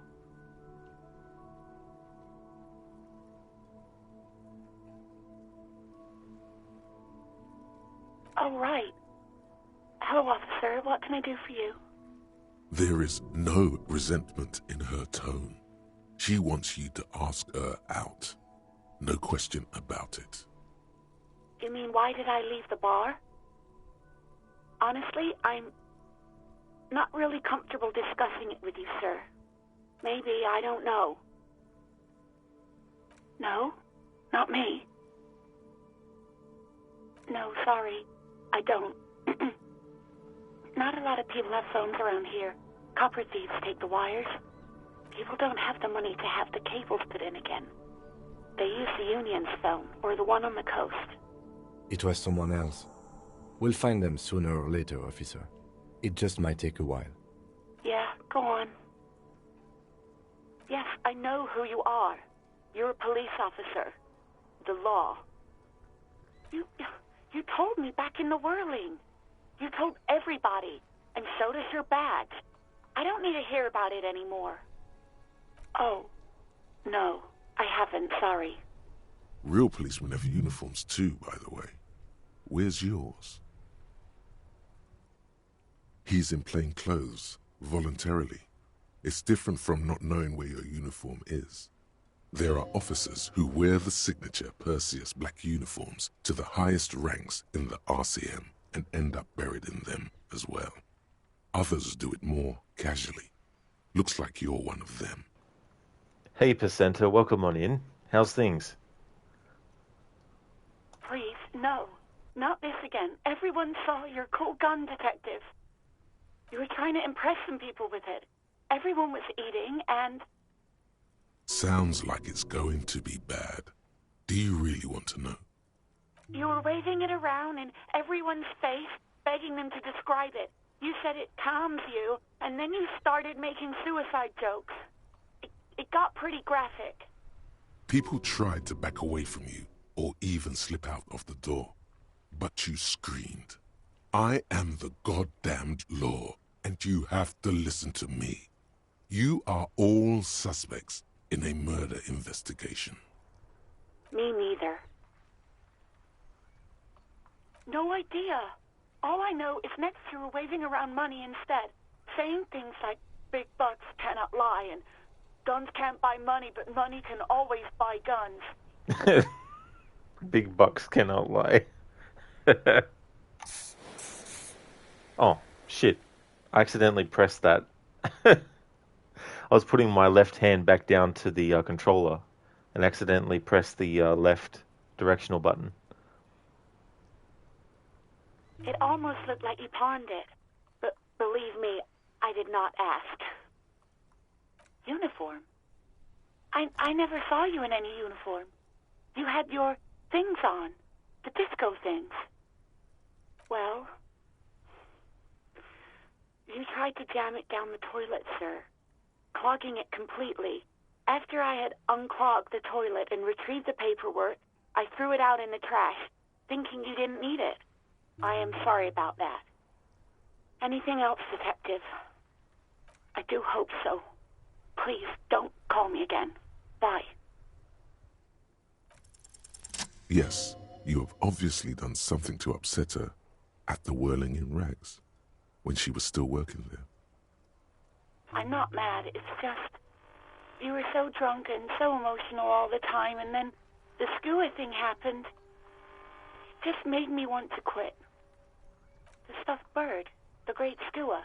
You threw it against the wall while screaming, "Fuck that bird," and laughing like a maniac.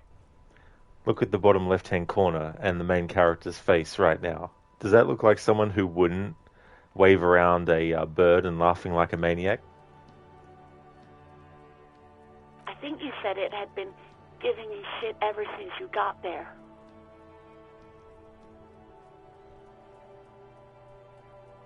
It was a pretty bird, there since I started working in Whirling.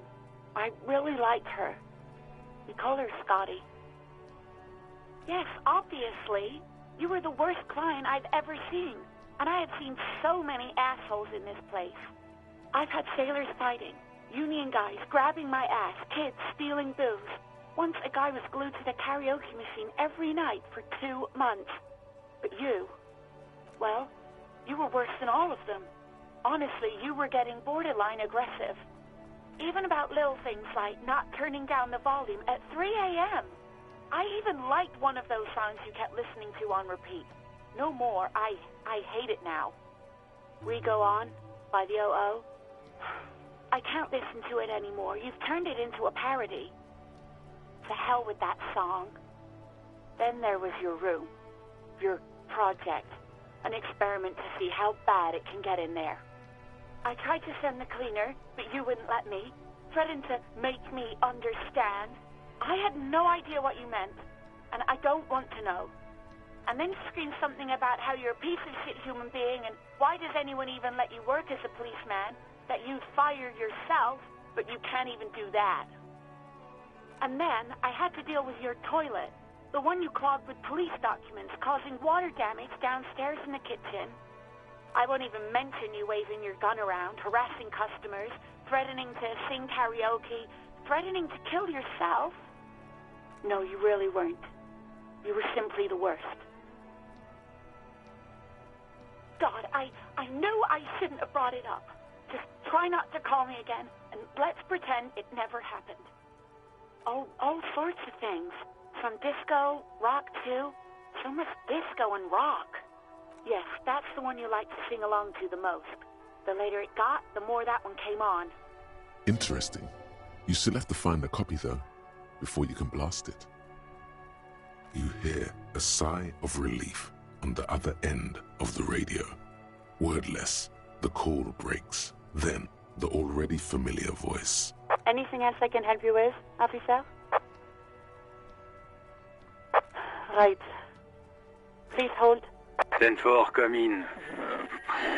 Fireworker, over. Roger that, 10-10, over and out. Well, well, he had quite the night. Hey, so we've been monitoring you internally, and now we know your Copo type. Yes, guess what's yours?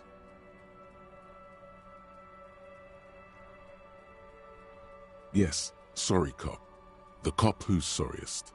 Let's make it official then, shall we?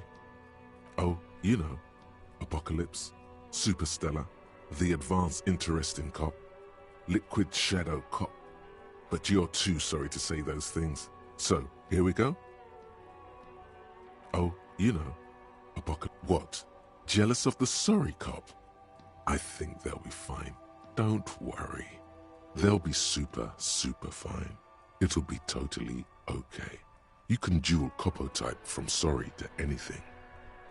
No, you don't. Come on. You'll be back to saying sorry in 2 minutes. Stop wasting time and begin the repentance. Of course you are. It's okay. See if you can get something out of this, like info. Or maybe every time you say you're sorry, you get $1 million.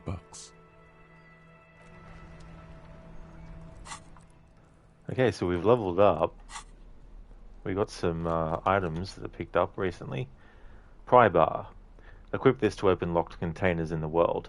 The red-tipped pry bar has Carson T Heavy Duty engraved just below the handle. It is satisfyingly heavy and perhaps one of the most useful tools to carry around. Chain cutters. The meanest looking pair of cutters you have ever seen, made in Gottwald by Walsherm Werkzeug. No chain, wire, nor barbed fence will ever stand in your way again. They look hungry, ready to chew steel. Flashlight. A police flashlight bearing the logo of Grundstellung Ray O. The small dynamo packed inside this handheld illumination device theoretically gives you the ability to produce a tiny amount of electricity anytime, anywhere.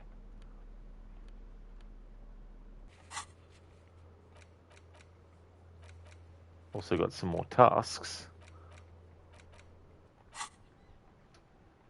And another thought. Rigorous self-critique.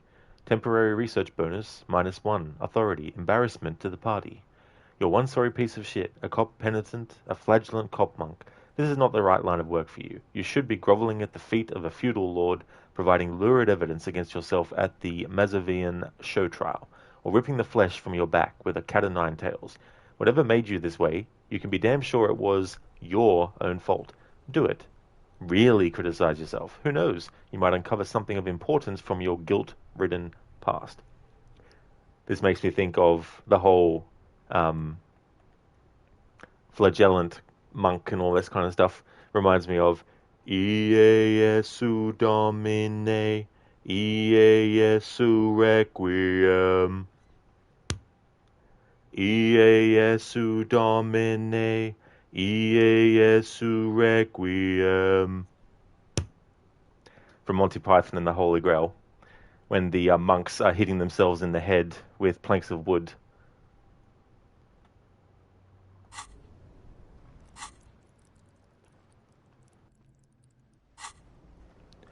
Okay, let's... Oh, I only just noticed you can zoom in and out as you wish. For I've never thought to actually do that before.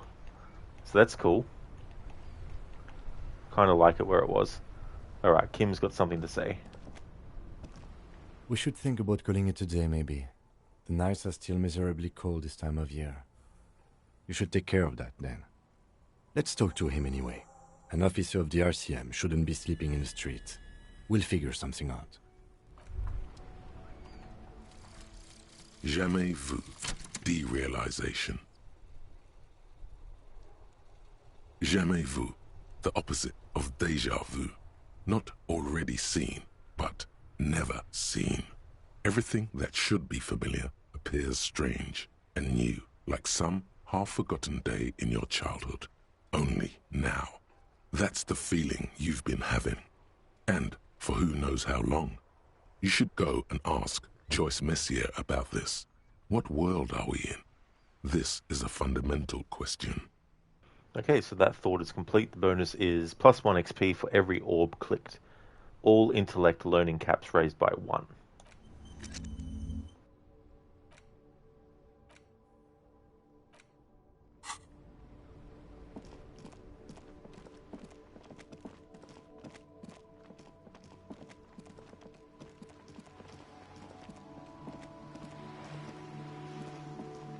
Okay, so the bookstore is probably closed now.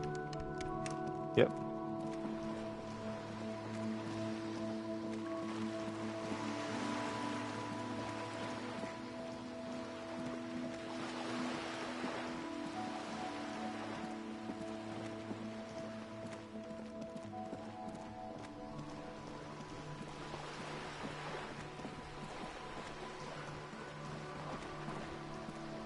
You're back.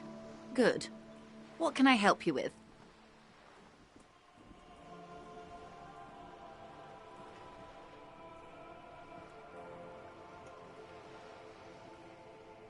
More lessons in basic reality?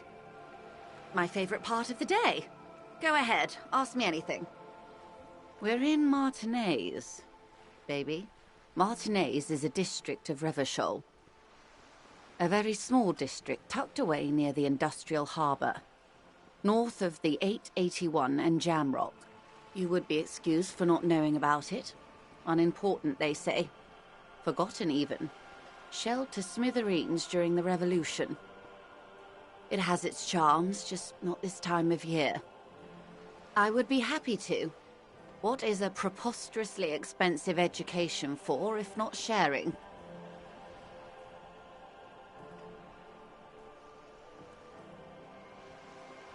Glad to have been of assistance. The little that I know. Anything else? Is what you want to say, but it isn't that easy, is it? What is this? An athletic challenge? Scream it from the top of your lungs immediately. Show that asshole. Look at that lady.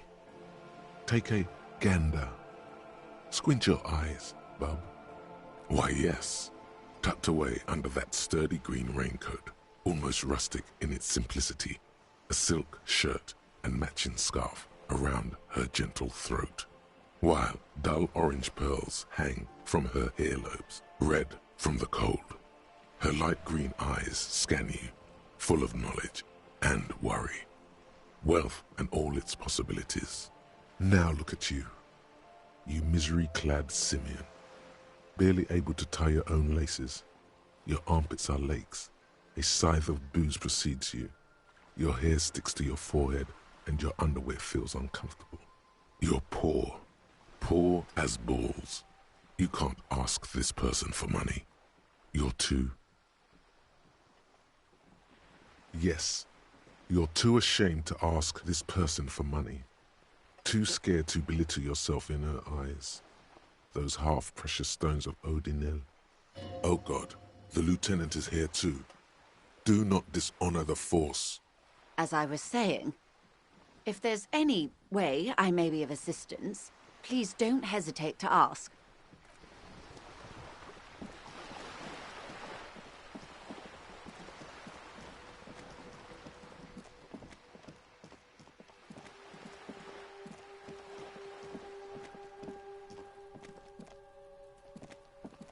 Just an ordinary war.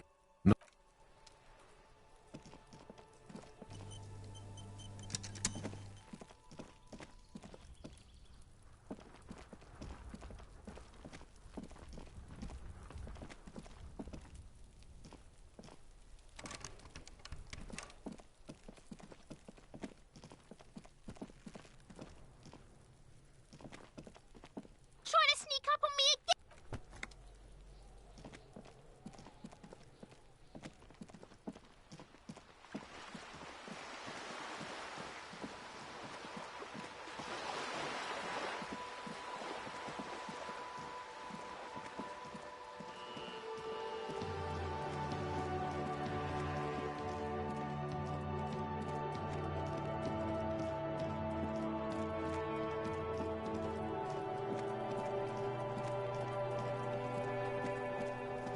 He's friggin' still there. Okay, before I investigate that part again, let's go back into the cafe area thingy.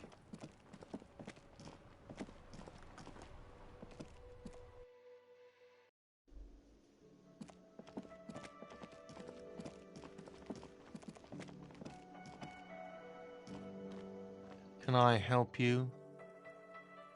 Yes, have you got it?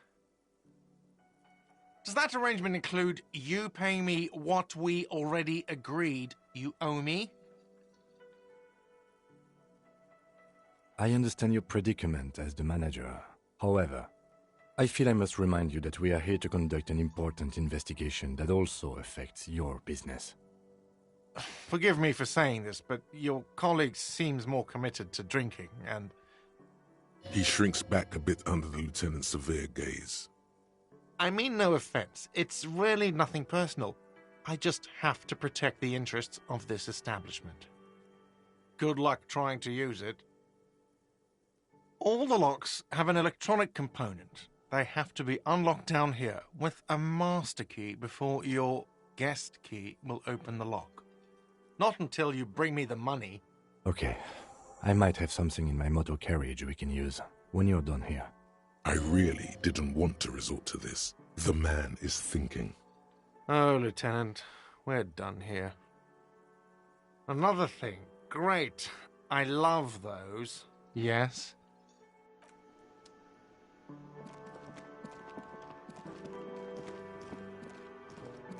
You see a heavy steel door. The door does not.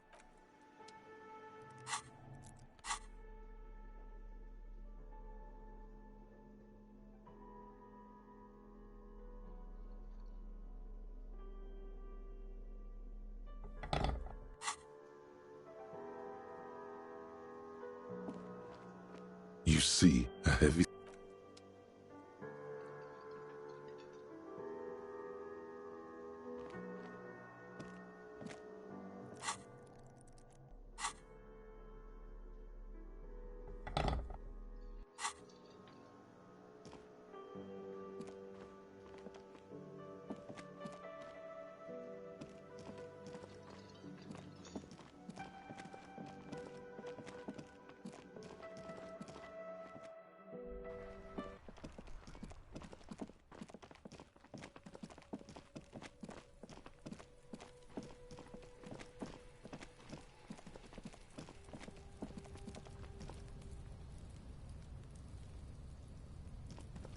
An inconspicuous pile of the roofing material, Eternite. It's nothing. Someone just left some roofing material slanted again.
If you don't mind, please put the flashlight away. Some of us have photonic sensitivities. I do appreciate it.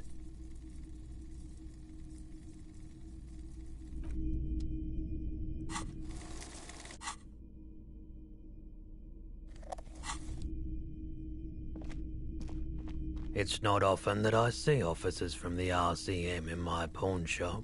What can I do for you? His courtesy is not insincere, but he prefers being alone with his projector, just watching the movement of light across the walls of the shop. I haven't had any problems myself, though some of my customers have complained about inconsistent law enforcement. Who are your customers usually? All kinds of people come through here. Locals, travelers, people looking for a deal, people looking for a keepsake, people who are terminally bored. As you can see, I have a wide selection of goods for everyone to choose from. It keeps me entertained. Entertained? He might be high. If he is, on what? I doubt it, but I can try and answer any questions you may have. I do my best to keep my distance from all manner of butchery. Bad for business, bad for everyone. No one likes to see what you have to see every day. The pawnbroker's gaze is already fixed on the dancing colors. Someone else came here earlier today asking the same question. I promptly sold her the gun you pawned a couple days back. What? Sold? The lieutenant shifts from one foot to another, alert. You were adamant about getting rid of it, officer. Said you were undeserving of a service weapon of the Revachol Citizens Militia. And I don't like keeping guns around the shop for long. Off-the-charts photon emissions, the unhealthy kind. She didn't seem like a policeman, although she kept referring to herself as a pig, which was odd. I found her interest in the gun a bit obsessive, but I was just happy to get rid of it, and of her. Truth be told, she was terrifying. Right, so let me get this right. You sold your sidearm, issued by the Citizens Militia, and now a civilian is running around the streets of Martinez with it?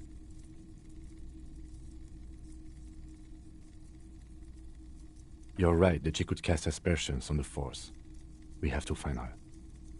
My apologies, officer, but I have no idea where she was coming from or where she went. A needle in a haystack. There is nothing you can do about it now. You'll just have to hope you luck upon her somehow. Of course. Let me have a look. Anything else you're thinking of selling?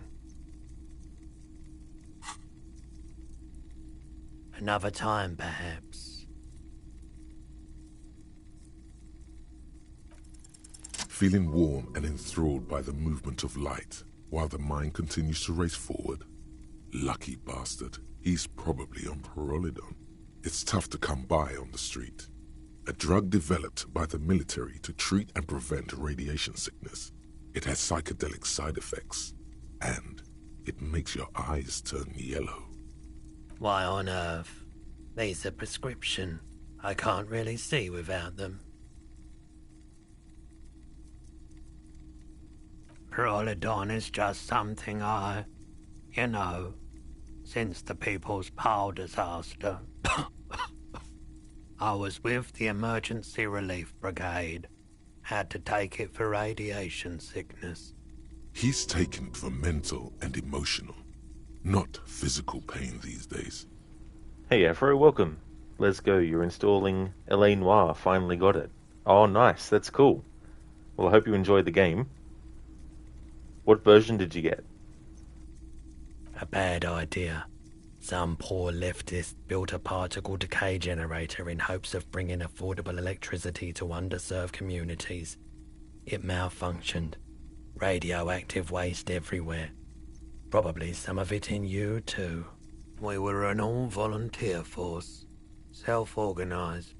Tried to help the fire brigades contain the spill. Tough son of a gun, this one. Respect. I lived by the river since I was a small boy. The Esperance.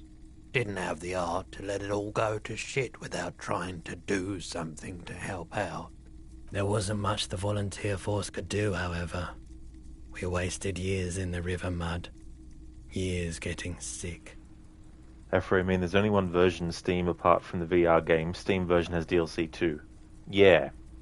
Yeah, I found it interesting that they did a VR version of that game as well.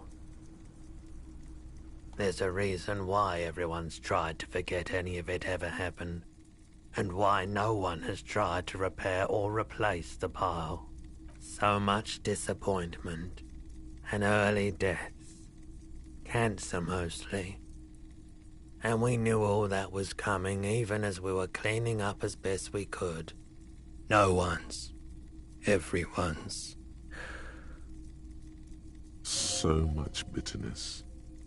A bunch of poor people built themselves a primitive nuclear reactor, hoping for the best. What do you think is going to happen? The cleanup happened 15 years ago. I was young then. Later, my second aunt died. Left me this shack and all the assorted junk in it. So I came to Martinez. People told me don't go there. It's a shithole. I said, people, we just had a nuclear pile meltdown. I'm gonna get as far away from Forburg as I can. Still in the same city, but... Afro, Witcher 3 is also on sale. You wonder if you should. Why not? Because those games of Gwent aren't going to play themselves. I mean, you could also decide to do some witchering and all that kind of stuff, but mainly the objective in Witcher 3 is to play as much Gwent as possible. Hi, Jacada. How's things going?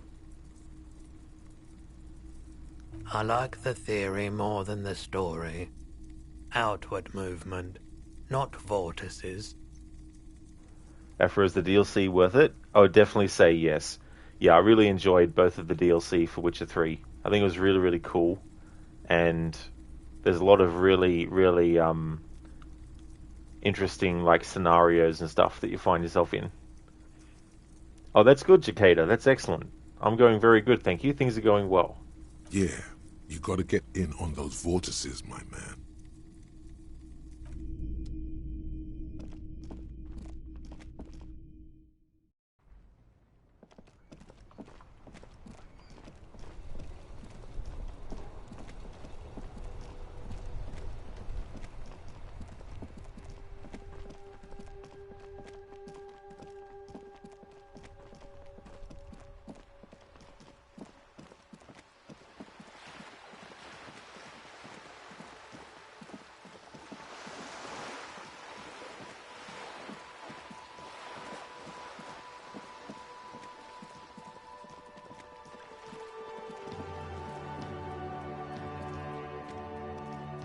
Hello again, officers. Have you come to admire my mural? What do I care about some fucking tin eggshells? Ugh, alright, sad piggy. I'll give you this one. I saw a little girl in the fishing village running around with military-grade handwear. Looked cute as hell. If you haven't been there, the village is a shithole down the coast from the main plaza. Have a good time! No. That's all the snitching Cindy the Skull does for today. Actually, I don't even know why I told you what I just told you. I have a weakness for animals. It's the animal thing again. Damn it. Or a weakness for police officers, miss. Thank you either way. Jacada, you're playing some new games. Red Dead, Ghost of Tsushima. Excellent. Yeah, Ghost of Tsushima is definitely on my list to play through. Looks really, really cool. Harbinger, you have the physical versions for Witcher 3 and the DLC. It's one of the last non-digital copies that you bought, but you don't have anyone to play Gwent with. Well, there's plenty of people that you can just force to play Gwent in Witcher 3. They're like, help me! My family member's gonna die in 5 minutes. Care for some Gwent? Sure.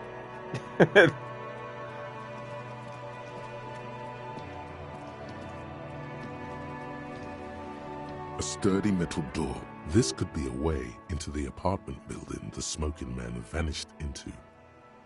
Good. We had enough problems with bums and drunks and thieves loitering in the hallway. You have no business here. You're well versed in the kind of threatening legalese that implies criminal liability, but in fact has no meaning whatsoever.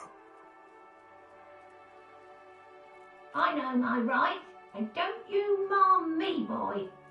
Miss, would it help if we offer to show you our badges? Hold your horses. I don't care about your stinking badge. Just come in.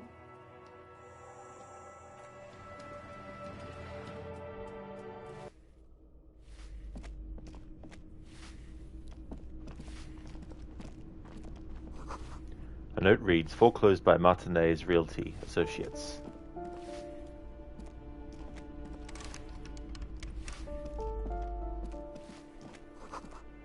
Apartment 8, their mailbox is overflowing.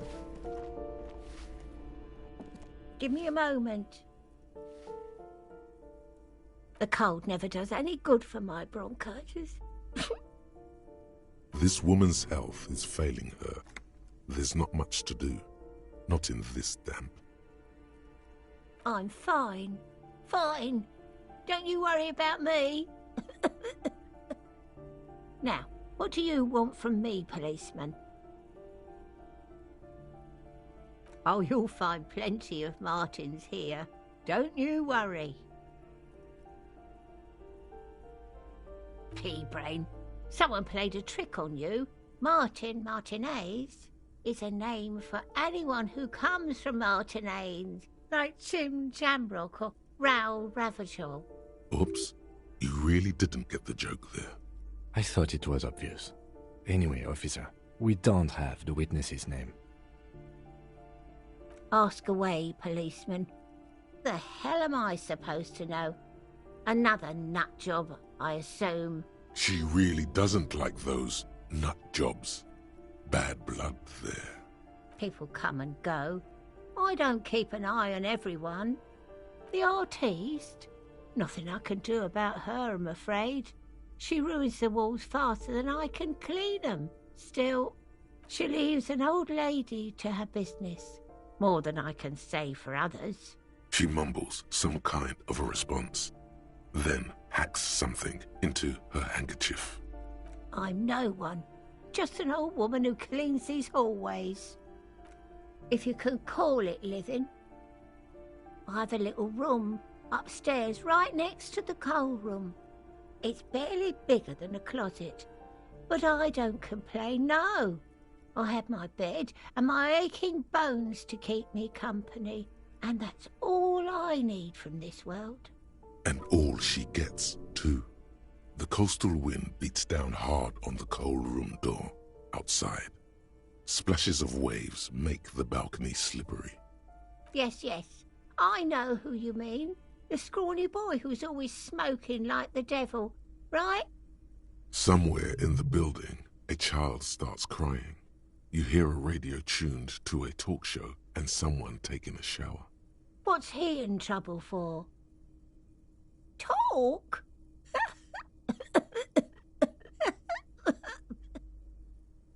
He lives upstairs in room 28.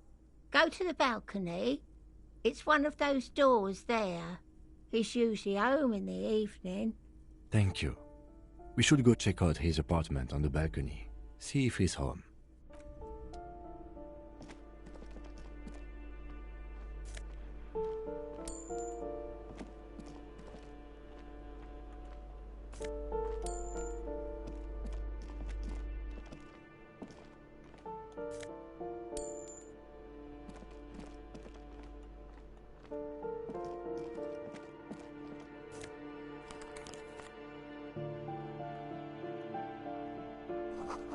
The box is filled with cleaning chemicals, smells of laundry detergent. Eviction notices and missing pets are plastered on top of each other.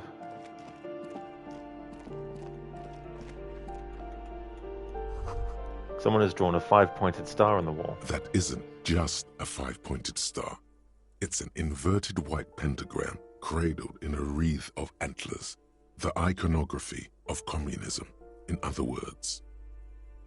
I'll keep my armistice handy, Detective.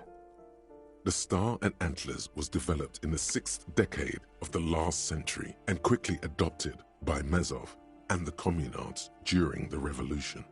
Even today, half a century after, the star and antlers retains the ability to evoke hope, disappointment, and fear in equal measure.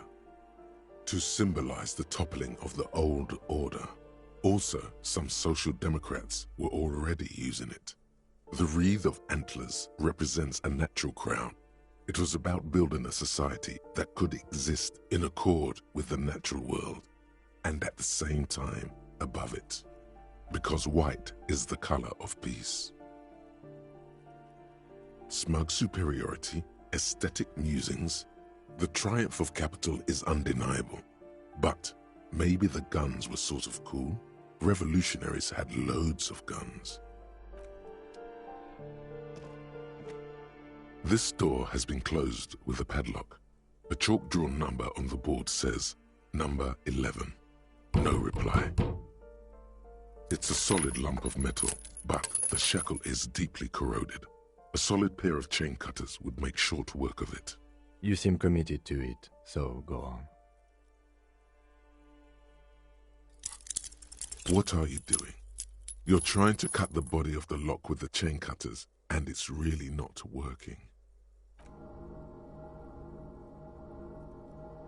I believe it's the shackle you mean to cut, Detective. Perhaps you should give it another go. The shackle snaps like a twig, and the lock falls to the floor with a little thud. It should be possible to enter now. After you, Detective.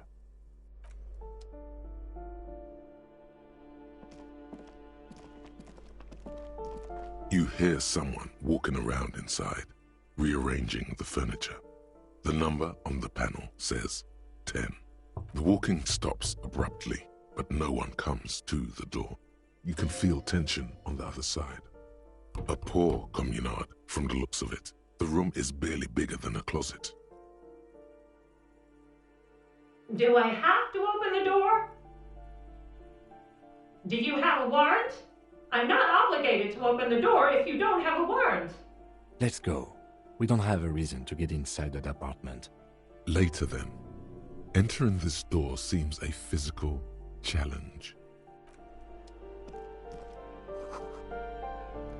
The door number 9 is locked. Alright, now we go into 11.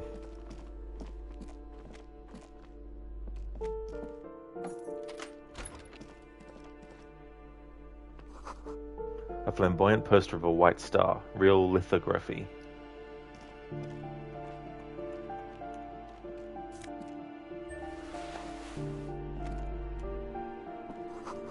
Books of critical theory on the monstrosities of capital and such.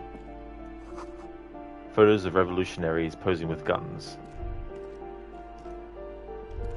A plaster cast bust depicts a middle-aged man with impressive sideburns. The name on the plinth reads Kraz Marzov. The white star, the photos on the wall. I think we have broken into the apartment of a young communard. How fitting. He's known as the father of scientific communism, also known as Mazovianism. His theories about economic history greatly influenced, some would even say sparked, the anti-centennial revolution. I suspect that's exactly what they're trying to do. There aren't many communists around, not after the revolution. Some youth still keep the ideology going, it seems.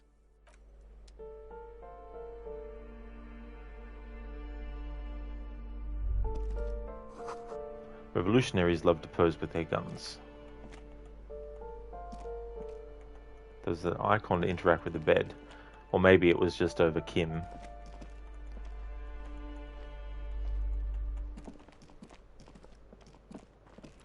Alright, let's have a look at what we collected. Clothes. Flip up glasses, the auditor. +1 logic. Balancing the books. -1 authority. Filthy boho, probably a narcomaniac. These flip-up sunglasses were fashionable in the old, but have since lost their popularity. Their thin gold alloy wire frames are a reminder of drug-addled bohemian artists. These days, the glasses are only favored by organized crime accountants who desire to look cool. Saramirizian lounge jacket, +1 conceptualization, summer plans. A classic white summer jacket, loved both by the Saramirizian Communist Party and the accompanying subtropical drug traffickers. It fits you well, regardless of your political ambitions. Alright, it gives us +1 in something, and no minus in anything.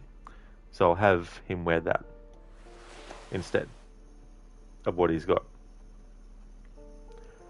The Disco Arse Blazer, +1 Esprit Decor, halogen watermarks.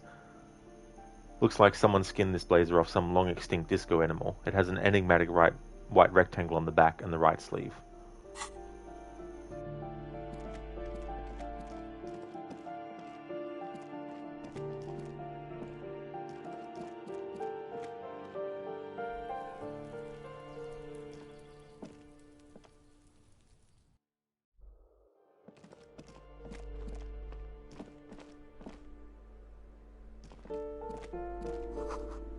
An old shoe rack, boots, sneakers, and old slippers.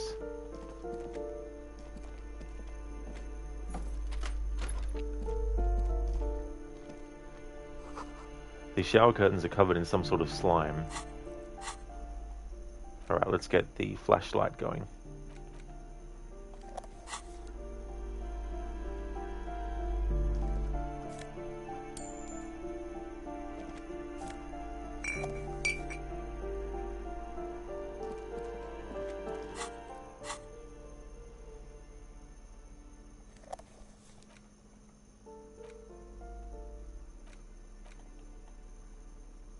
Alcohol, Commodore Red, +1 physique, -1 morale, uses left 5. A large crimson bottle of cheap sugary wine made of poverty, sugar, artificial taste enhancers, and a vague memory of grapes, guaranteed to colour your lips. Apartment 12, a loud rumbling snore comes from within. The snoring is scary somehow. You should leave. Is it snoring like...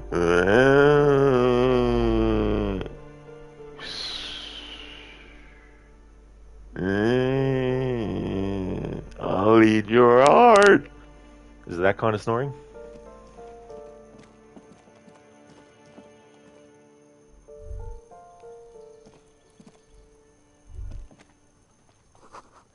A maroon glow of light pollution rises from the east. You hear distant traffic. Night is falling on the city.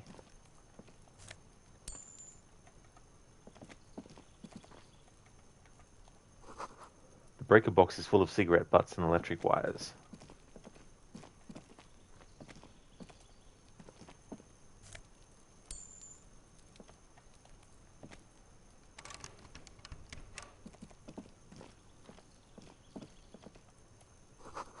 Someone's growing rosemary, thyme, and a cactus. This is the door to apartment 29. Complete silence. Whoever lives here isn't home. This is the door to apartment 30. Voices from within, singing along to some buoyant dance track.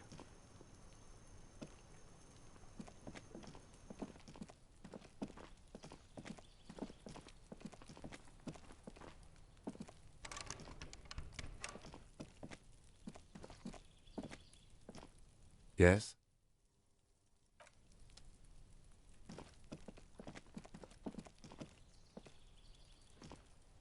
This door is made of metal and appears to be reinforced. Someone here really values their security. Number 28. This is where the cleaning lady said the smoker on the balcony lives. Let's see if anyone's home. Knock on the door. No one answers. Looks like the young man we are looking for isn't home. I think our best chance to catch him is in the evening. We should return tomorrow after we have finished with our day's work. How about 9 p.m.? Sound good? The smoker on the balcony. This is why we're here, right? He might know something about the murder. So tomorrow 9 p.m.? Tomorrow 9 p.m. right here. Apartment number 28. Good, let's go. Damn. Turns out it's quite tricky finding someone in a big apartment building. Don't worry. You'll get him.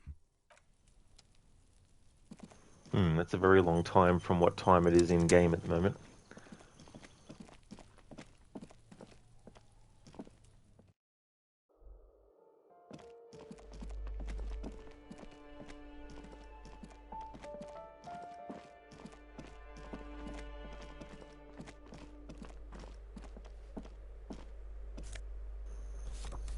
Postcard, Boogie Street, 46.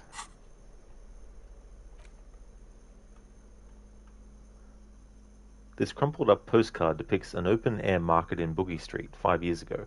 A vendor smiles as dead roosters line his stalls, hung by their feet from canopy.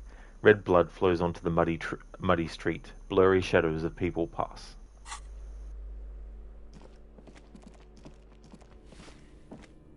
Give me a moment. The graffito says, "A firing squad for the rich."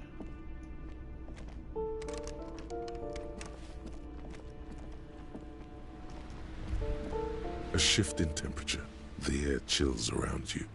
Dust settles on the stony floor. A former architect stands before a slice of window, a room plan in her hand. A cold wave has made the air in the building stand still and frozen, with temperatures falling down to -20 degrees Celsius. Is red from the cold. She's breathing on her fingers, clasping the plan. Traces of sadness are visible in her expression.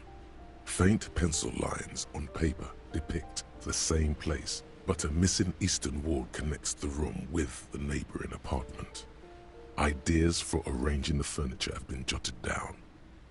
It's clean and empty, with new tapestry embellishing the walls.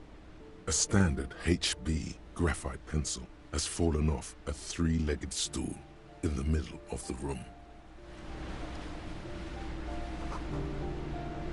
Waves crashing in the darkness. Someone has torn down the wall.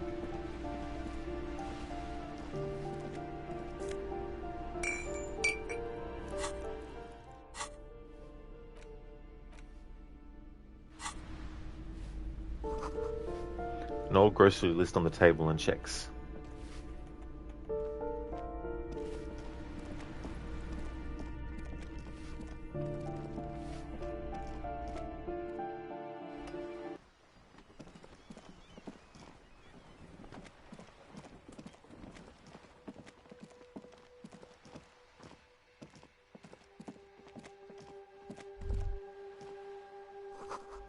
Above, tarps flap in the wind, forgotten hammers and nails rust.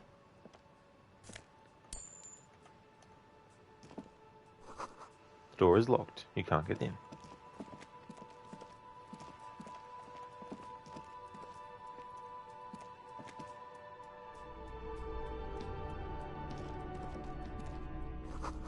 Someone's been sleeping here recently. Pour la Homme Laborer jeans. +1 electrochemistry, god ass. -1 reaction speed, hindsighted. Although these jeans look worn, the wearer must have had an ass given to them by the mighty lord himself. That beautiful peach-shaped man-ass has imprinted itself so deep in the fabric, you can't but wonder if wearing them would start moulding your own vague rear side into a more shapely form as well. Interesting observation. Enough coal to last for several winters, smells of chemicals.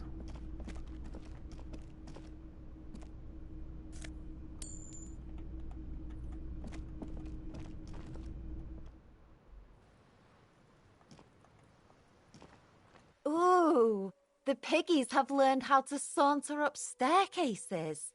I didn't think you could do that with hooves. But yeah, I can see that. Cool mutations. That smell coming from her paint bucket. It's not paint. It's heavy fuel oil. Red-dyed heavy fuel oil, intended for exclusive use in government vehicles, to be precise. What did you think I was using? Aquarels? Sucked it out of a cop's fuel tank myself. Back in Jamrock. You ain't seen nothing yet, Piggy Boo. Ooh. Not only have you found my address, you've discovered my biggest secret. I'm a coal miner. Does anyone in a city like this? Yes, I keep hoping a shaft will collapse on me, but somehow it never happens. It doesn't have to do anything at all. Nothing does. Like me. Right now, I'm doing nothing at all. Shoot, Piggy. It's what you do, isn't it?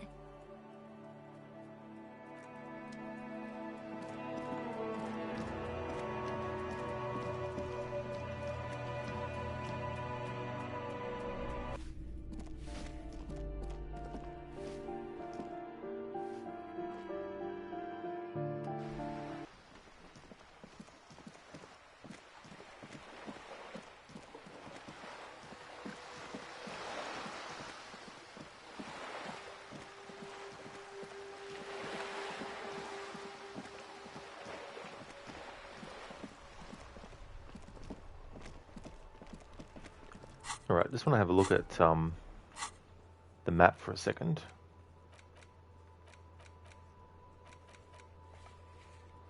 Let's have a look at some of the checks that I could retry again.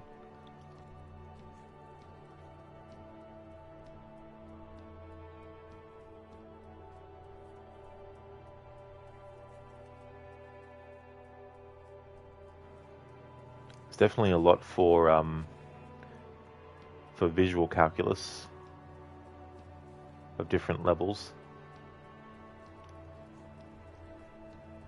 I might go for that. Visual calculus.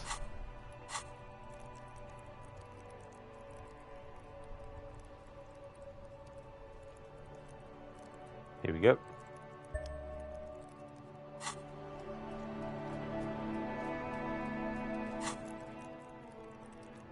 Oh, I can level up again. That's cool. Let's have a look at the map again.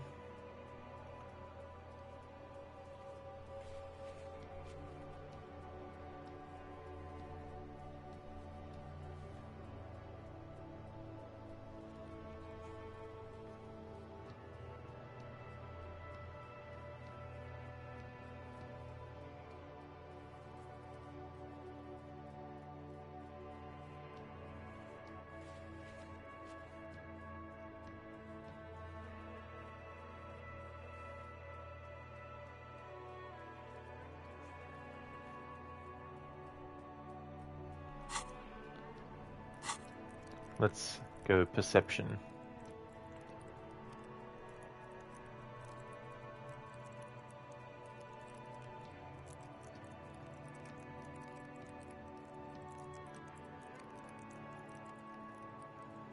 Ah, here we go.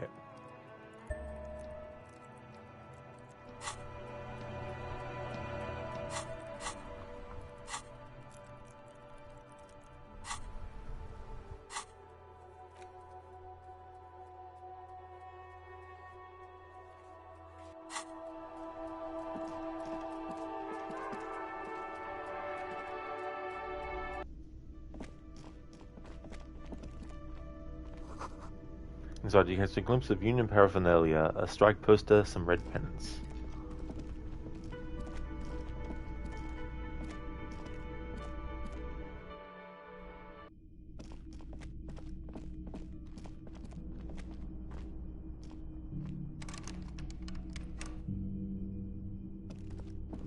Oh, of course.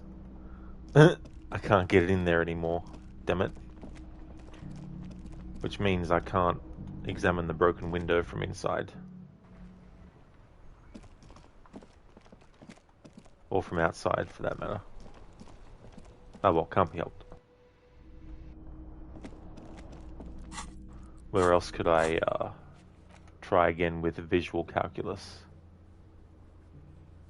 Footprints in the dust. Can't remember where that is.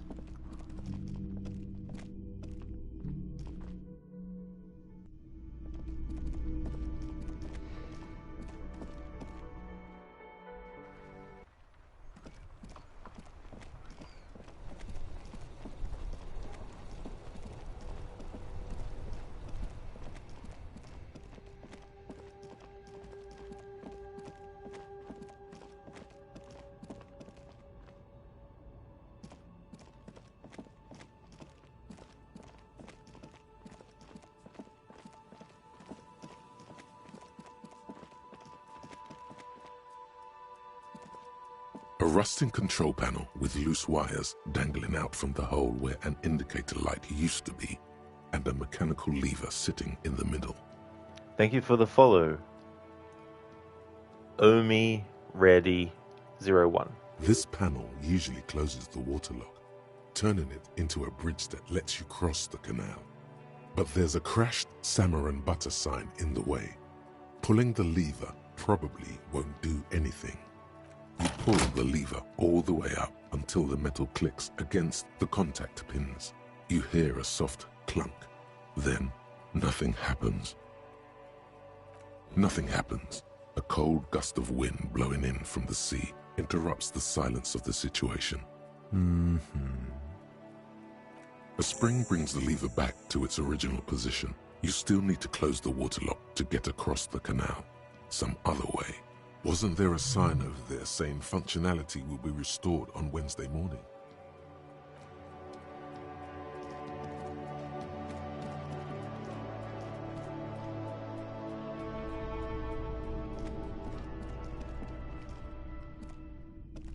Wow, a very large red t-shirt with an impressive print stands out from the other garb. Oh yeah, the print depicts a muscled man striding toward you, a giant sword in each hand, encircled by burning embers. Behind him is a cluster of cabins engulfed in flames. Beneath him are the words, Heimdall burning. Smells like worn cotton and a little old sweat there. Worn cotton with a side of flea market or trash bin. Sniffing is okay, but please don't try anything on.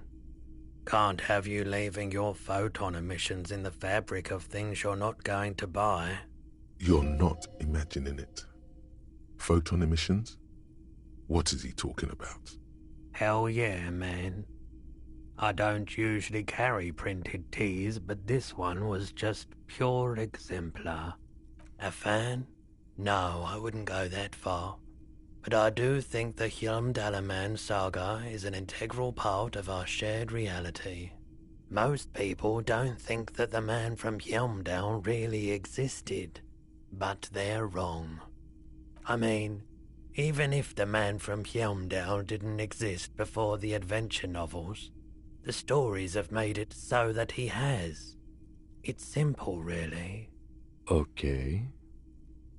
You sound skeptical. It's not that complicated. All that's required is a more robust understanding of cause and effect. Besides, I've been to Kotla, though not quite as far north as the Hjälmdal, and watched northern lights travel across the sky. Very unique, energetic tides there. Very, very unique energies, indeed. Geomagnetic ley lines, one might even say. Stop talking about this nerd stuff. It will make you weedy. Buy the damn shirt already. It's powerful. 2 real. That's dirt cheap. You should.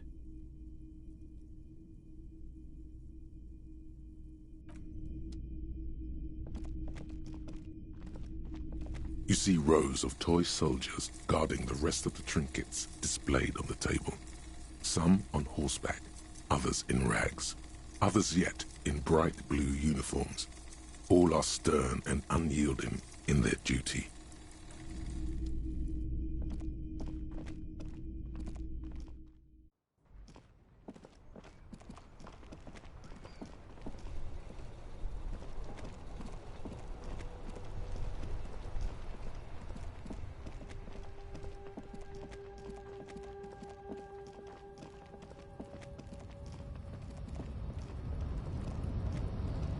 Okay, so these protesters have finally gone home.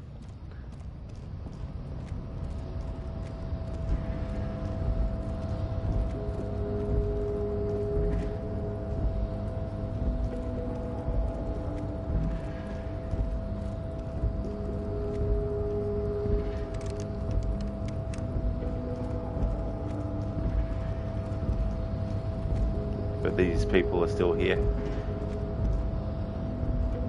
Last we saw, your race was being superseded by the Seminese.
There are several footprints in the mud, left by work boots.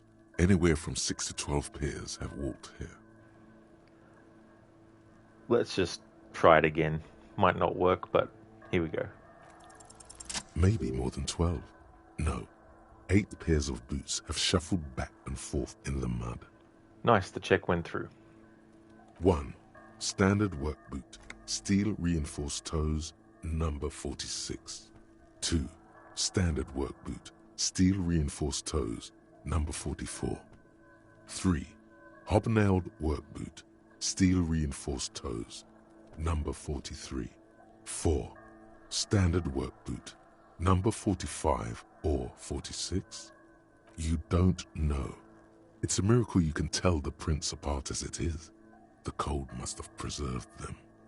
5. Another standard work boot, steel reinforced toes, number 44. 6.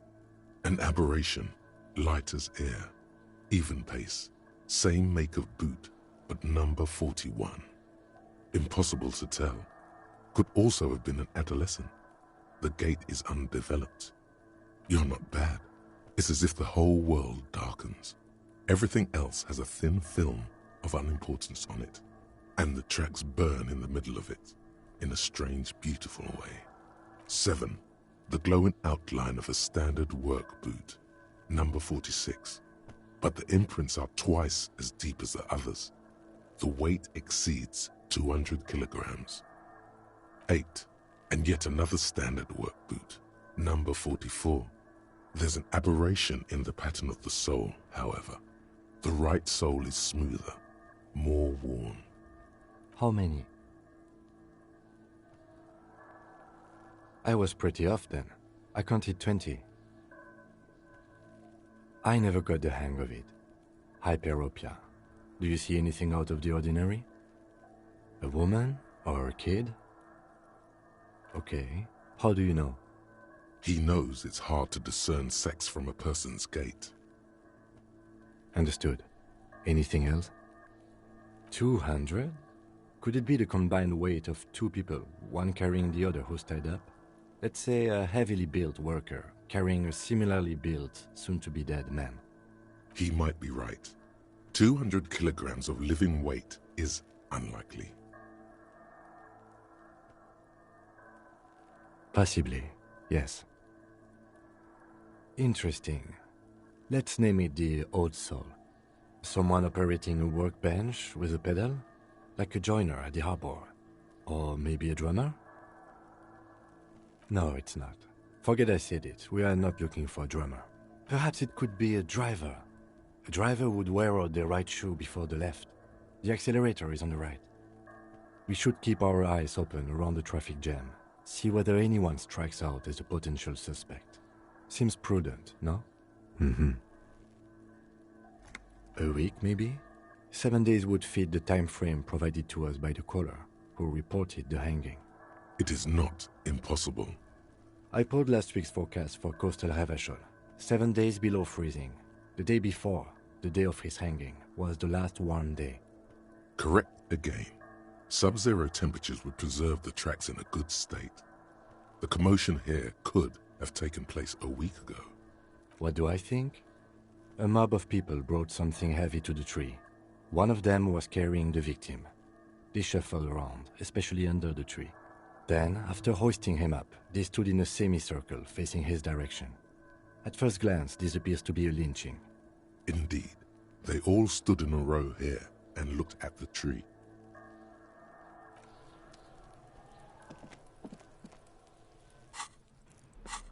Alright, so that was where the tracks were. And that was another visual calculus thing.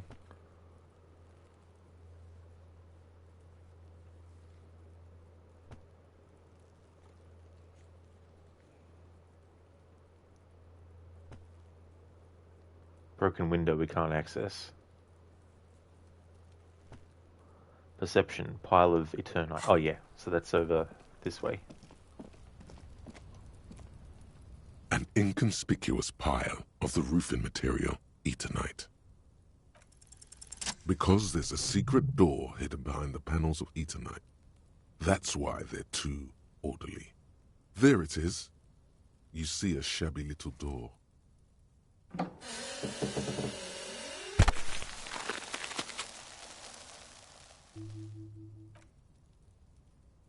What is this, then? A tool shed? Let's investigate.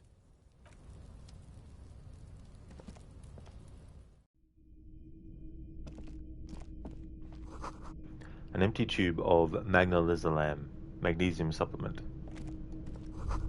A silver plate with traces of bone yellow powder. Be still, my beating heart. It's amphetamine. Sweet amphetamine. The lieutenant isn't studying the powder in the mirror. He's studying you. Perhaps not. This is below our pay grade, detective. However, see that ladder there? It's probably another way into the industrial harbor, no? A secret path the local kids use.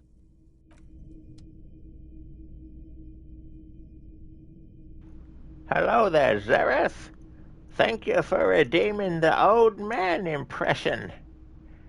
Welcome, everyone. I've taken over the stream from Rod, and we're gonna talk about this guy's clothing. He's wearing a white jacket thing, and he's got brown pants on. I mean, they might be brown, or maybe he shit himself. That's probably what he did. He probably shat his pants. That's why they're that color. Now, let's go out this way for a moment. And look over here. We got some jackass. Let's say hello to the jackass. Fuck does Kuno care? Fuck you, Kuno. You fucking piece of shit. You bastard. Well, that's Kuno, everyone. Kuno doesn't fucking care. Yeah? Well, are you gonna care when your head is smashed into the ground? That's Kuno, everyone. He's the most likely voted to end up dead someday, earlier than expected. That's my old man TED Talk done. Until next time. Okay, Grandpa. You go into your corner now. Thanks, Zareth, for redeeming the old man impression. Zareth, old man, Rod. Thanks for redeeming that, Zareth. I initially had it as something that, like, I can come up with whatever I want. I initially had it as specific to the game I was playing or the series that the game is in, but then I decided to change it to just anything that comes to mind that I think of to actually go off on a tangent with. Hey there, Code. You could have named that to an Alzheimer Express impression. Yeah.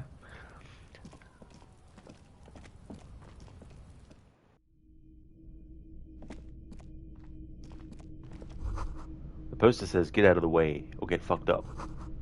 That's actually a phone slogan from an aggressive youth-oriented campaign.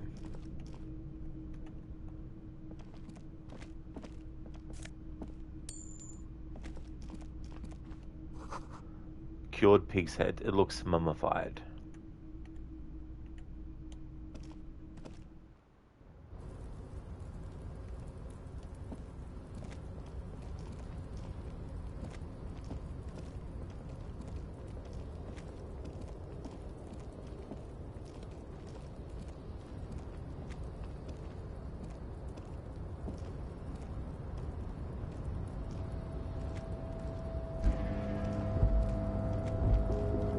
Looks like someone left his tarpaulin cloak hanging on the railing here. When the wind ruffles the cloak, you can most definitely see a white rectangle on its back. Yes, it's probably yours. It bears the RCM insignia, and you have a habit of being careless with your equipment. You could probably make the jump. You look like you've done some track and field in your day. The wind is aggressive up here. The lieutenant looks at the enormous crane towering in the distance over the container yard. Then he turns back to the sad piece of fabric flapping in the wind. Zereth, oh my god, old man Bane. Yeah. Yeah, that'd be difficult to do both at the same time. Besides, the Bane impression is reserved only for saying words with the Bane voice. You couldn't put in "say this" as an old man with the Bane impression and all that kind of stuff. What are we doing? We're awfully close to breaking into the industrial harbor. They are bound to have information for us. I thought that was our intention. Or it could be that we are just exploring. The cloak? I do think it's yours, yes. As to whether you should go for it? Well, it doesn't seem too dangerous. 2 meter stops. Whenever you're ready to do it, I'll be right behind you. We won't try that jump. But I do want to go back this way.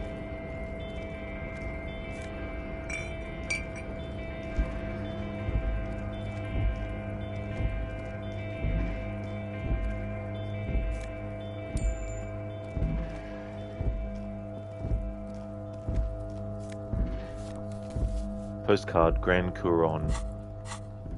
Something something. Grand Couronne 37. This postcard depicts an ill-advised residential area overlooking the Jamrock Quarter. 13-story buildings line the hillside like sarcophagi, an ominous fog already rising from behind. These are the last boom years. In 39, the project fails catastrophically, leaving behind an opiate and hepatitis B-infested slum. Restoration pillars keep the ruins together. Let's put the flashlight on. See if anything extra pops up. This doorway is going to collapse soon.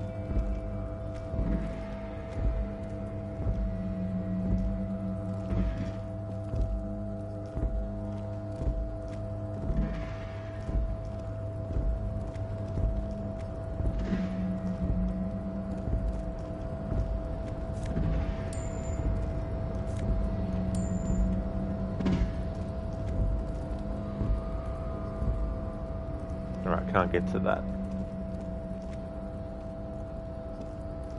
A tarpaulin cloak with possible RCM markings is still caught on the railing. The wind is aggressive up here. The lieutenant looks Zereth, at old man the Gollum. enormous crane That would be very towering difficult in to the do. distance. Thank you for leaving the lurk. container. Then he turns back to the sad piece of fabric flapping in the wind.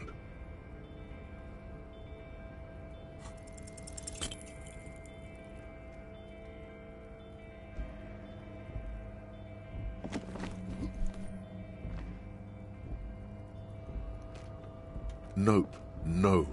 That's still too high. What were you thinking? You're not a gymnast. You're a boxer. And you've climbed way too high up here. Yeah, it's like just clamber over it and then softly drop yourself down over the other side. Morale critical. You could have died there. Shit. I'm failing you. This wasn't part of our deal. Hey! What happened? I understand. We can always come back when you are feeling better. It's just a cloak after all.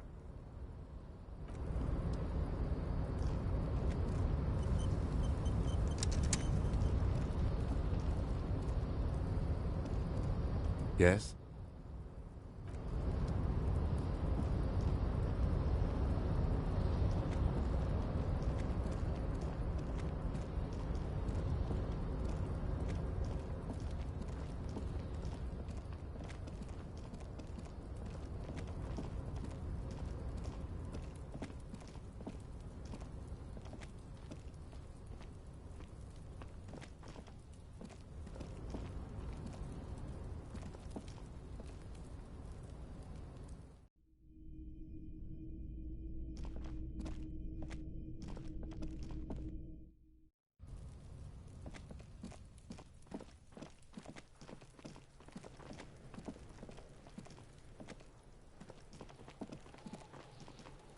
The man before you is naked, but for a pair of underpants and white boots.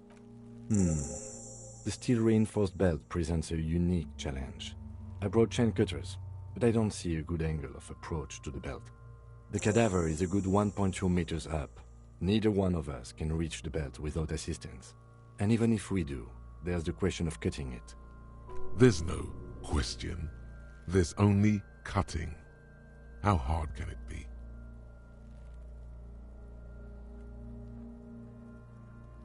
Someone else?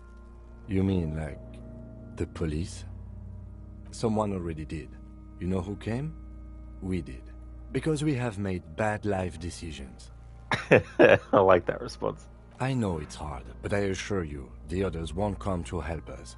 And we have a growing sanitary concern here. We need to get him down, fast. Climb up there and saw the branch?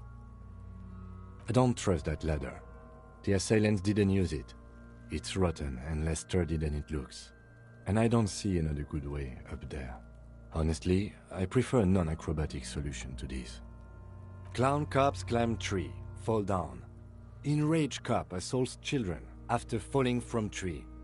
Cretin cop, they like that word, saws the branch he's sitting on, literally. Local children report corpse mutilation. Fuck yeah, climb that shit, monkeys! See, you're only making them do those things less. No, I do not see the future. I made those up using 2 decades in the Revacholian police force as a reference point. Oh no. We should be very afraid of newspapers, and the radio stations too. We should be wary of enticing them in any way. Yes, we should use acrobatics as the very last option, after we've tried everything normal. Oh, these have got to be the most fucking boring multiparts I've ever seen. I don't doubt your physical prowess, officer, but that's aircraft strength material, and we do not have a secure platform to perform the procedure on. The risk of acrobatic failure is one we cannot take. We must not become comedy for the locals. The fuck have you got against comedy, pigs? Yeah! Bang bang time, pig! Shoot his head off! How? Yes, the buckle, where it ties the cargo belt to the tree. If the shot hits that, then there might be a small chance to release the belt. Yeah, now we're talking. Entertain a Kuno with some shit. They'll miss! The pigs will miss Kuno! I'll blow his head off. Take it! Take the shot! Yeah, take the shot. Kuno wants some of that shit. Silence. With his elbow sharp, the lieutenant unzips his jacket and produces a lightweight firearm. He drops a paper cartridge in the barrel, separates the scouring stick, and gives the cartridge 5 tucks. He then steps back and assumes the fellow's desk position, taking aim. The corner of his eye twitches. His finger is on the trigger. He's gonna fucking miss! The kid's voice is drowned in a shrill blast that echoes off the walls of the surrounding tenements. A cloud of smoke slowly parts in the air as the lieutenant steps back and says to himself, God damn it. Oh my God. That was so many types of wrong. Who taught Four Eyes to shoot? Whip up a grueling training regimen for him right now. Beat the man into him. Go, go, go. Fucking idiot! Mulkabat asshole! Kuno could have hit it easy, but then Kuno's not fucking handicapped, is he? Kuno's sorry too. Kuno feels sorry for the Beano Cloud. The lieutenant doesn't say a word, just looks at the gun in his hand. No, we are lucky as it is. We didn't break anything, and the victim remains uncompromised. Any more mistakes could put us in an unfortunate position with the locals. We have eyes on us. I didn't do us any favors with that. I have to say, it's beginning to look unlikely we can get him down without assistance. Take his gun and show him how to use it.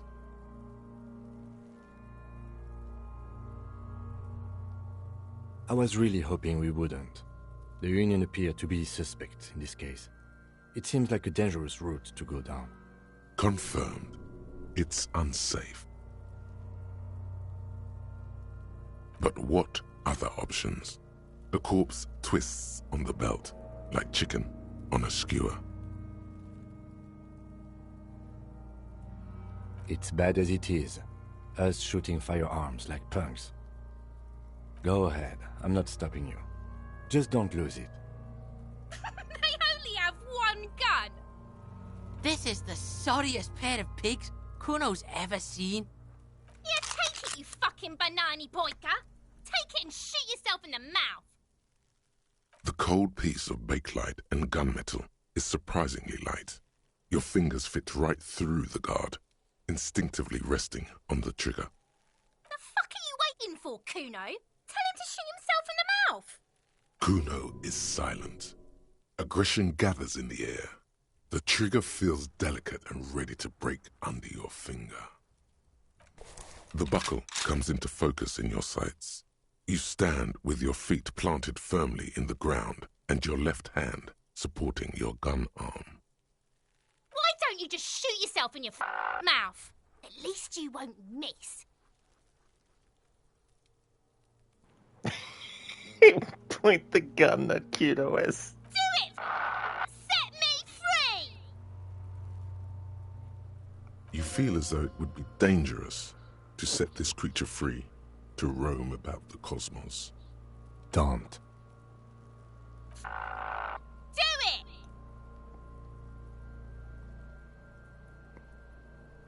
it! Intense shit, Copper. Fucker waved his gun! It wasn't intense, it was pathetic! Your field of view narrows. The branch slowly moves, becoming entirely two-dimensional. The metal buckle glimmers as the corpse slowly rotates. Look, he's crying! You gonna cry now, fucking faggoty? The lieutenant takes the gun carefully from you and holsters it. His eyes are narrow and he doesn't comment on your antics. Fucking pussy didn't shoot shit, did he? Didn't shoot me, didn't shoot himself in the mouth. We need to access the harbor and ask the leader of the Union to have it taken down. They have the tools, and they have men. I did not want us to be indebted to Evrard Clare. I wanted us to be able to deal with it ourselves. That is clearly not the case. We need help. Yeah, they really do, E-Tone. The characters of Kuno and QoS are fucking annoying, but there's definitely some interesting dialogue. You need to suck my dick! Why the fuck am I still alive? He's a dangerous and corrupt man, and we cannot predict what he will want from us in return. The man before you is naked, but for a pair of Of course. You have questions. Come back later, Cole.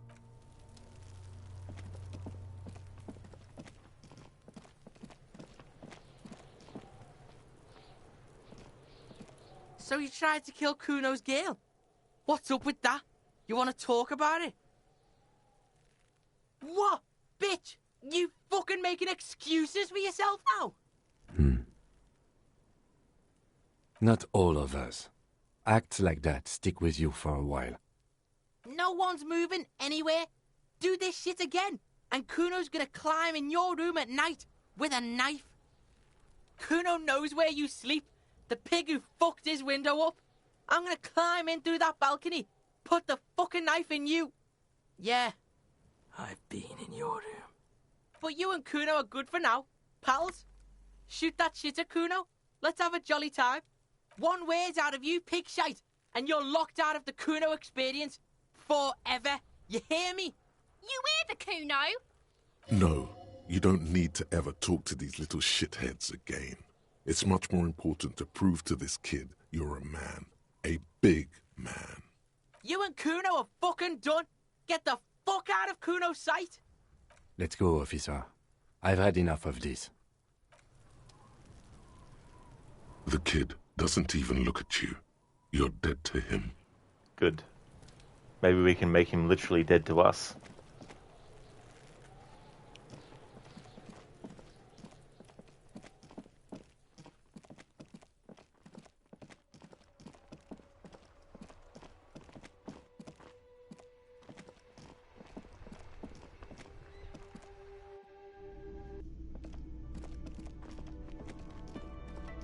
Alright, everyone's gone home now from this spot.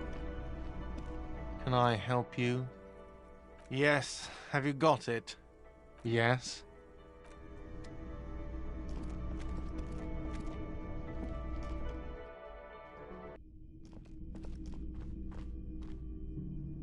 The door is closed. This door can only be opened with a key or from the inside.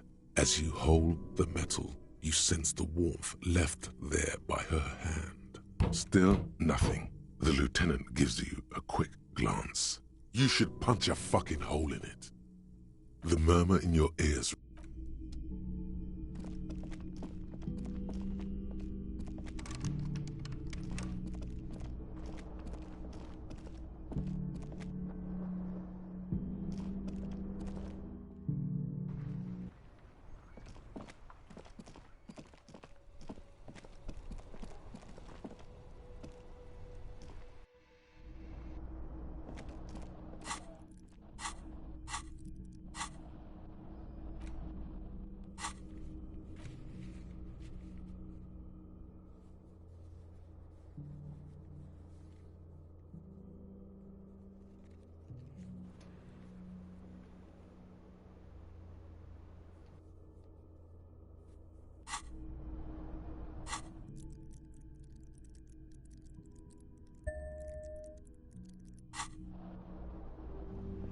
Probably won't work, but let's try this now that we've added savoir-faire. Try and grab the jacket again.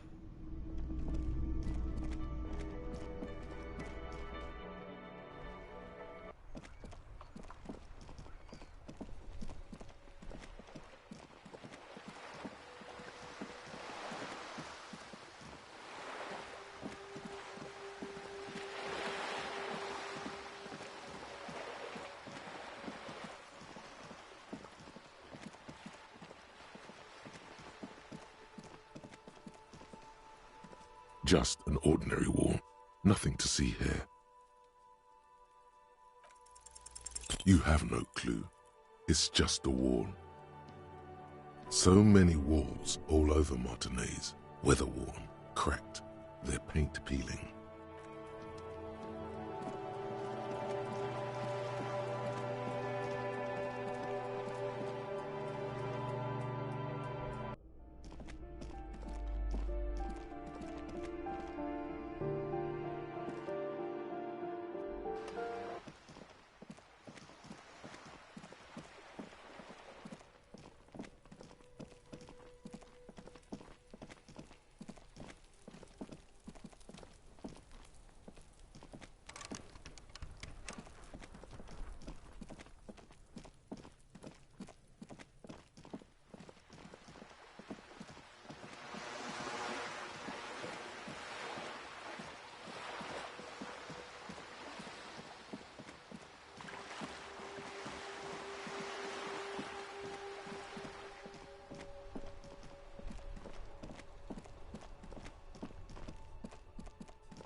A tarpaulin cloak with possible RCM markings is still caught on the railing.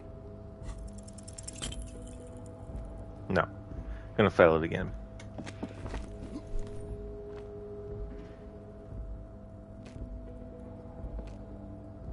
Nope, no. That's still too high. What were you thinking? You're not a gymnast. You're a boxer. And you've climbed way too high up here. Sure. Just be careful, okay? Looks like you almost strained a muscle there.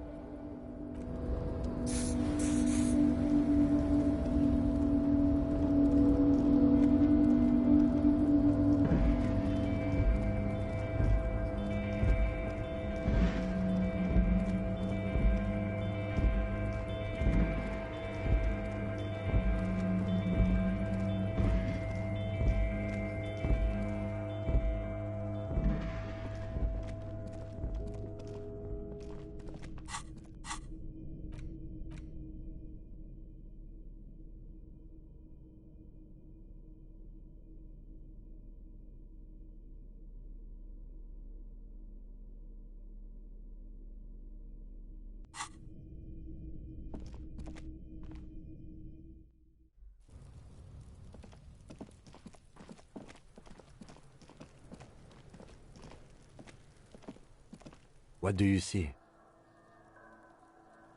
200? He might be right. 200 kilograms of... I can't see any prints fitting the armor boots the victim was wearing, can you? Someone had to carry him. Are any of the other prints deep enough? An obese person is becoming less likely. I do. One of them carried him over.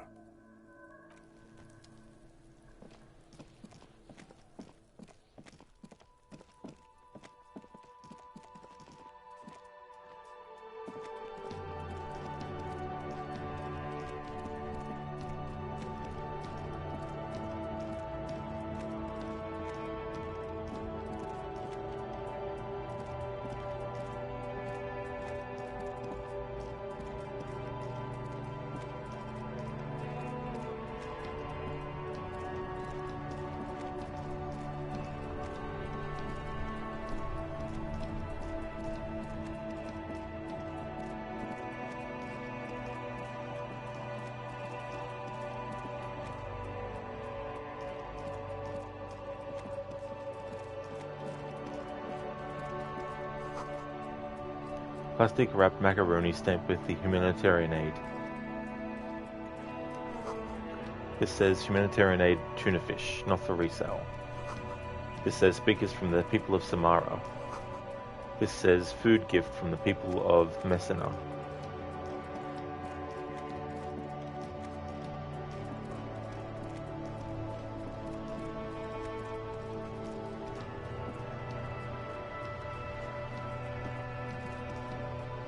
The worn and beaten wooden planks of the bench do not look overly comforting. We can sit on benches after we've solved the murder. Let's go. You can revisit the bench if you ever need to pass the time when Lieutenant Kitsuragi is gone.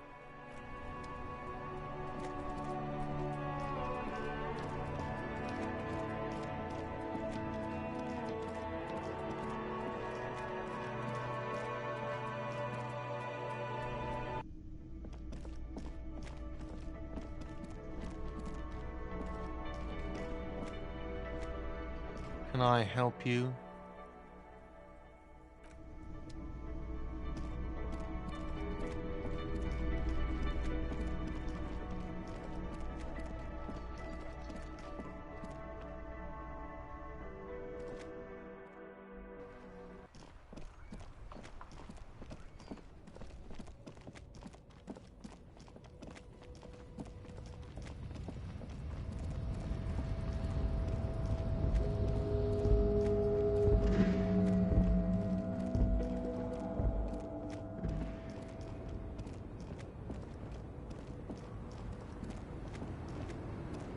The woman still nothing.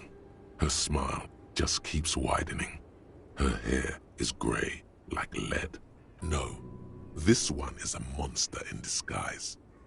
If you want her attention, you may need to be more forceful. Where am I? Who are you? Never mind. I remember now. I'm still stuck in that traffic jam in the 50s. The men have small jaws and everything is made out of plastic. Why do you need plastic when you can make the world out of amber? Back in Methka, during the time of the revolution, the sidewalks and cafes are filled with young people. I was on my way to see a new Boyadero picture starring Gabriel Buenguerro. Until you came along, that is. This is Gabriel Buenguerro. A strikingly handsome man looks straight at you, his head crowned with a wide brim hat. His hair is dark as an oil slick, and his jaw the most perfectly chiseled thing you've ever seen. He was the biggest star of his day. Girls used to faint in the aisles of cinema whenever he came on the screen, and schoolboys used to memorize all his lines. Someone was. They are someone's memories, boy. What difference does it make if it's me or not? They're beautiful. That is all that matters. Beautiful and true. And they will win. They're coming for this, you know? All of this. I wasn't dreaming. I was there, Loman. It was early spring, and the mine behind the Black Sun had just come out. The posters were 20 meters tall. Everything was golden. While you, people, were tearing each other apart over your petty little revolution, in Methk, it was a golden age. Why not, Harife? It's not like I have anything better to do in this hellhole.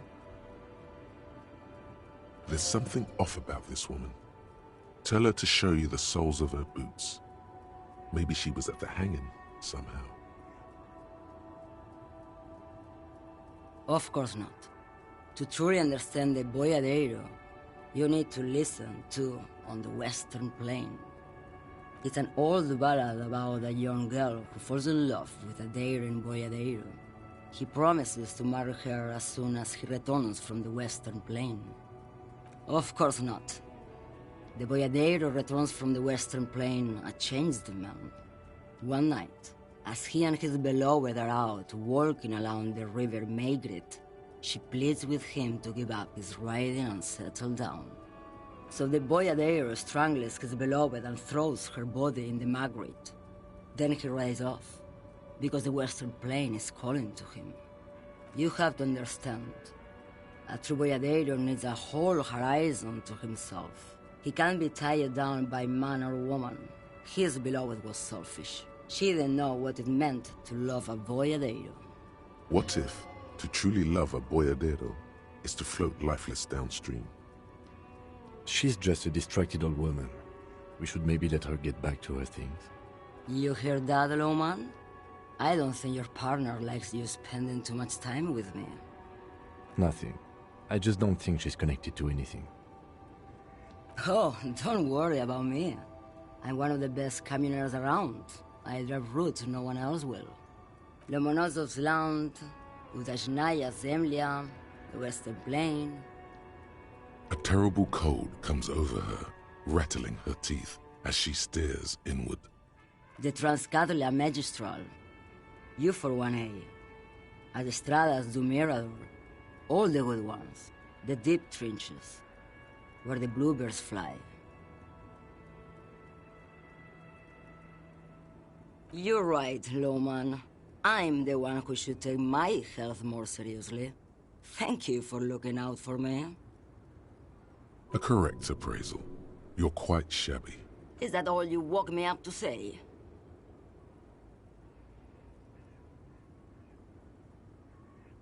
Diamonds? Of course not. But wouldn't it be marvelous if I was?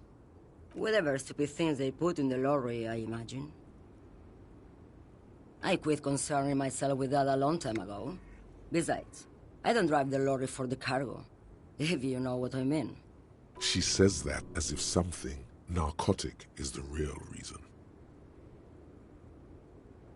Oh, it's so much more than a high where I go, Harife. It's low. I go to the bottom. Yeah, it's definitely some kick. Some terrible kick in the dark. A sleep kick. Perhaps you can find out later. Then it's contraband, Loman. What? Do you want to take an old woman in? Be my guest. Lock me away like Bad Hand Hermenegildo. Diamonds? Of course not. Whatever stupid things they put in the lorry, I imagine. I quit concern. She says that as if something not. Of course it does. What did you expect? Now what do you want with an old woman's boots, Sheriff?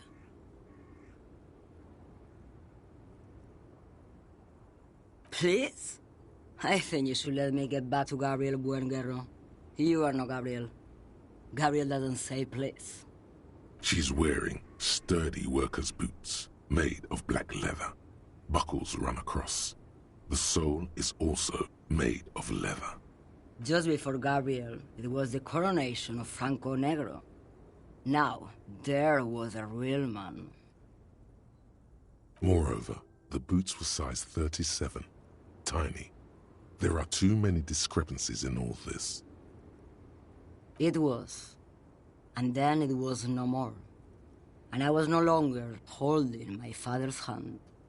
He was no longer descending the stairs in Ryle. The crowd had gone silent. Perhaps it was another Herife who came and woke me up, looking at my boots, asking questions. Or perhaps it was one of the others in this carnival. I don't remember. As she says carnival, she gestures to the empty square with the statue and the machines. I could have told you that from just looking at them. A size is 37. The feet of a little girl, they fit well on the pedals. What do I need drugs for, Lowman? What I see, what I feel, the great adversary, no drugs can compare. Yes, there is a protagonista and an adversario. I am on the side of the adversary. There's no coming back from that hole. I don't like the sound of any of that. Sounds like a horrible drug. The worst one of them all. Then what were you getting at? This line of questioning is going nowhere. Try harder. You're man, Lowman. What of it? Maybe. Probably not.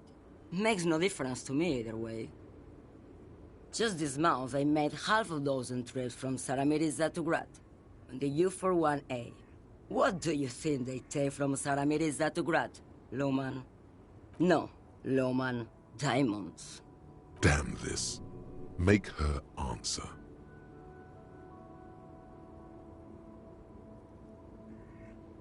Where do you want me to go? This isn't so bad. I can listen to music, or the seagulls. Look at all the colors and the futures of this world. It's a good palate cleanser, this jamboree. Or I can just relax and let my mind carry me back where it will, to the Great Plains. I think we're done here, no? Yes, go. Enough jamboree. I need to get back to Mesky. The 15th Indo tribe.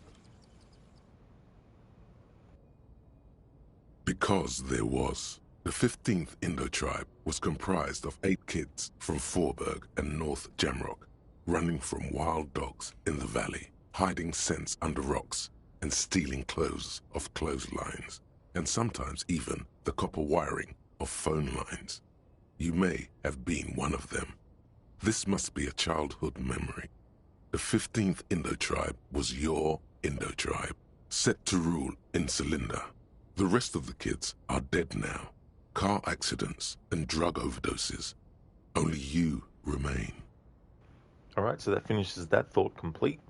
Bonuses, plus 10 cents from every green orb clicked. Learning cap for Sabah Fair, raised to 6.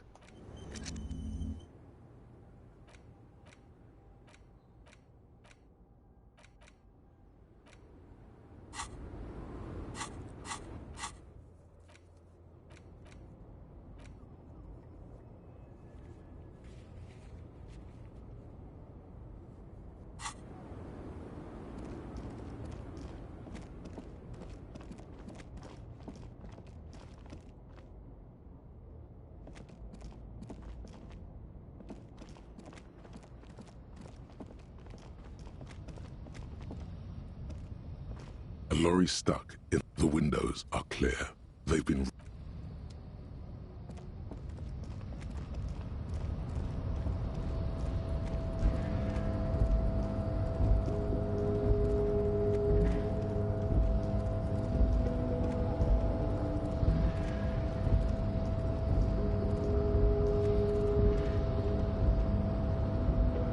Last we saw, your race was being superseded by the Seminese. Enough with this begging. You should leave the stage of history with dignity by inviting the other races to a great world war. Bring your troops to the Seminine Islands and to Boogie Street, and we will pulverize you. When you are gone, we will build a museum for you. The walls will be lined with bottles of Al Ghul, your beloved beverage. Inside, we will store the odes to homosexuality you call art, and your microcephalic skulls. This is your chance. He's talking. Rip into him with a punch and catch him off guard. No, don't rip into anyone. You're sensitive. Remember? Communicate.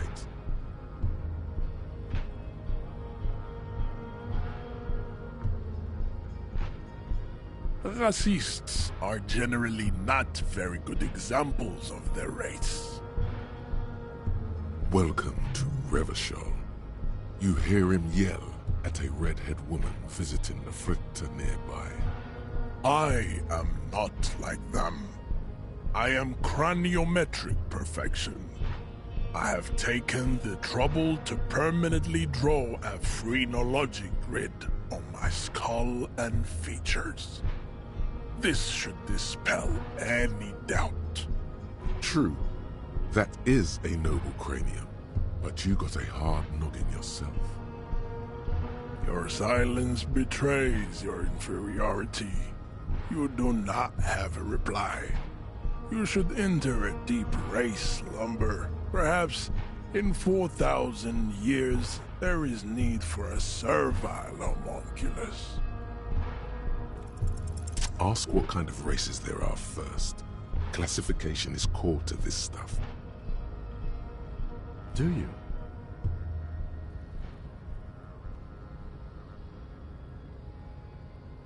There are 3 categories of race. Type A, the heroic races. Type B, the servile races. And the vile CF race cauldron of pederasty. Which one do you need education on? Those are the Simonese, the Areopagite, and the Occidentals, excluding the Maun, of course. The Maun are riddled with eczema to the point where they find it impossible to smile. They are all lactose intolerant, a common result of inbreeding. A receding genetic pool has led the Maun on reprehensible street parades. In Maun cities like Stadskanal and Vredefort, wearing wooden clogs on their feet and little green tassels on their hats. You know them by the names of their nation-states. The Oranese, the Gotwaldians, and the Königsteiners. My people simply call them Maun. The Maun are proof that you can have too much Occidental racial purity and tassel-centric culture. Inbreeding has led to a lactose-intolerant subrace whom no one can take seriously. The Vespertines and Messenians of Vesper and Messina, the ancient Meteorans of Meteo by the golden Pisantic Sea, the Suren of Sur-la-Clé, and even the North Königsteiners, all have type A race propensities. The other large Mondial civilization, the Mesk, are too yellow and oleaginous to count as a heroic race. True, they are violent and expansionist, but they have a glandular problem. Overproduction of sebum. Sebum is leaking into their brains, making them listen to El Mariachi music and eat toxic minced meat-based food, which in turn only produces more sebum. As proven by the Maun and the Mesk, Occidental type A is in retrograde. The Simonese and the Areopagite are on the ascent. The indigenous people of this, the Insulindian archipelago. The Simonese inhabit the southern islands. I am Simonese, from the stock of Ulembuir on Ile de Fantôme. The Areopagites are the master race of the Ile Maran deserts. The Simonese are descendants of the Areopagites. We came here during a heroic migration from Ile Marat to Ansuland, thousands of years before the Lactose-intolerant Maun Reden Occidentals discovered this place. The Areopagites are sleek, long-headed. The Simonese are powerful, mesomorphic. The former is an immutable progenitor, unchanged since the Super Isola of Pericarnassus. Ancient brains rest in their slender skulls. The latter is perfected and adapting. Together they form the Simeno-Areopagite or Simeopagite superrace. That is all. There are no more type A races in the world. Nature was not capable of more. Type B are the unheroic races, amorphous non-competitors of the great race. The Koikos and the Vacholiers, they are mud-colored people. To an untrained eye, the Koiko appear white and pinkish, like a ham sandwich. But look into their eyes and you will see. They are of a distinct muddy color, and so is their skin. Unhealthy, sweaty, and ashen. Pinkness is a racial quality that has to be earned through centuries of advanced ballistic warfare and cultural domination that the Grad people have undergone for drinking Al Ghul and smoking the degenerate tobacco and for eating potato. The Koiko, the countless micronationalities of Grad, are all inexplicably obsessed with potat. The only thing they like more is dividing into microscopic ethnostates, like political amoeba. The Vacholians, halfway between type A and the racial cauldron. Two makes to know right from wrong. You tried your degenerate little revolution, which was the single greatest failure committed by humans in our 82,000-year history on this planet. Is it 82,000 years that we've been recording history? You have very little idea of what is happening, but that seems a little off.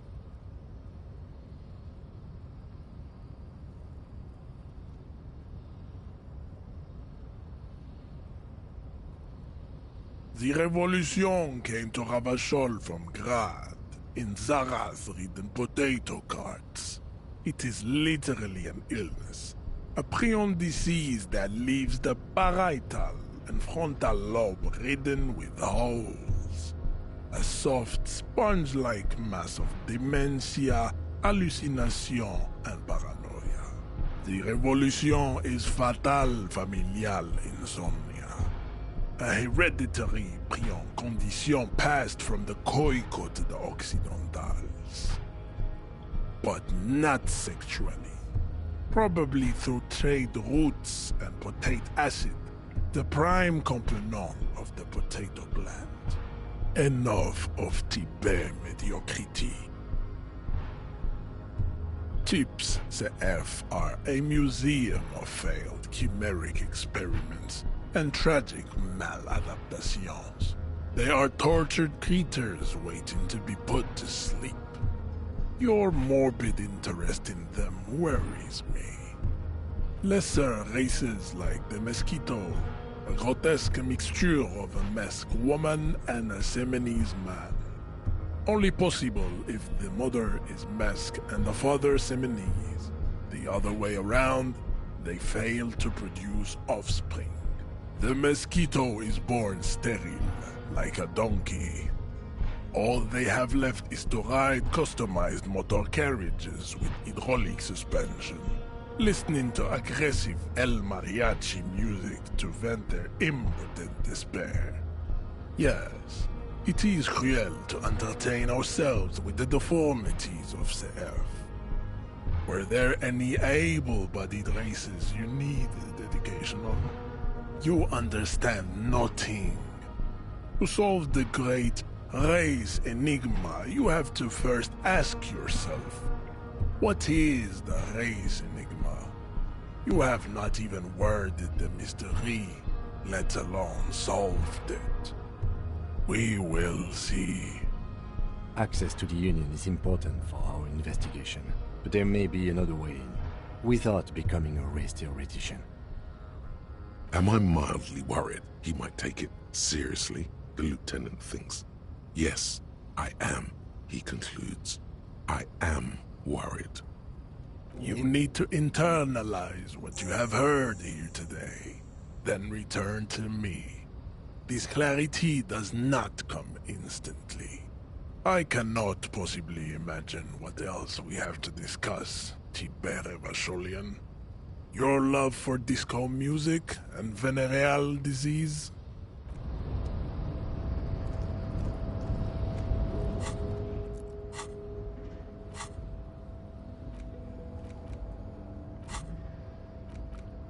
Okay, so what does it come under? Okay, so a temporary research bonus is minus 1% drama, fooled by the absurdity. A massive fantastic racist swells in your head. Desert pygmies playing with their own excrement. Kojkos juggling potatoes. Eczema-ridden Morns grinning and dancing on wooden clogs. Everyone is there, the whole race gang, plus some that you may have come up with yourself. The thieving subkipts and the seal light cast, a fortunate's hatching some kind of scheme.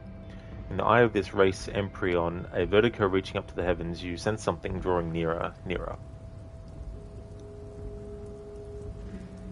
1 hour and 40 minutes on that one.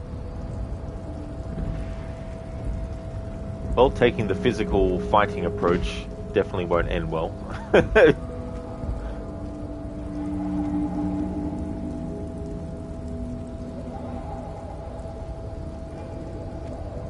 little bit of a glitch there.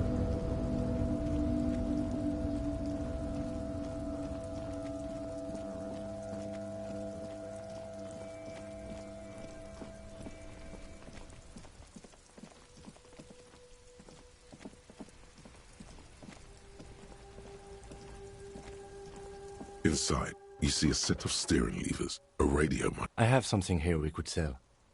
Look in the back, in the suspect transport enclosure. Transport enclosure? Regular people just call it the cage. The cage at the back of the motor carriage looks rather uncomfortable. 4 shiny hubcaps are stacked against the seat. Their silver edges sparkle in the dark. I confiscated these 4 a little while back. We can take them to the pawn shop down by the Martinez Canal. There are spinner hubcaps, frivolous things you put on your wheels. When the wheels come to a stop, the caps keep on spinning. There's no real use for them, it's just for vanity. A couple of weeks ago, I stopped a young man for going slower than the speed of traffic. Turns out he was some coalition official's son and high. I took them and arrested him for driving under the influence. I don't know, is it? I was going to take them into evidence, but they weren't necessary for conviction. He never asked for them back. No, that would be silly. I don't know why I kept them. It doesn't matter. I couldn't put them on this MC anyway. A cop with spinners. That would be outrageous. Exactly. As I said, they're useless anyway. I should have remembered I have these earlier. Yes, the Bird's Nest Roy, near the canal. We've been there. If I'm not mistaken, it should be open late. Items that can be pawned at Bird's Nest Roy's appear in your inventory under the Items tab. You can pawn these items when talking to Roy. The lieutenant nods as you take the spinners.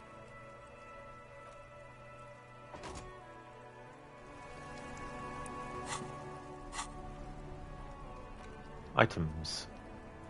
Radiant spinners. Whoa! They're 200.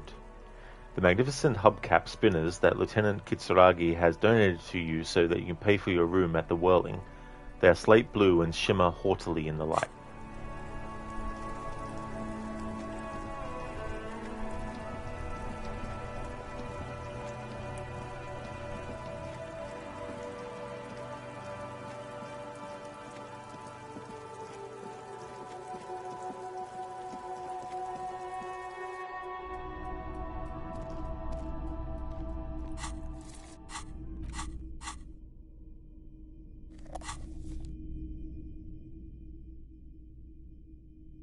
Hello, hello. Let me know if I can help you with anything. Yes, we'd like to sell these hubcaps. Roy takes the hubcaps from the lieutenant and inspects them. The spinners appear iridescent in the dancing light of his pawn shop. Yes, these are very, very good. Did you defraud some foreign prince for them? Jump a misc banger? No matter. I'll give you 200 real. No one was defrauded or jumped, I assure you. Of course. I meant no offense. 200 real for you, officer. Delightful doing business with you. Do come again. Thank you. Here's the 130 real you need for your bill. Do not waste it. Anything else you're thinking of selling? Another time, perhaps. Alright, cool. Now, he can pay for his damages that he created.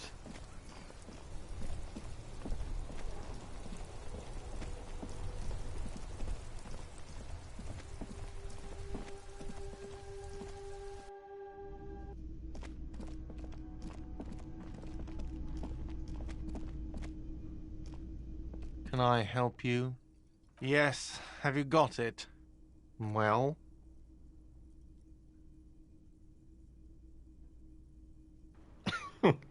Here's 130 real. Slams the bill down on the counter. I hope you choke on it. Here it is. Sorry for the trouble. Great. Thank you, officer. That's all I wanted. Payment for services rendered. If you continue to stay here, I just ask that you please pay your nightly bill in advance starting tomorrow. The electronic lock to your room has been disabled till 9 p.m. tomorrow.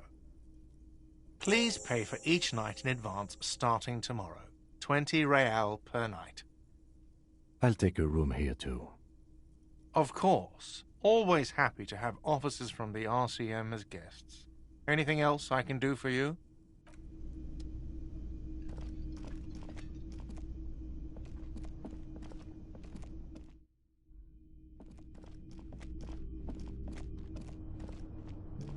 This is the door to the room you redecorated. Just a moment. We should talk about our progress on the investigation. Let's go out to the balcony.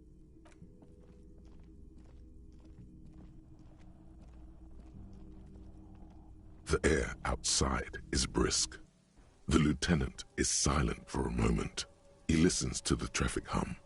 Then... Now then, we should talk about the investigation. But I also feel you're a bit hazy on the RCM. Our role here, our rights, our jurisdiction, basically. I have a cigarette every night when I go over my notes. It's something of a ritual. Oh man, he looks so devastatingly cool with that cigarette. You mean this? This isn't cool. It's an unnecessary trial of will, and unhealthy. Yes, it's been a long and eventful day. Well, we inspected the victim's body, so that's good. It was not easily approachable in that state, but we did it. Our inspection could have been more thorough, as it always can, but we have some leads we can follow up on. The body is still hanging from that tree, which is unfortunate. But we performed a thorough search of the premises of the crime scene. That's great. It's not my job to evaluate your methodology, officer. I'm just going through the facts. As for the interviews, we weren't able to find the union leader, Everard Clare, much less interview him. So that's on the to-do list for tomorrow. We tried to interview the White Palms rep, but she asked us to do something for her first. Fine, so be it. I have a feeling Joyce knows how dangerous the situation really is. We have to get her to talk to us. Above all, though, today was exhausting. What's with all the running? You run a lot. Is that a standard Precinct 41 practice? I have a really good theory about why you're running so fast, son. Just you wait until we get up tomorrow. It's impressive, especially for a man your age, and in those hills.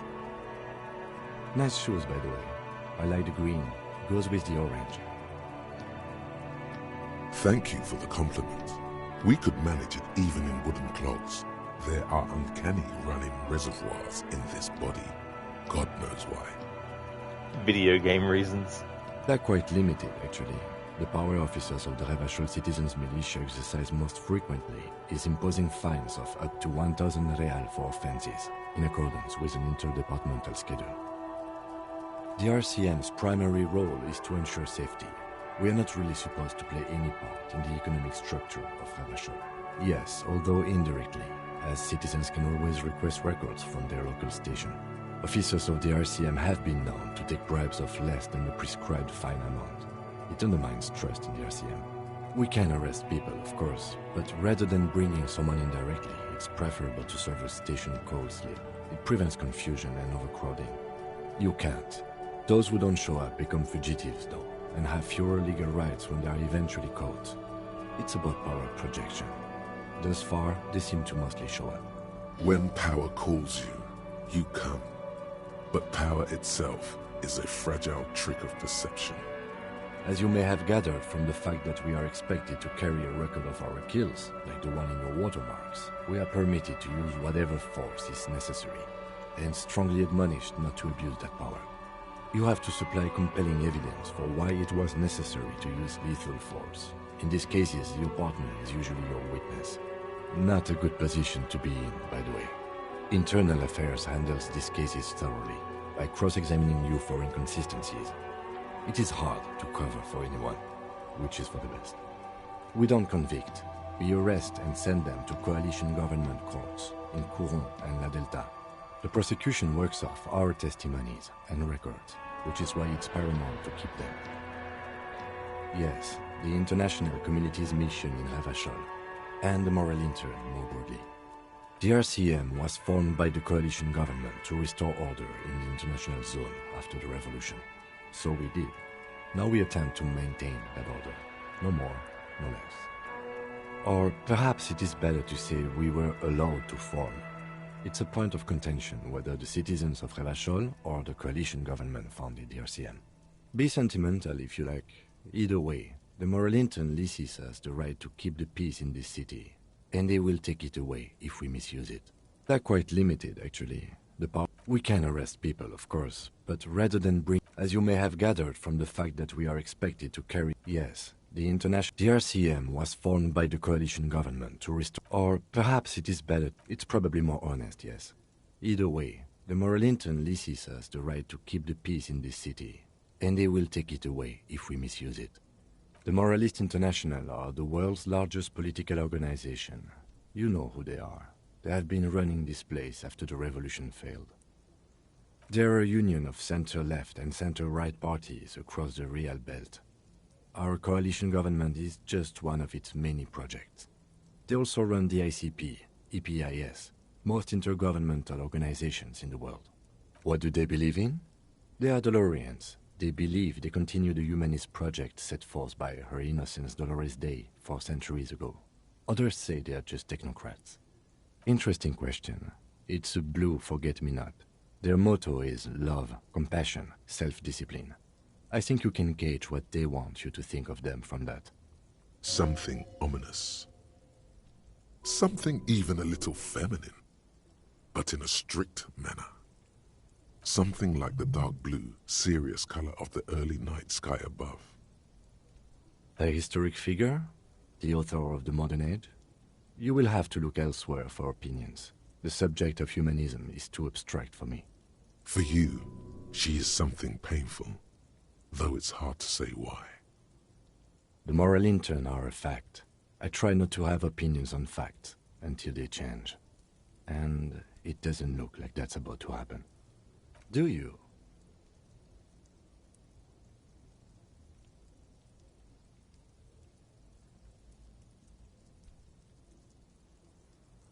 My kind of police officer.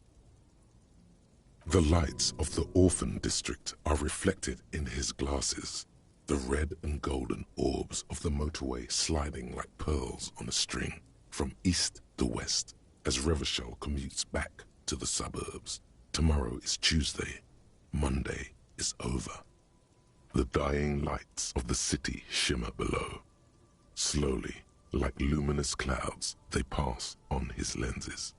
The lieutenant looks at his slim cigarette, contemplating the next drag.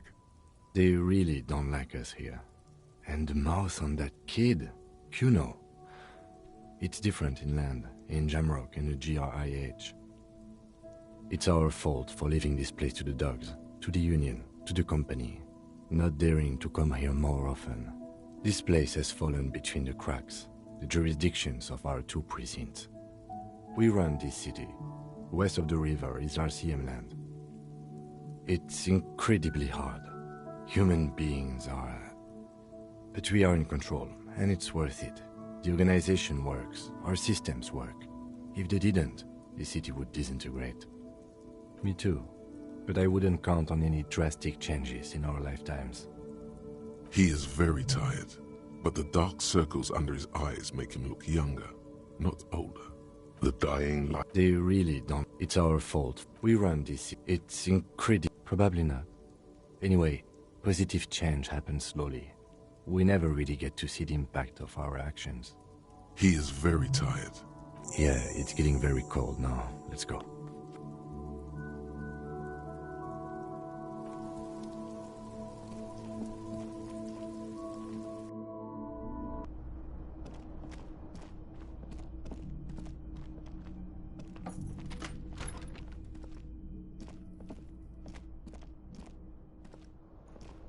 The window stands broken in its frame.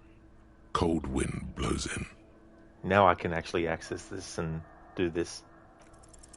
The shards face outward. Whatever broke this window came from the inside. A fine web of scarring covers the back of your right hand, but none of it is recent. More likely a projectile than a held object. There are no fragments on the floor from pulling a tool back in after impact. It is too large for a bullet, yet too small for a piece of furniture. You're looking for something heavy and larger than your fist. The shoe you found on the balcony fits the hole almost as well as your foot. It would have also been heavy enough if thrown with force. Congratulations, you smashed the window with your own shoe. Pretty much, but hey, at least you found your shoe. Not that it will keep you warm at night. Brr.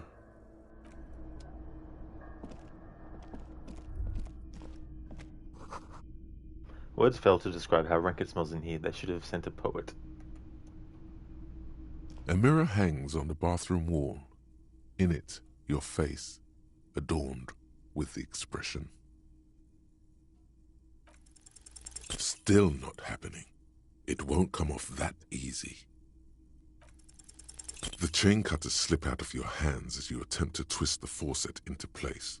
Well, you know one thing for sure. You've probably never been a plumber.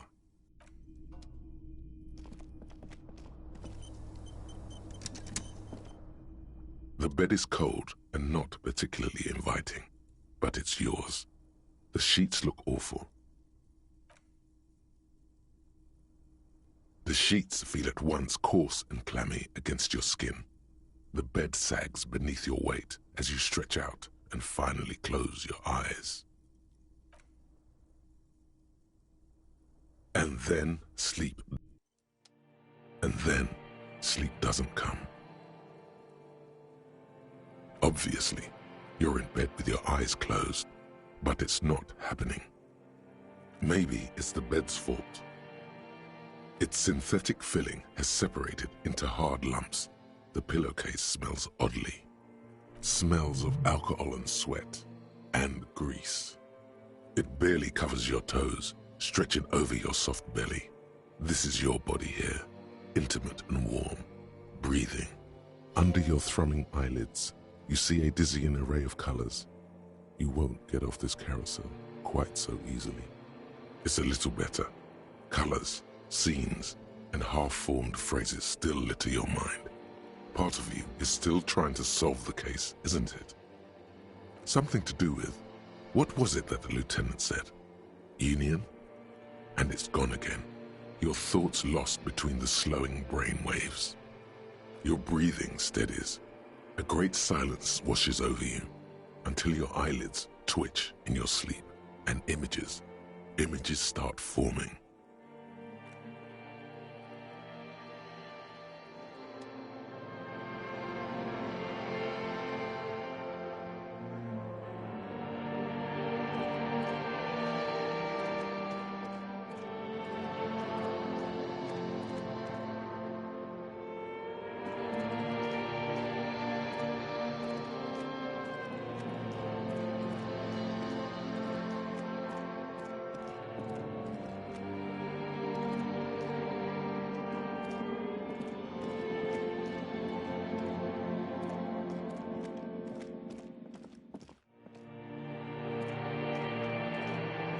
Do you remember the scent of your childhood? What it says on the can, Harry? Answer the question. You're not kidding anyone, Harry. You don't remember shit. Tell me. Do you remember your wife's hand on your face? You know who I am. I'm the bad day. The one where you ask her, and then later in the streets, wandering. It's the worst day of all time, Harry dear. And it's coming. She will hear about it on the phone. Reality will turn into a grotesque nightmare. This will be the last thing you did to her. Tell me, do you remember the love of your life? Do you remember the warmth of her thighs, between her legs and in her mouth? I've got no idea out of these two, so we'll just go for this. Oh no, Funky baby, you stayed. It was the rest of it that left. Or you just stood there, with one hand on the bottle and the other on your dick, watching it go. Okay then, not where I was expecting it to go, but... Tell me, where are your friends? Human beings have friends, Harry boy. Where the hell are yours? No, it's gone. 3 times gone and never coming back. You failed. You failed me. You failed Elysium. Everything. The Pale and the Islas. On the surface. The outer magnetosphere. Burning, furious truth.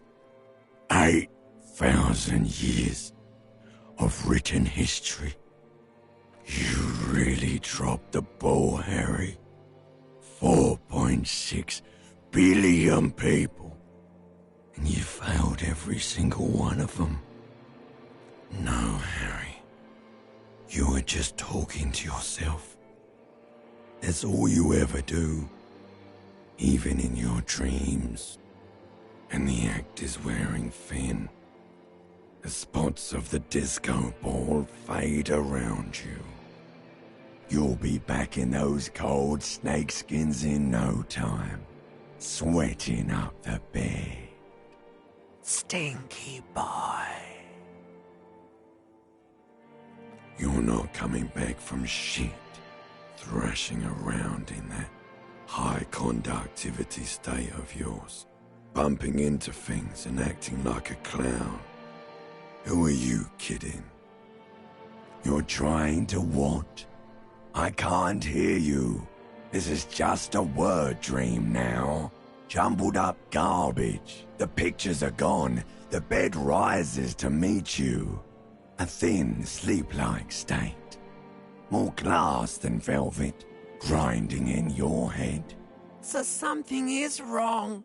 Sleep shouldn't be this bad, this dry, this unnourishing. There's something wrong with your thoughts. Some kind of new type of hangover. Oh yes, party boy, and it's worse than the one before. Just think of the shit you saw. Here it comes too. So soon already. A silent alarm goes off in your head like clockwork. Barely let you sleep at all. Time to get those clothes on, Harry. Time to go to work in the shit factory.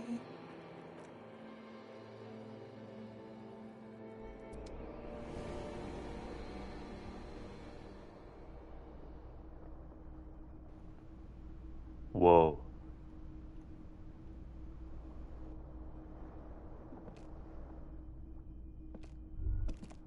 Good going, buddy. Oh, just a dream. You have ones like that all the time. You feel even worse this morning than you did last night. You mean, why are you so tired? Too tired and down to even think? It is worrying, isn't it? You can't be a detective like this. Detectives need to be able to think. It's just that your heart has finally pumped all the speed out of your system, Buster. Time to get some more. You're too weak to say no now. Waking up is the worst part. Maybe somewhere down the line you could decline.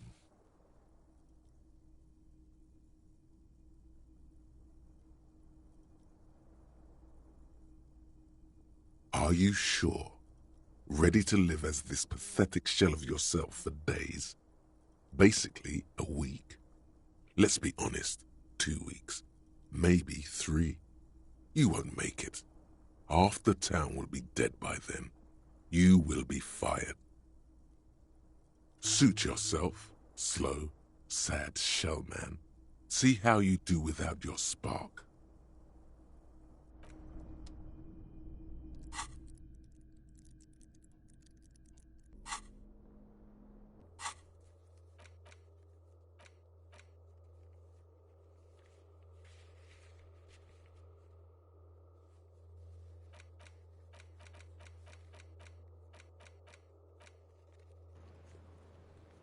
Alright, so this one has a long time to wait. Visit Apartment 28 sometime after 2100 to see if anyone's home. Close the water lock on Wednesday. In the game, it's Tuesday.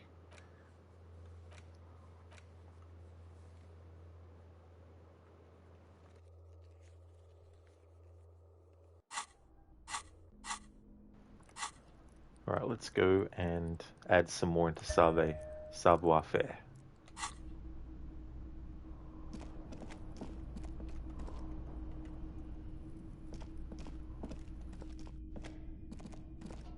A mirror hangs on the bathroom wall. In it, your face, adorned with the expression.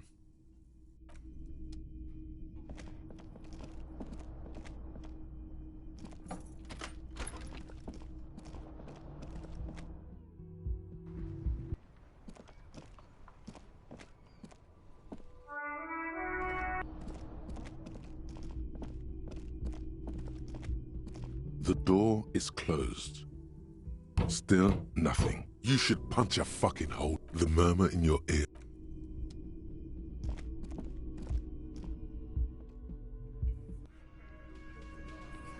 Oh, sweet. That area's opened up now.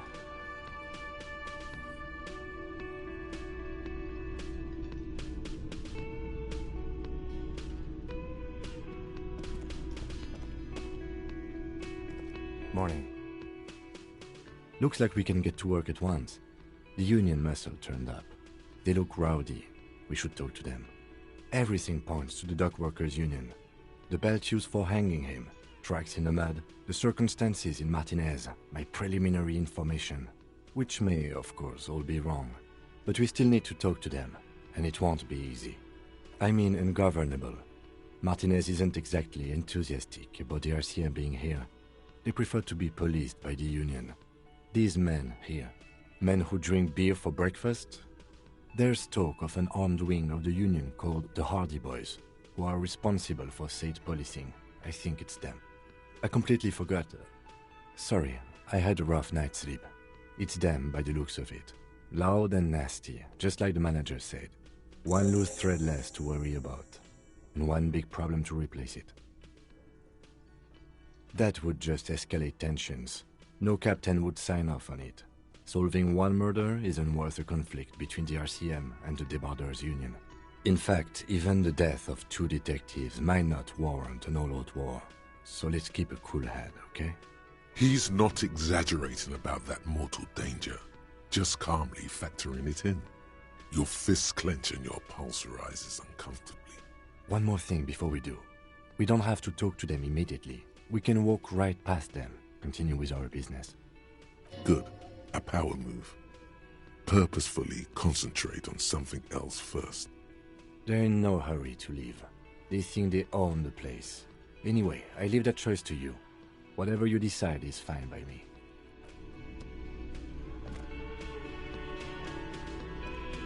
Can I help you?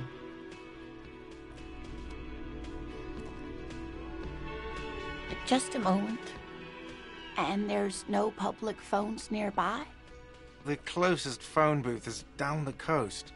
Sorry for the inconvenience, ma'am. It's fine, I understand. Thank you anyway.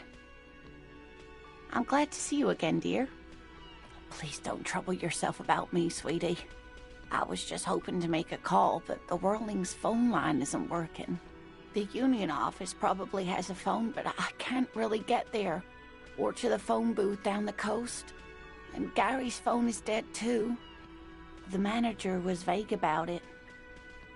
To let the young woman who's house-sitting for us know that we may be delayed. Morel, my husband, and our friend Gary were supposed to get back by Monday night, but they're still missing, and I haven't heard from them. I was also hoping she'd heard from Morel. That's just it.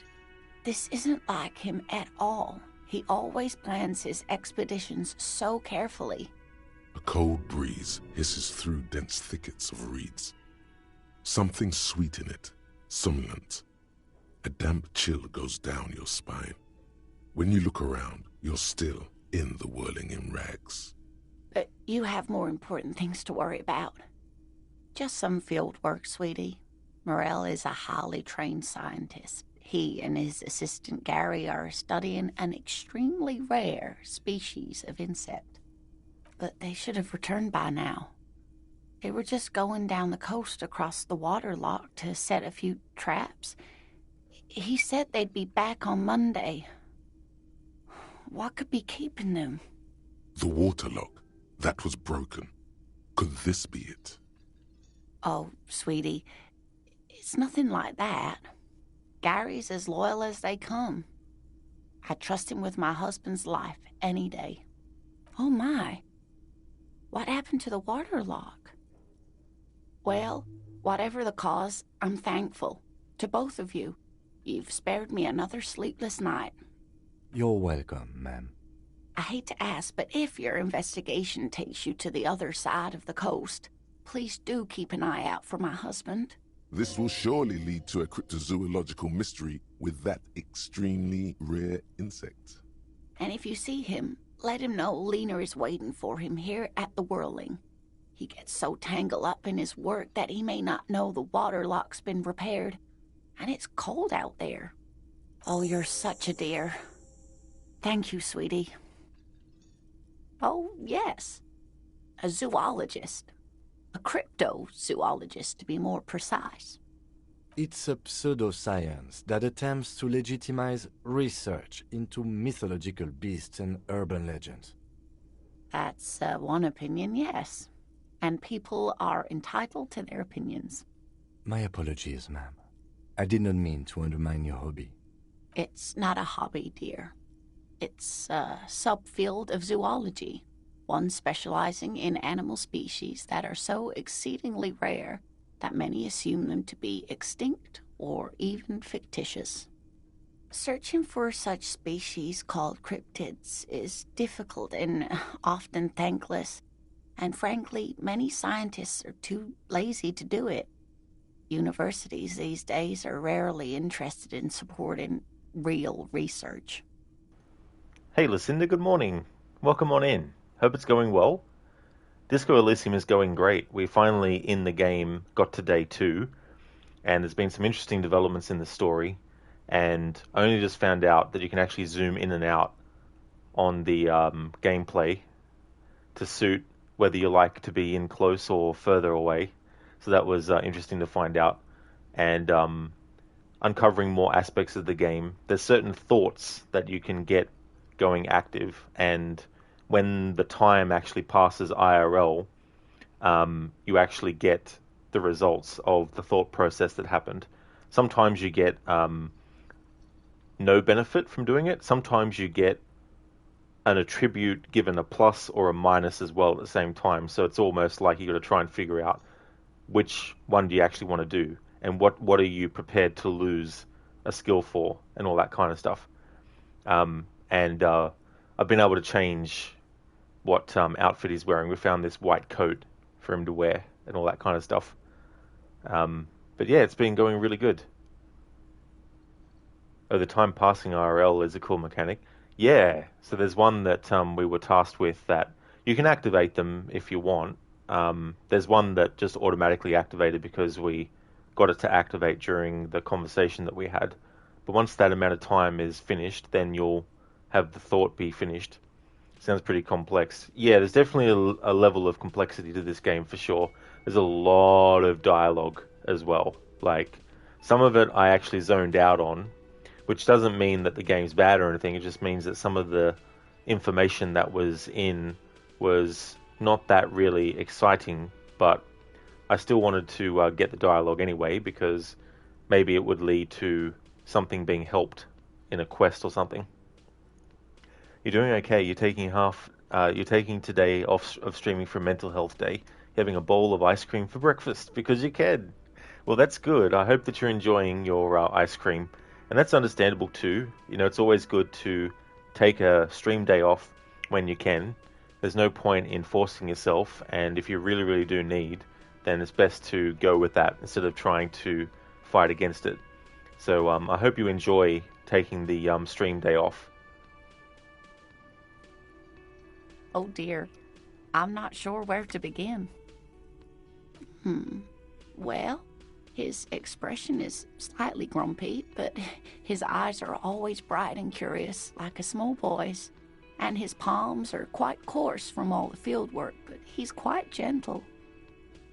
Oh, well, he's a bit shorter than you, but with a larger frame, and he has longish white hair, usually a bit uncombed. You might say wild, even. The lieutenant pulls out his notebook and begins jotting down the woman's description. One other thing, he'll likely have all kinds of field gear on him, even if he's not out in the reeds, you know, just in case.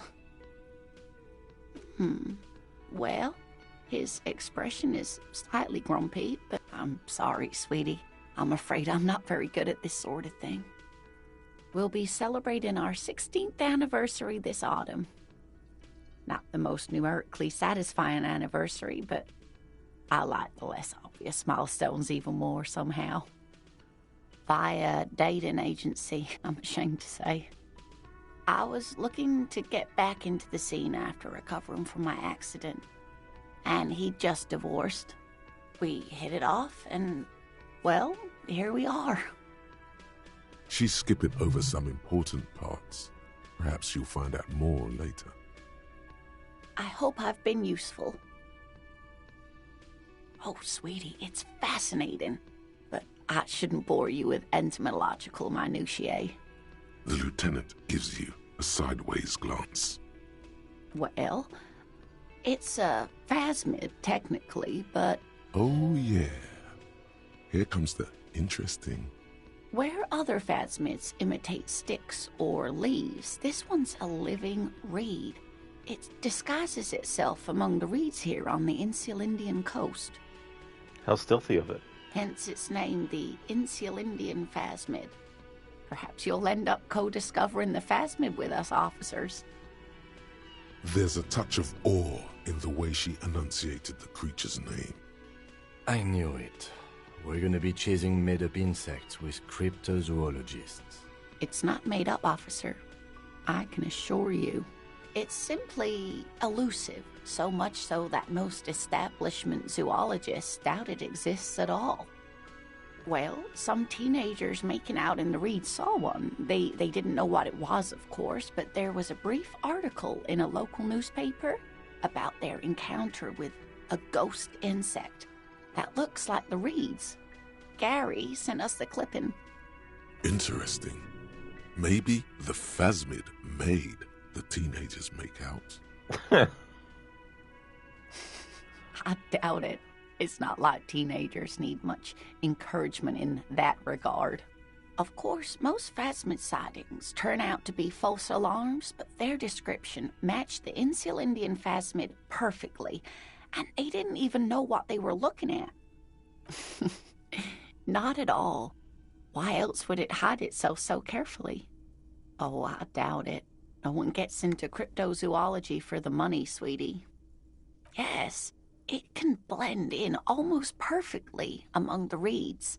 It's how it stayed hidden all these years, centuries even. Oh dear, I'm afraid I'm not explaining this very well. It is very special. Morel can explain it all much better. I wish you could hear him describe it. Then you'd understand, I'm sure. There's really no point in manipulating anyone. She'd be only too pleased to tell you about her work. Go on and ask. Oh, I'd be delighted. Truth be told, I could really use the company too. One cryptid, not a couple. One. This won't turn into some kind of cryptid extravaganza. And I don't. Just one. Ooh, tough choice there. Yes. It's the kind green ape. Half war story, half undiscovered species in the genus Homo. Yes, it was reported by soldiers in South Safra during the war. The kind green ape would visit bunkers during the night, healing wounded soldiers with its saliva. Yes, it has amazing healing qualities.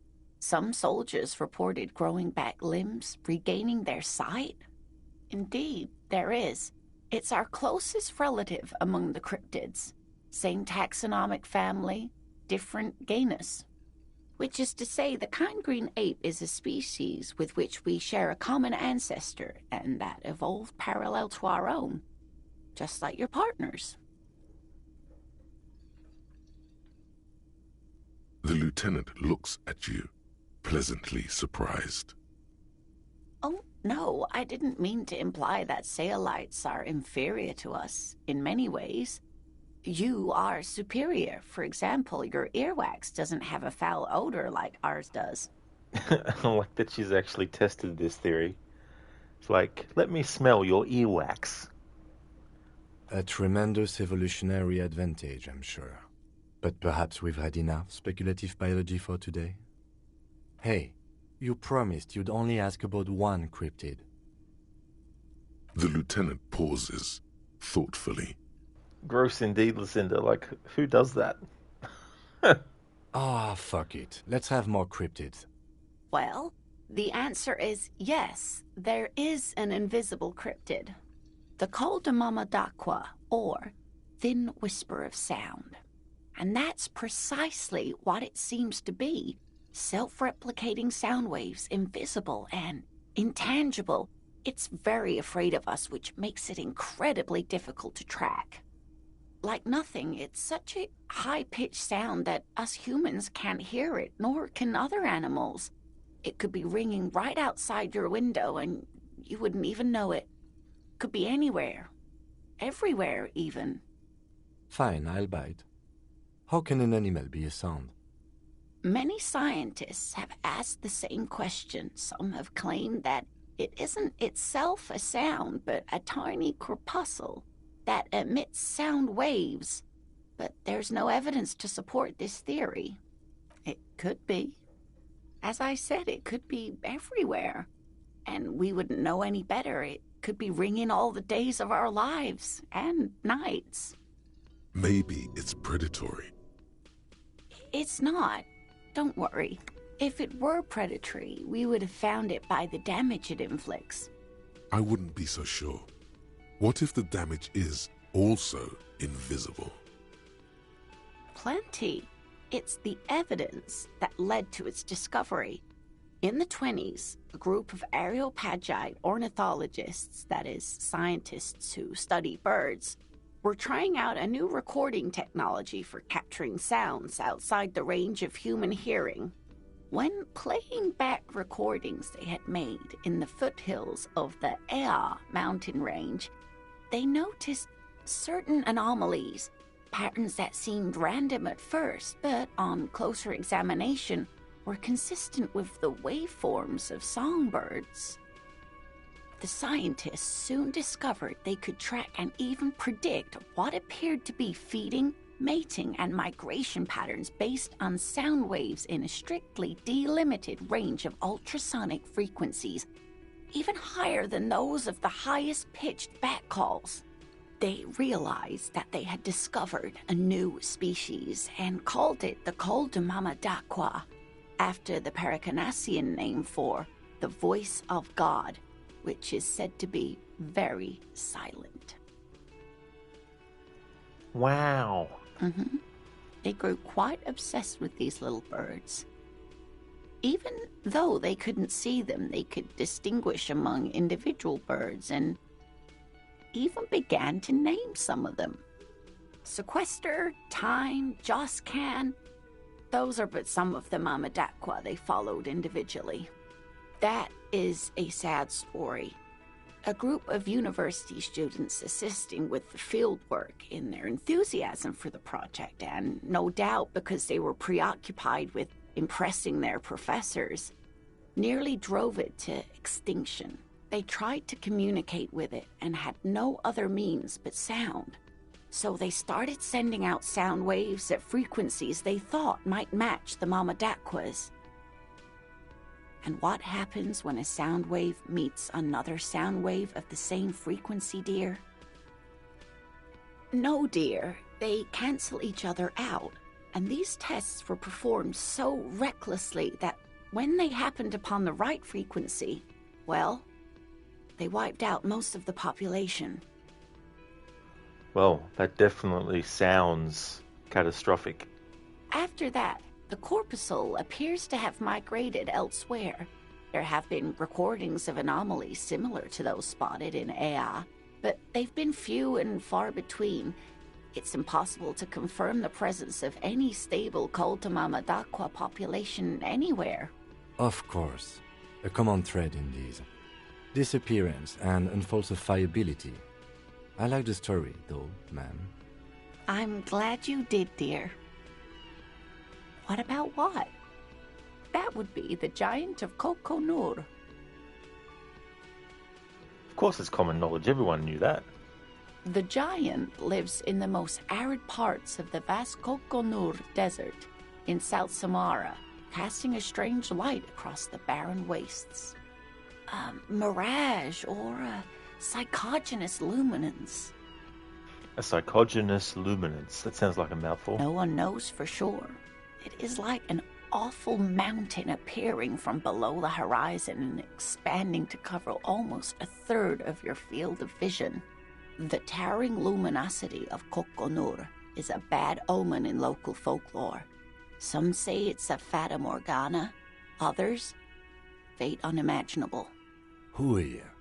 No animal can be that large. It's a mirage. That's what makes it so peculiar. A species surviving at the very limits of scientific law. The giant of Kokonur must be the largest animal the planet can support. There are limits, you see, to how large a metabolism an ecosystem can beget. Some say a gravity anomaly below the Kokonur Desert might allow the creature to grow to these gargantuan sizes. Great. This is great shit. You need more. Kim's like, can we just go? And I'm like, no. Cryobacter catlensis. Yes, a unicellular bacterium that was discovered in one of the northernmost points of Kotla on the Boreal Plateau by renowned geologist Caitlin Mijanou some 70 years ago. The bacterial colony Mijanou found had remained alive while frozen in ice for longer than anyone could reliably estimate, certainly from before recorded history.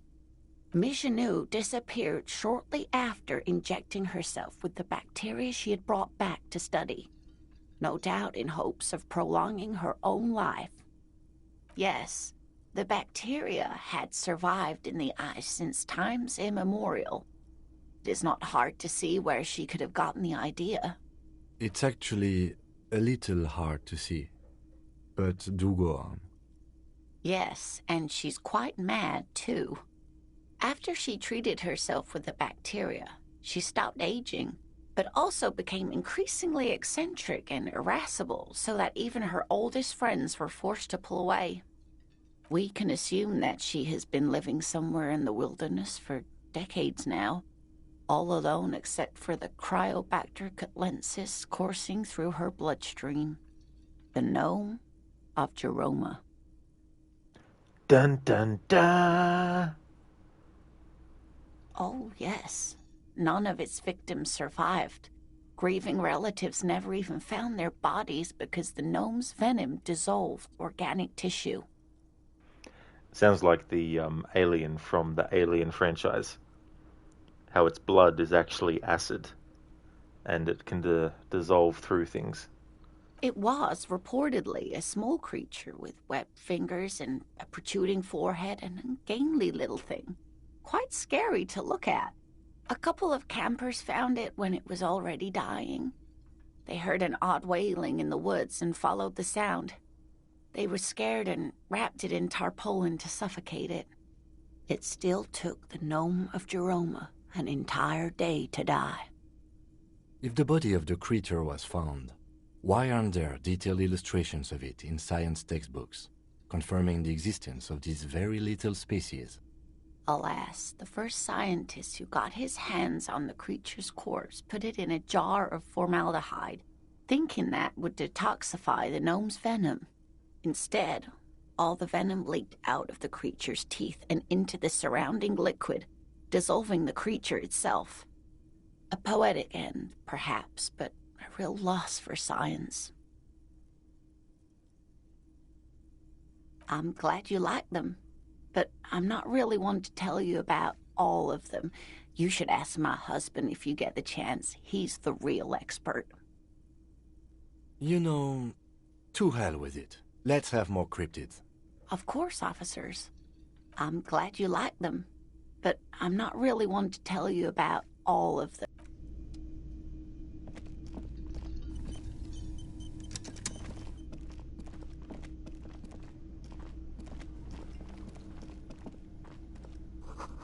The tomatoes are so thinly sliced you can see through them. The man ponders his cooking utensils and gives you a little nod, acknowledging your presence.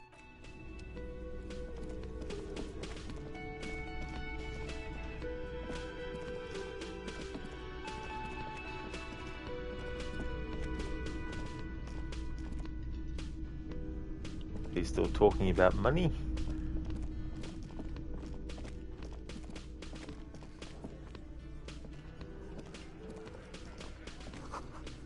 It's a bowl. There's spit in it, reeking of tobacco.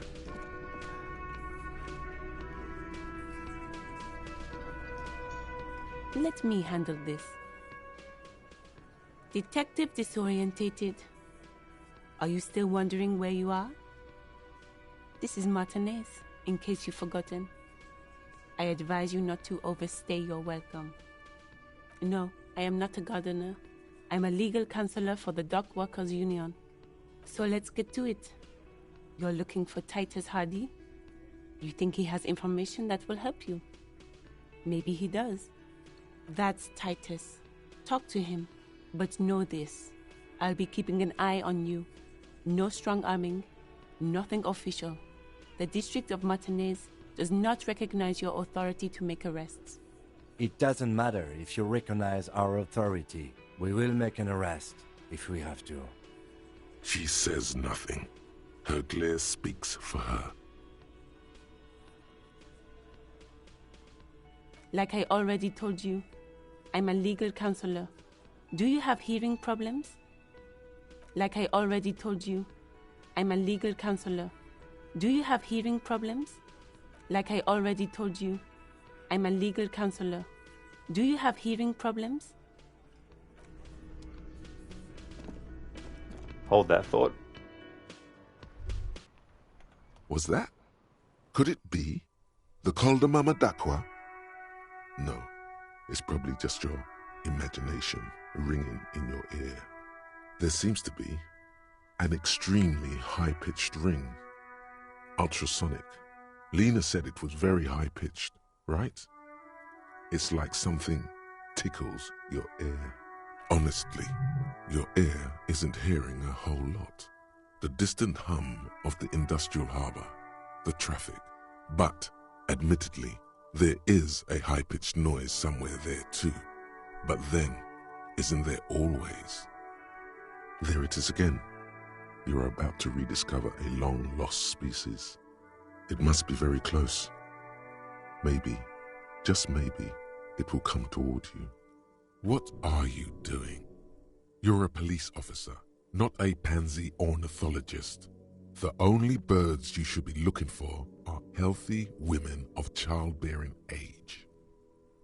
No, I don't hear the Col de Mama Dakwa, and neither do you. Of course he doesn't. He's deaf. Oh no. The sound. It's moving away. Somewhere over there. Go. No. Too late. It's gone. There is no ringing anymore. Just the sound of the streets. Keep your ears peeled, then. If the species really has migrated to Martinez, you're sure to hear it again. Alright, so a new thought has become available if we so wish to put it into action.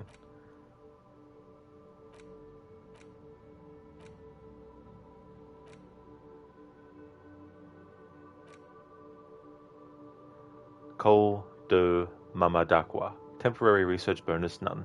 Problem, you heard it. The mysterious Col de Mamadakwa. You're certain that you did. Well, maybe not quite certain, but let's say you're hopeful, because it would make you very special to be the only human being who can hear this invisible, incorporeal bird, this animate whisper, this particle of sound. You're going to have to keep listening, sharpen your ear. So let's actually... Oh, okay. Initialization requirement. Unlock a new slot to research the thought. Oh, okay. I didn't realize that was a thing. Oh well, fair enough.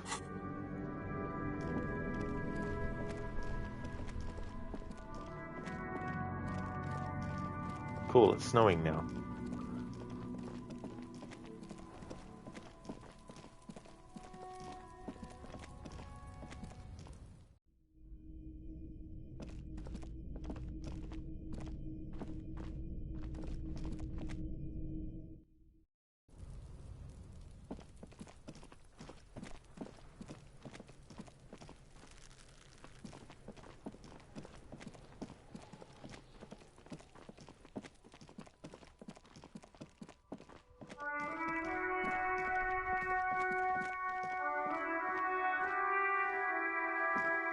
Every snowflake is like a little gift from the sky.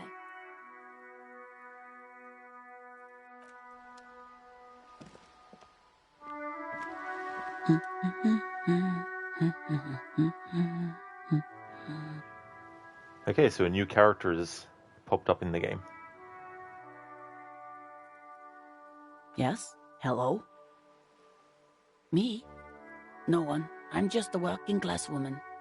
She doesn't really want to be disturbed that much. Looking for something to read.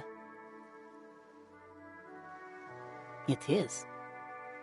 I know you are.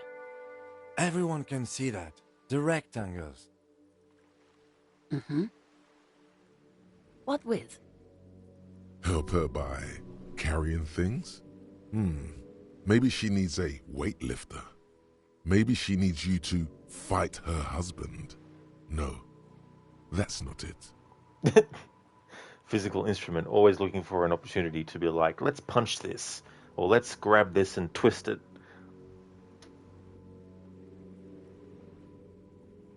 Her hands move over the book covers. The tips of her fingers look rough, stained with yellow. It seems like she has spent a lot of time at work, smoking. An array of neurons fire up with joy. Bum her a cigarette, lest it turn to pain. No, I don't. My husband? No, he's not. I don't know. At home now? Out drinking with his friends? Working? Where is this going, officer? This is so funny. Imagine a police officer going around saying, "Do you need help with anything? Is someone missing?"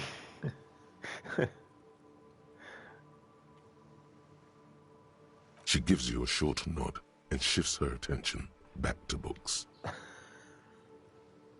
Maybe your cockatoo is missing. Where am I? I don't know. I don't mean to disrespect, sir, but you are being a bit of a cockatoo here.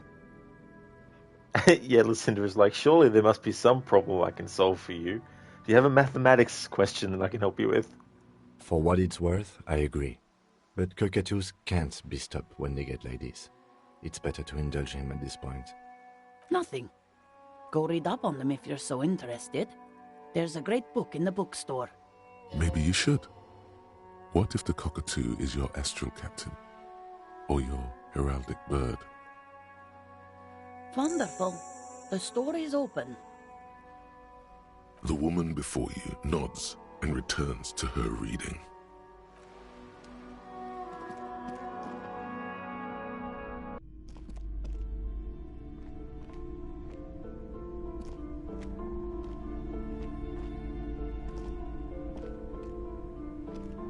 A small mountain of colorful board game boxes. There are numerous types of games.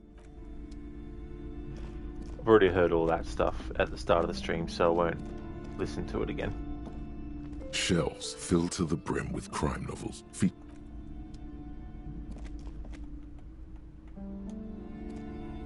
A sulfur-crested cockatoo sits on the cover, its beak slightly open. It looks as if the bird is calling out the book title. From A to Zurich, a guide to a well-behaved cockatoo. Turns out that there are so many different cockatoo species, and they all have behavioral problems. It's a must-have if you own a cockatoo. I've heard they're quite capricious.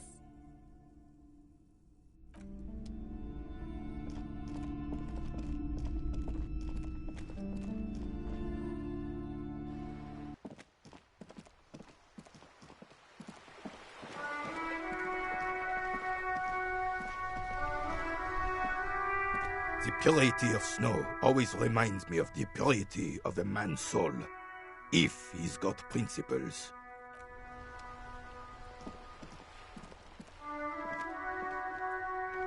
Tease shit ain't nothing to me. Fair enough. Thanks for the enlightening conversation.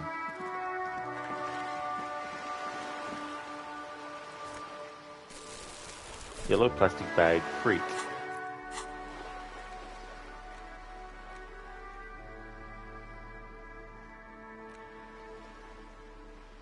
Yellow plastic bag, freak. Equip this to collect tear from the streets. This plastic bag has "freet" written on it in a dynamic, forceful manner that implies great prices. As you crack it open, a multi-gust of air flies in your face. Nice. Smells of yeast and beer. A perfect place for tear. Now just have him carry this bag around everywhere.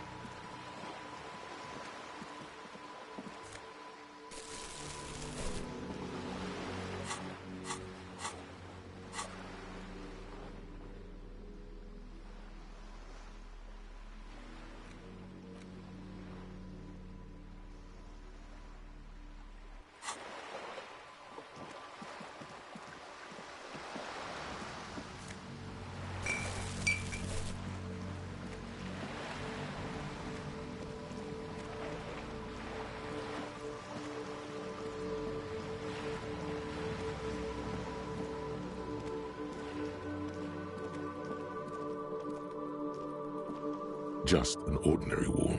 Nothing.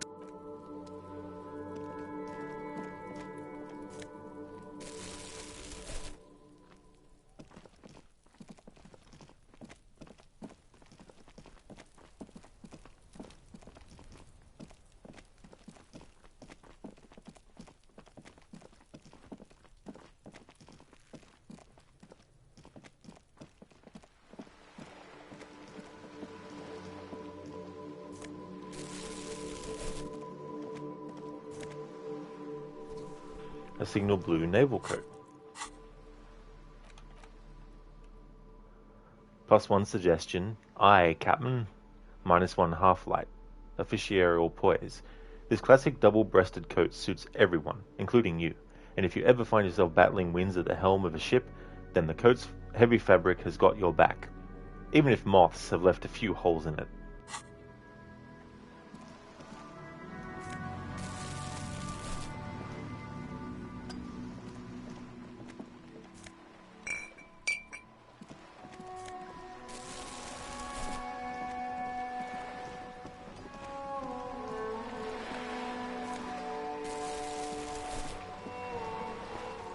You're back.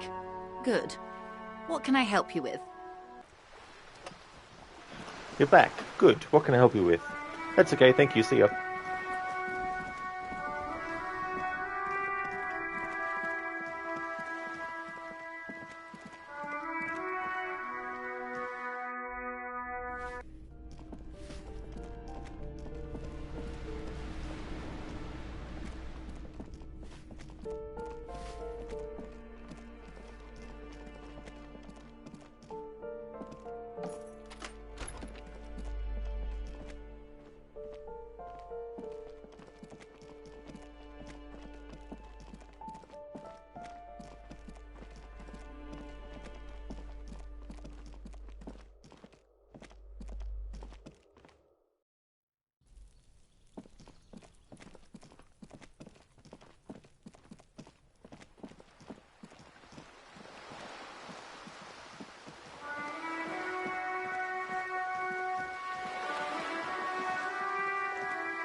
A bold slogan, Humanox, covers the truck.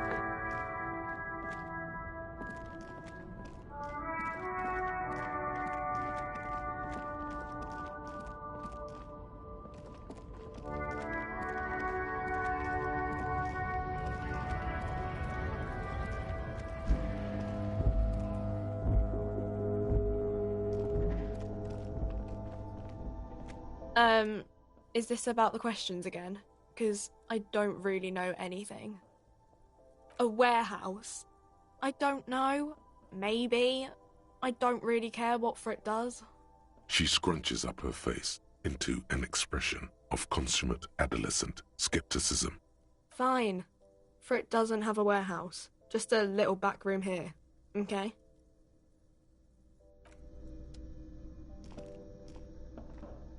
You see several packaged raincoats fill a low shelf beneath a display of croissants and juice bottles. The raincoats are transparent, except for the big Fritta slogan on the back. What is what? It's a raincoat. If you want to buy one, then it's only 4 real. The tear machine stands in the corner. A sign says, 1 bottle equals 10 cents. Your bottles clunk into the machine, and the money appears with a satisfying jingle. You're a richer man now. Do you know what you should do with that money, kiddo? You should buy more alcohol. Enter the endless cycle of consumption.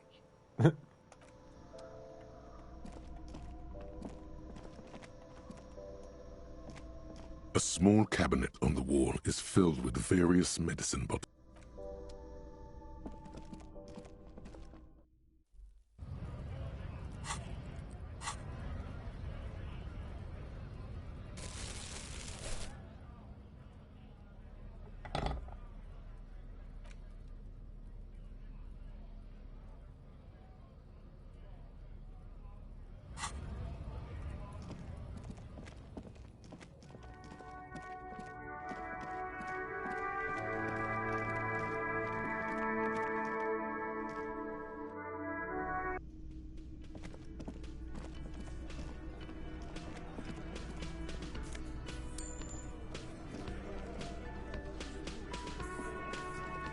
This is where you say your bed.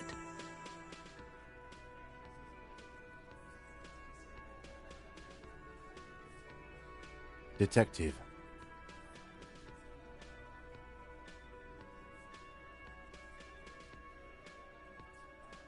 Oh, this is about him. A real looker, that one. You're sure taking your time, waiting for him to get ripe and pretty for you, huh? I don't remember asking you a goddamn thing. I feel that would be appropriate right there.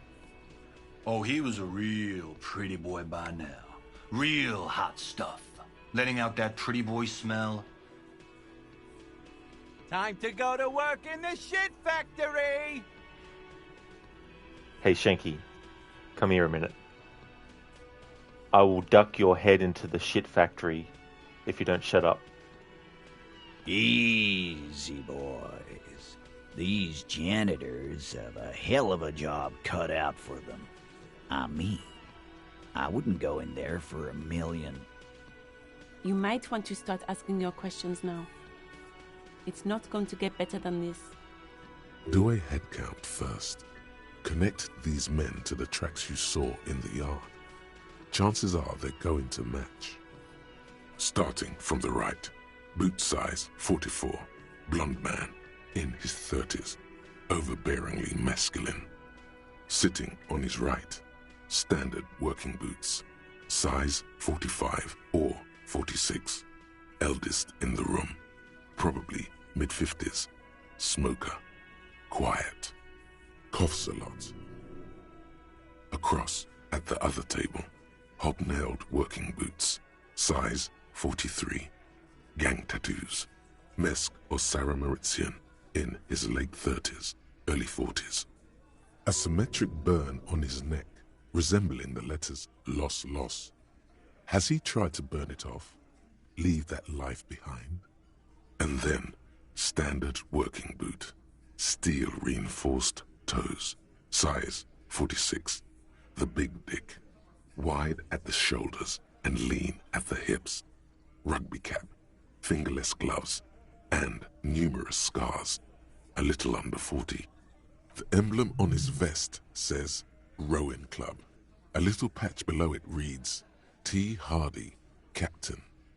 In the far corner, standard working boot, steel reinforced toes, size 44, 40-something, non-alcoholic beverage in hand. You squint. Is that a plectrum? On his neck. Forget it. It's not important. Size 41, with the light step. Not a child, after all. An older man with a rat face, mean, watery eyes, and 2 front teeth missing. If he doesn't shut up, he'll have all of his teeth missing. In the middle, heaving and wheezing. Big guy. Boot size 46. Deep marks. Probably carried the victim over. He, alone, is 130 kilos. Add the man in armor, and you could easily exceed 220. In conclusion, these 7 are the actors on the crime scene. The footprints were theirs, but there's a discrepancy. Exactly. You've stood there for about 4 seconds, not saying anything. Hit them with questions. Where's the 8th Hardy? The fuck is with you, fella? What are you talking about, madman? There's no 8th Hardy Boy. There's 7 of us and we're all here. Or what? You want to be the 8th Hardy Boy? We ain't hiring. Actually, boss, we've been talking and we think she could maybe... Shut the fuck up, Glenn! I do the talking here. Now what the fuck do you want, cop? So let me get this straight. There is an 8th Hardy Boy. It's a she, and you don't like us talking about her? That's right. We're not talking about this. This is a private Hardy Boys matter. Nothing to do with your shit. And you're not cops here. Don't go digging around if you don't want a bullet in the back of your head. I'm watching you. Good. We are all watching each other. Officer, your question.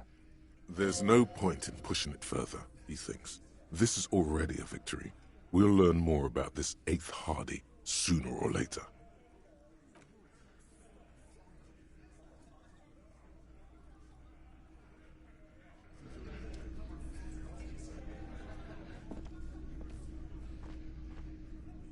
I've got nothing to say to you. Why are you wasting your time? I am not. You could be, Liz. You could be anything. You could even be a model. Even a mod? Glenn, I went to law school. I am an attorney. He's right. With a face like that, she could be on the cover of Le Debutante International. So fucking what?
Now it's turning into a kind of a snow limbo, man. What's on your mind? Your best verse? You don't even have a bad verse in here. Just tumbleweed and liquor stains. Wait, no. What are you doing? That's brutal, man. But you know, time will... No, stop. He's already mortified. That's, In the name of God, what are you doing? Yeah, I get that, and it's cool, but... Yeah, I get it. These are your rhymes. They're from your life. Doesn't matter if they're robust, they're honest. So, thanks, man. Yes, and I also thank you for stopping. We have a drug investigation to return to. How about we do that?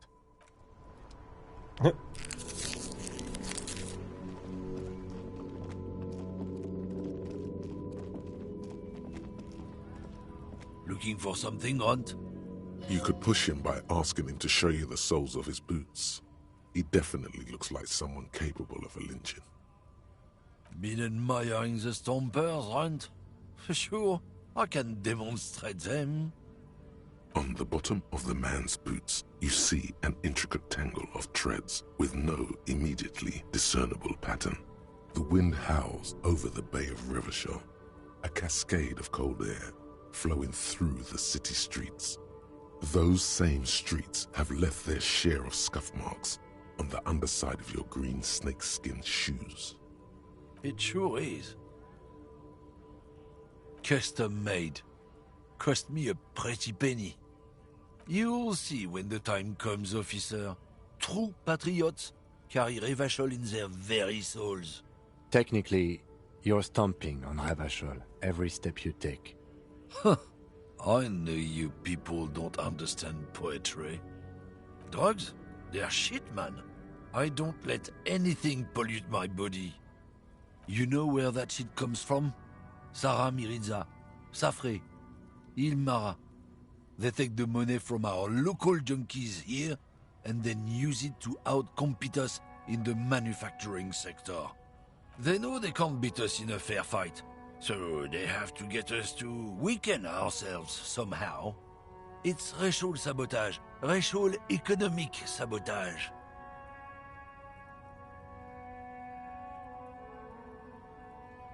Not in, not out. I'll never betray the purity of my tribe. So you're telling us that you don't know anything about drug smuggling through Terminal B? I don't know shit. And if I did, I wouldn't tell you. What do you think? I can't leave the lorry unguarded. Stuff's been getting looted lately. It's those little kips sneaking around at night. If they touch my stuff, the bosses will be on my ass like ass cancer. There was a bunch of spilled boxes in the back of a big lorry nearby. Yeah, I knew that guy. He was an honest driver who loved his country. We were having a good debate about genetics at the Wheeling in Rags when some kip boys smashed his lock and took damn near everything. Lost his fucking job over it. Since he left, I haven't had anyone to talk to. It's a fucking travesty, is what it is. Isn't it obvious? Fucking Sealang, that beady-eyed South Samaran. His little side business is a scam. I wouldn't be surprised if he was peddling drugs as well. Of course he's a lorry driver. What? He tell you he's just some simple businessman or some shit? He's selling his employer stuff after he broke the seals on his Humanox lorry. His tribe are natural liars. It's in their blood. He's your man, all right? 100%. I wouldn't be so sure about it. Not until we've heard what Sealang himself has to say. Guess so.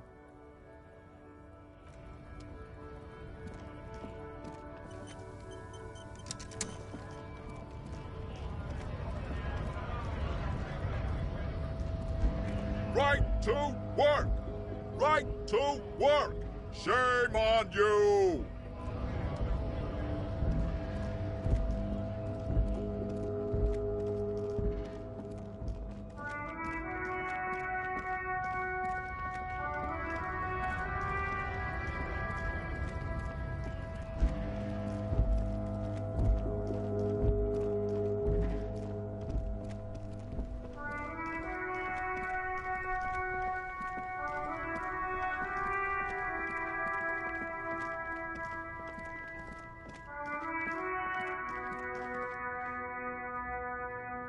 Everything's still cool here, officer. Drugs? I don't go in for that, officer. Drugs ruin lives. Unless you're into drugs, of course. In which case, drugs are excellent. Mwah! Tasty, tasty drugs. That's so cool. You investigating the local drug trade like some cool narc? But I am not a lorry driver. I am just a street vendor. I don't know anything about that. Who said that? It's the fat racist, right? I bet it's him. He has an agenda against me because I'm an immigrant who works harder than he does. He's a hater. So you admit you're a lorry driver? No, I just said I work harder and he's an asshole. Okay, maybe I'm a lorry driver too. A little. But that's not the most important thing about me. That's my day job. This is my dream. No, I just forgot. It's such a small part of my life. It's in the rear view mirror now. I'm climbing out of that hole with ingenuity.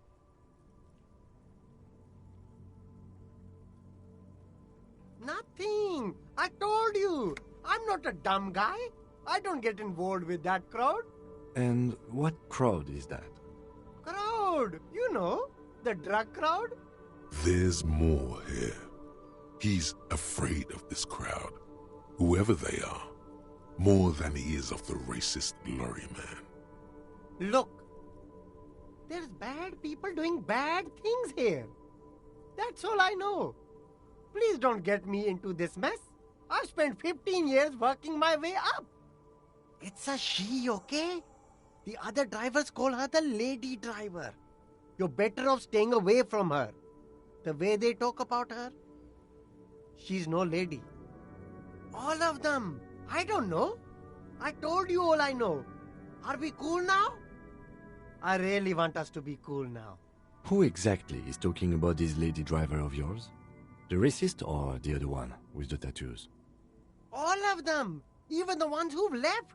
I don't hang out with them. I don't remember who has tattoos. I don't know. Maybe. If she is, I haven't gone near her. I don't get involved. I told you. It could be. She was strange. All right. I scored. Let's cap this off with a purchase. You can walk away from here with funky sunglasses, detectives. Both of you. You deserve it.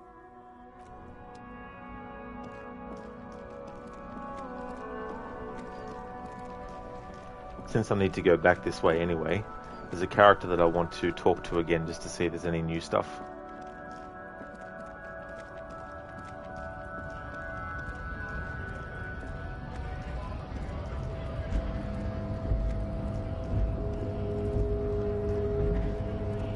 Hola, Wandering Man. How can I help you? Okay, nothing new there. Listen to this whole game as a dialogue-focused playthrough. Yeah, you're not wrong there. The original voice, the original game didn't have like fully voiced stuff. There's still some stuff that isn't voiced, but the majority in this version is voiced. But you can actually change the option in the audio to go back to the classic mode if you want. Lowman, you caught me at an opportune moment. This awful weather keeps me awake. You can entertain me with your questions. Did you just call me a lady, Jerife? I'm not that either, Jerife. I've gone too far from it all to remember what was between my legs. It doesn't work like that on the long haul. I'm only terrifying to small children and to those who used to know me, because they can no longer recognize the person I once was. The big ones, the trucks. There's no women and men there, it's all just...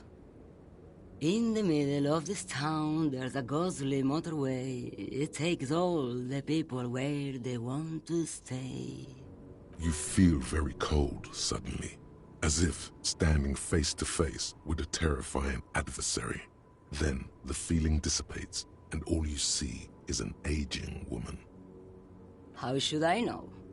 Do I look like I spend a lot of time with the other communers sniffing around when I have my movies to go to? Oh, Sim.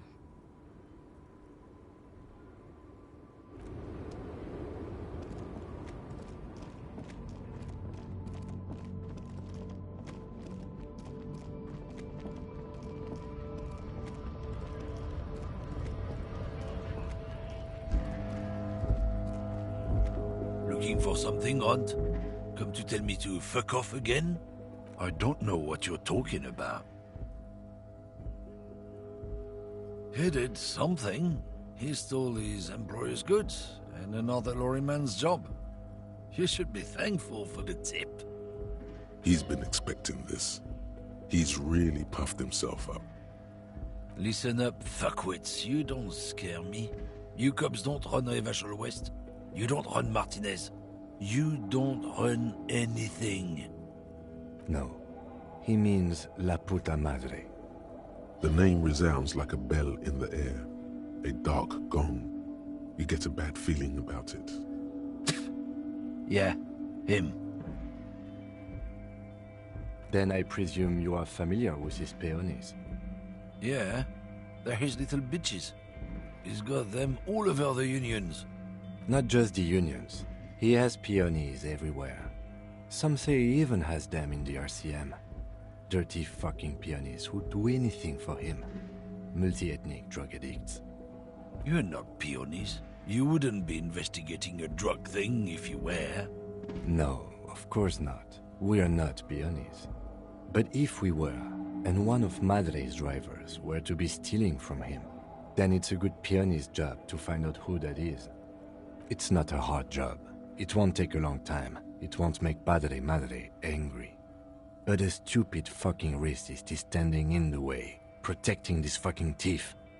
I'm not scared of you or the mob. I'm under the protection of the Lorrymen and Carters Guild.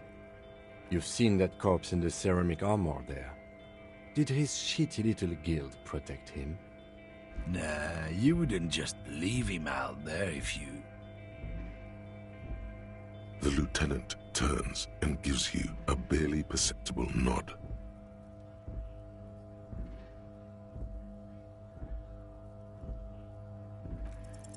Men like this only respect two things: strength and fear. Good, that check actually worked. Time to turn up the volume. Fuck you, I told you. I'm not gonna... There. His voice grows smaller as yours.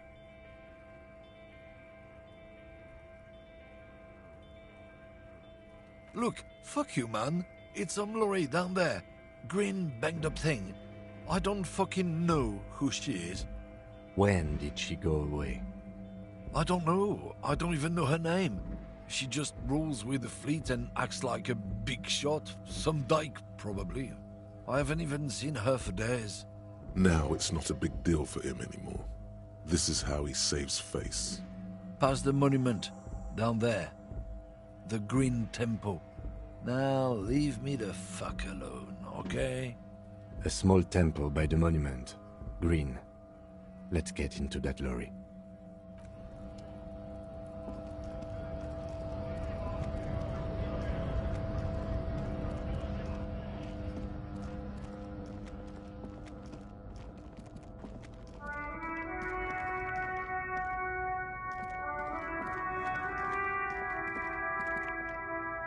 This green found, A to Z, contemporaire, is parked in the shadow of the ruins looming overhead. It's seen better days. This must be the one he told us about, unless he was lying. The glass on the side windows is tinted and covered with dust. You can barely make out the shape of a seat and two steering levers. The door is locked. The handle looks shiny, like it's recently replaced. Use the pry bar to smash the window. Open it from the inside. I don't know how good it is, but this investigation has taken long enough. We can't afford it to take any longer. Oh, well, I need to equip the tool. That would help. That might help.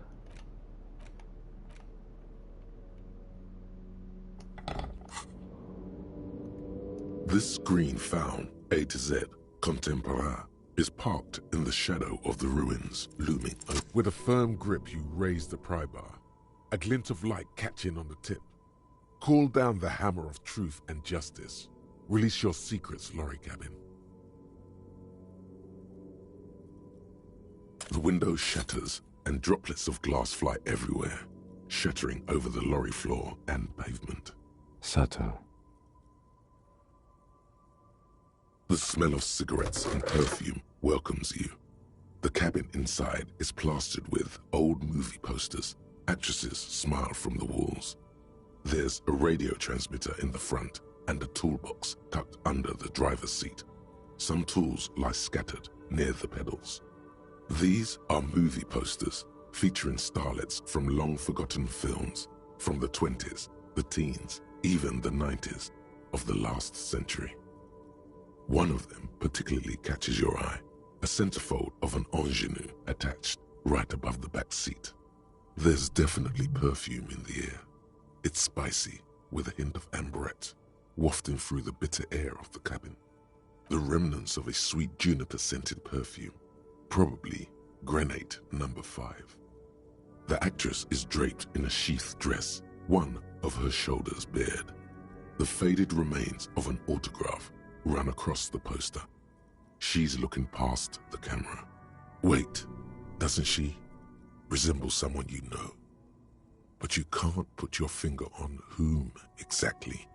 The actresses and the rear actor all smile you a warm goodbye. A radio transmitter is attached to the dashboard and a toolbox sits under the driver's seat. Looks like the frequency dial is absent. It requires a key to work, but the key has been removed, likely by the missing lady driver. Strange.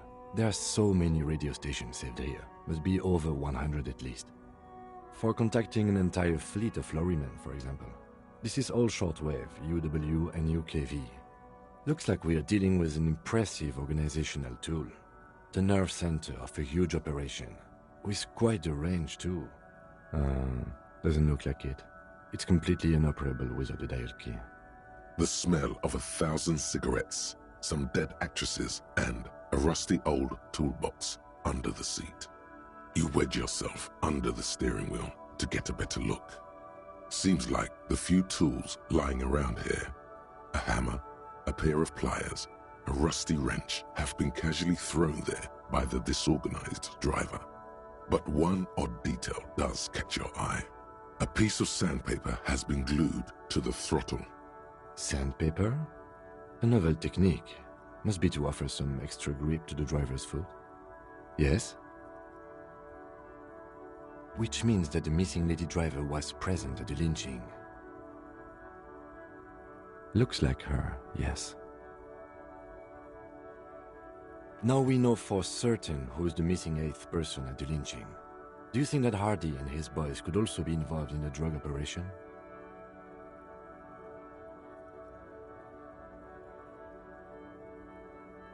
Understood. We should still go and see what Titus has got to say on the matter. Are we finished with the lorry? The movie stars are still smiling. A metallic drawer slides out from the seat. It's empty, except for a folded newspaper. It's an issue of Petit Ferique from last Wednesday. A piece of paper falls out from its pages. It looks like an article ripped out from a radio enthusiast magazine. Complex mathematical equations explain the basics of something called the Ulan frequency system. These formulas look oddly painful. Maybe it's the hangover, but they give you a headache. The Ulan frequency system? I've never heard of that before. I know of FM, AM, UKV, but... The pull-out toolbox slides back into its nest. The rest is as it was. Radio, posters, a trace of motor oil smell under all the cigarettes. A metallic drawer. The pull-out toolbox slides back. You close the rusty old lorry door. Great. I think we got everything. A word, detective? Before we return to Joyce? All right, we've finished here. Let's quickly debrief and go over what we found, so we don't do it in front of the company rep. Honestly, I'm quite worried by what we've seen so far. The evidence seems to point to a rather extensive and well-organized operation. I'm especially intrigued by that radio transmitter, particularly the sheer number of stations it can connect.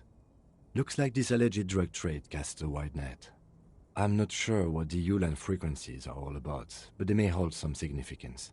Perhaps it's a better way to connect between fleets while avoiding frequency bleed, or maybe it's used to tap into RCM networks. Listening in on your calls between you and your station? A worrying prospect. And last but not least, it looks like the Hardy Boys knew this driver, as we know that she was present at the lynching. This may be the Union connection we've been searching for. The probe and the case converged, he thinks. This was quite the find. As elegant as they are, I don't think they are relevant to the drug trade. Don't be fooled. Desire always plays a role.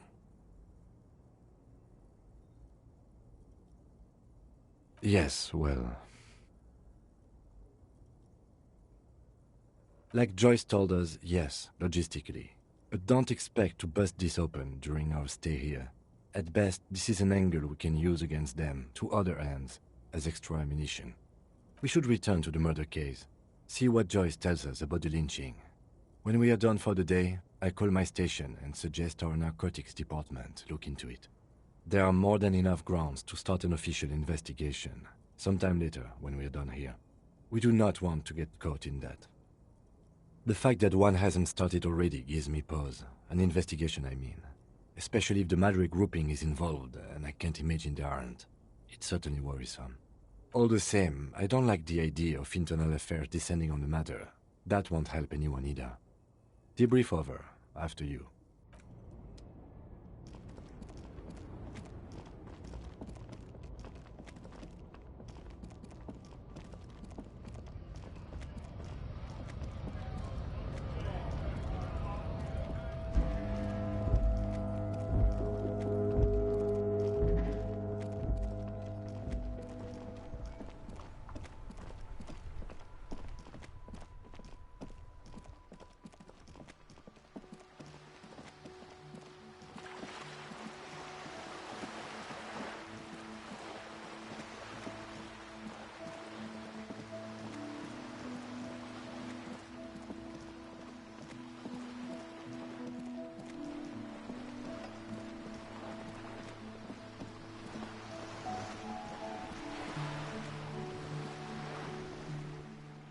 Alrighty then, this is where I'm going to call it a stream.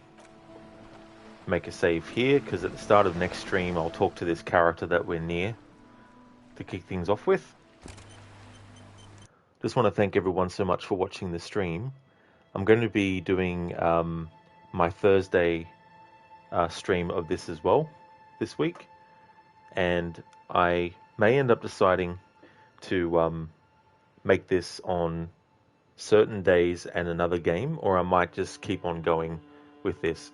And I won't really know until the end of tomorrow's stream. We'll see what I'm feeling like with this game, whether I want to just keep it Monday through to Thursday, or whether I want to maybe make it different days. But I'll definitely think about it, so that if I do get to the end of tomorrow's stream and I do feel like splitting up this game with another game across those days, Monday to Thursday, then at least I will know by the end of the stream what I would be doing, which other game I would be doing as well. But it could all just be keep it Monday through to Thursday as well. But I'm really enjoying this game. There's so much content to it. I'm not looking to do like a full completionist playthrough of it, but there's definitely a lot of things to it as well. So I'll just basically keep going where it takes me, and if there's things that I ultimately miss, then that's fine, in terms of like side stuff and things like that. But 8-hour stream, so I did a lot of story today, and I'm assuming there's quite a few more days in game left as well. But thank you everyone for watching. I really do appreciate it. We're going to go and raid Crocodiles, who's playing Assassin's Creed Revelations. I hope that everyone has a good one. Before I go though, just want to give some shout outs.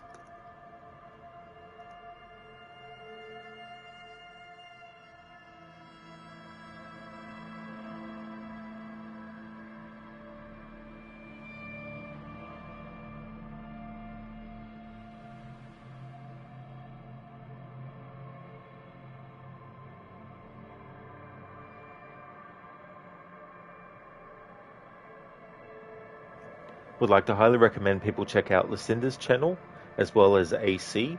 Lucinda is playing through the Assassin's Creed series, currently on Assassin's Creed Odyssey.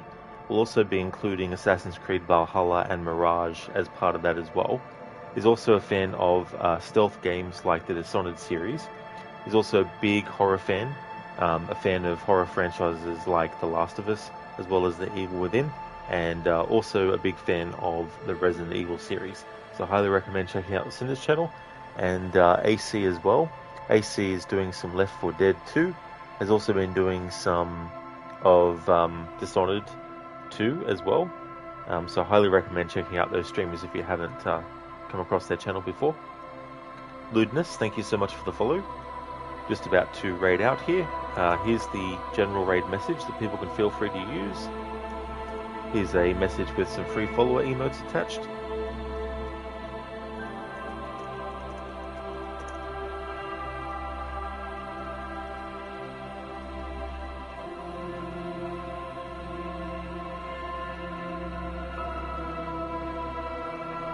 And here's also a raid message for subscribers.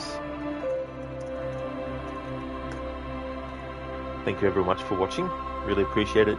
If you see me streaming this again, then you know it's become Thursday for me in Australia. Hope everyone has a good one. Until next time.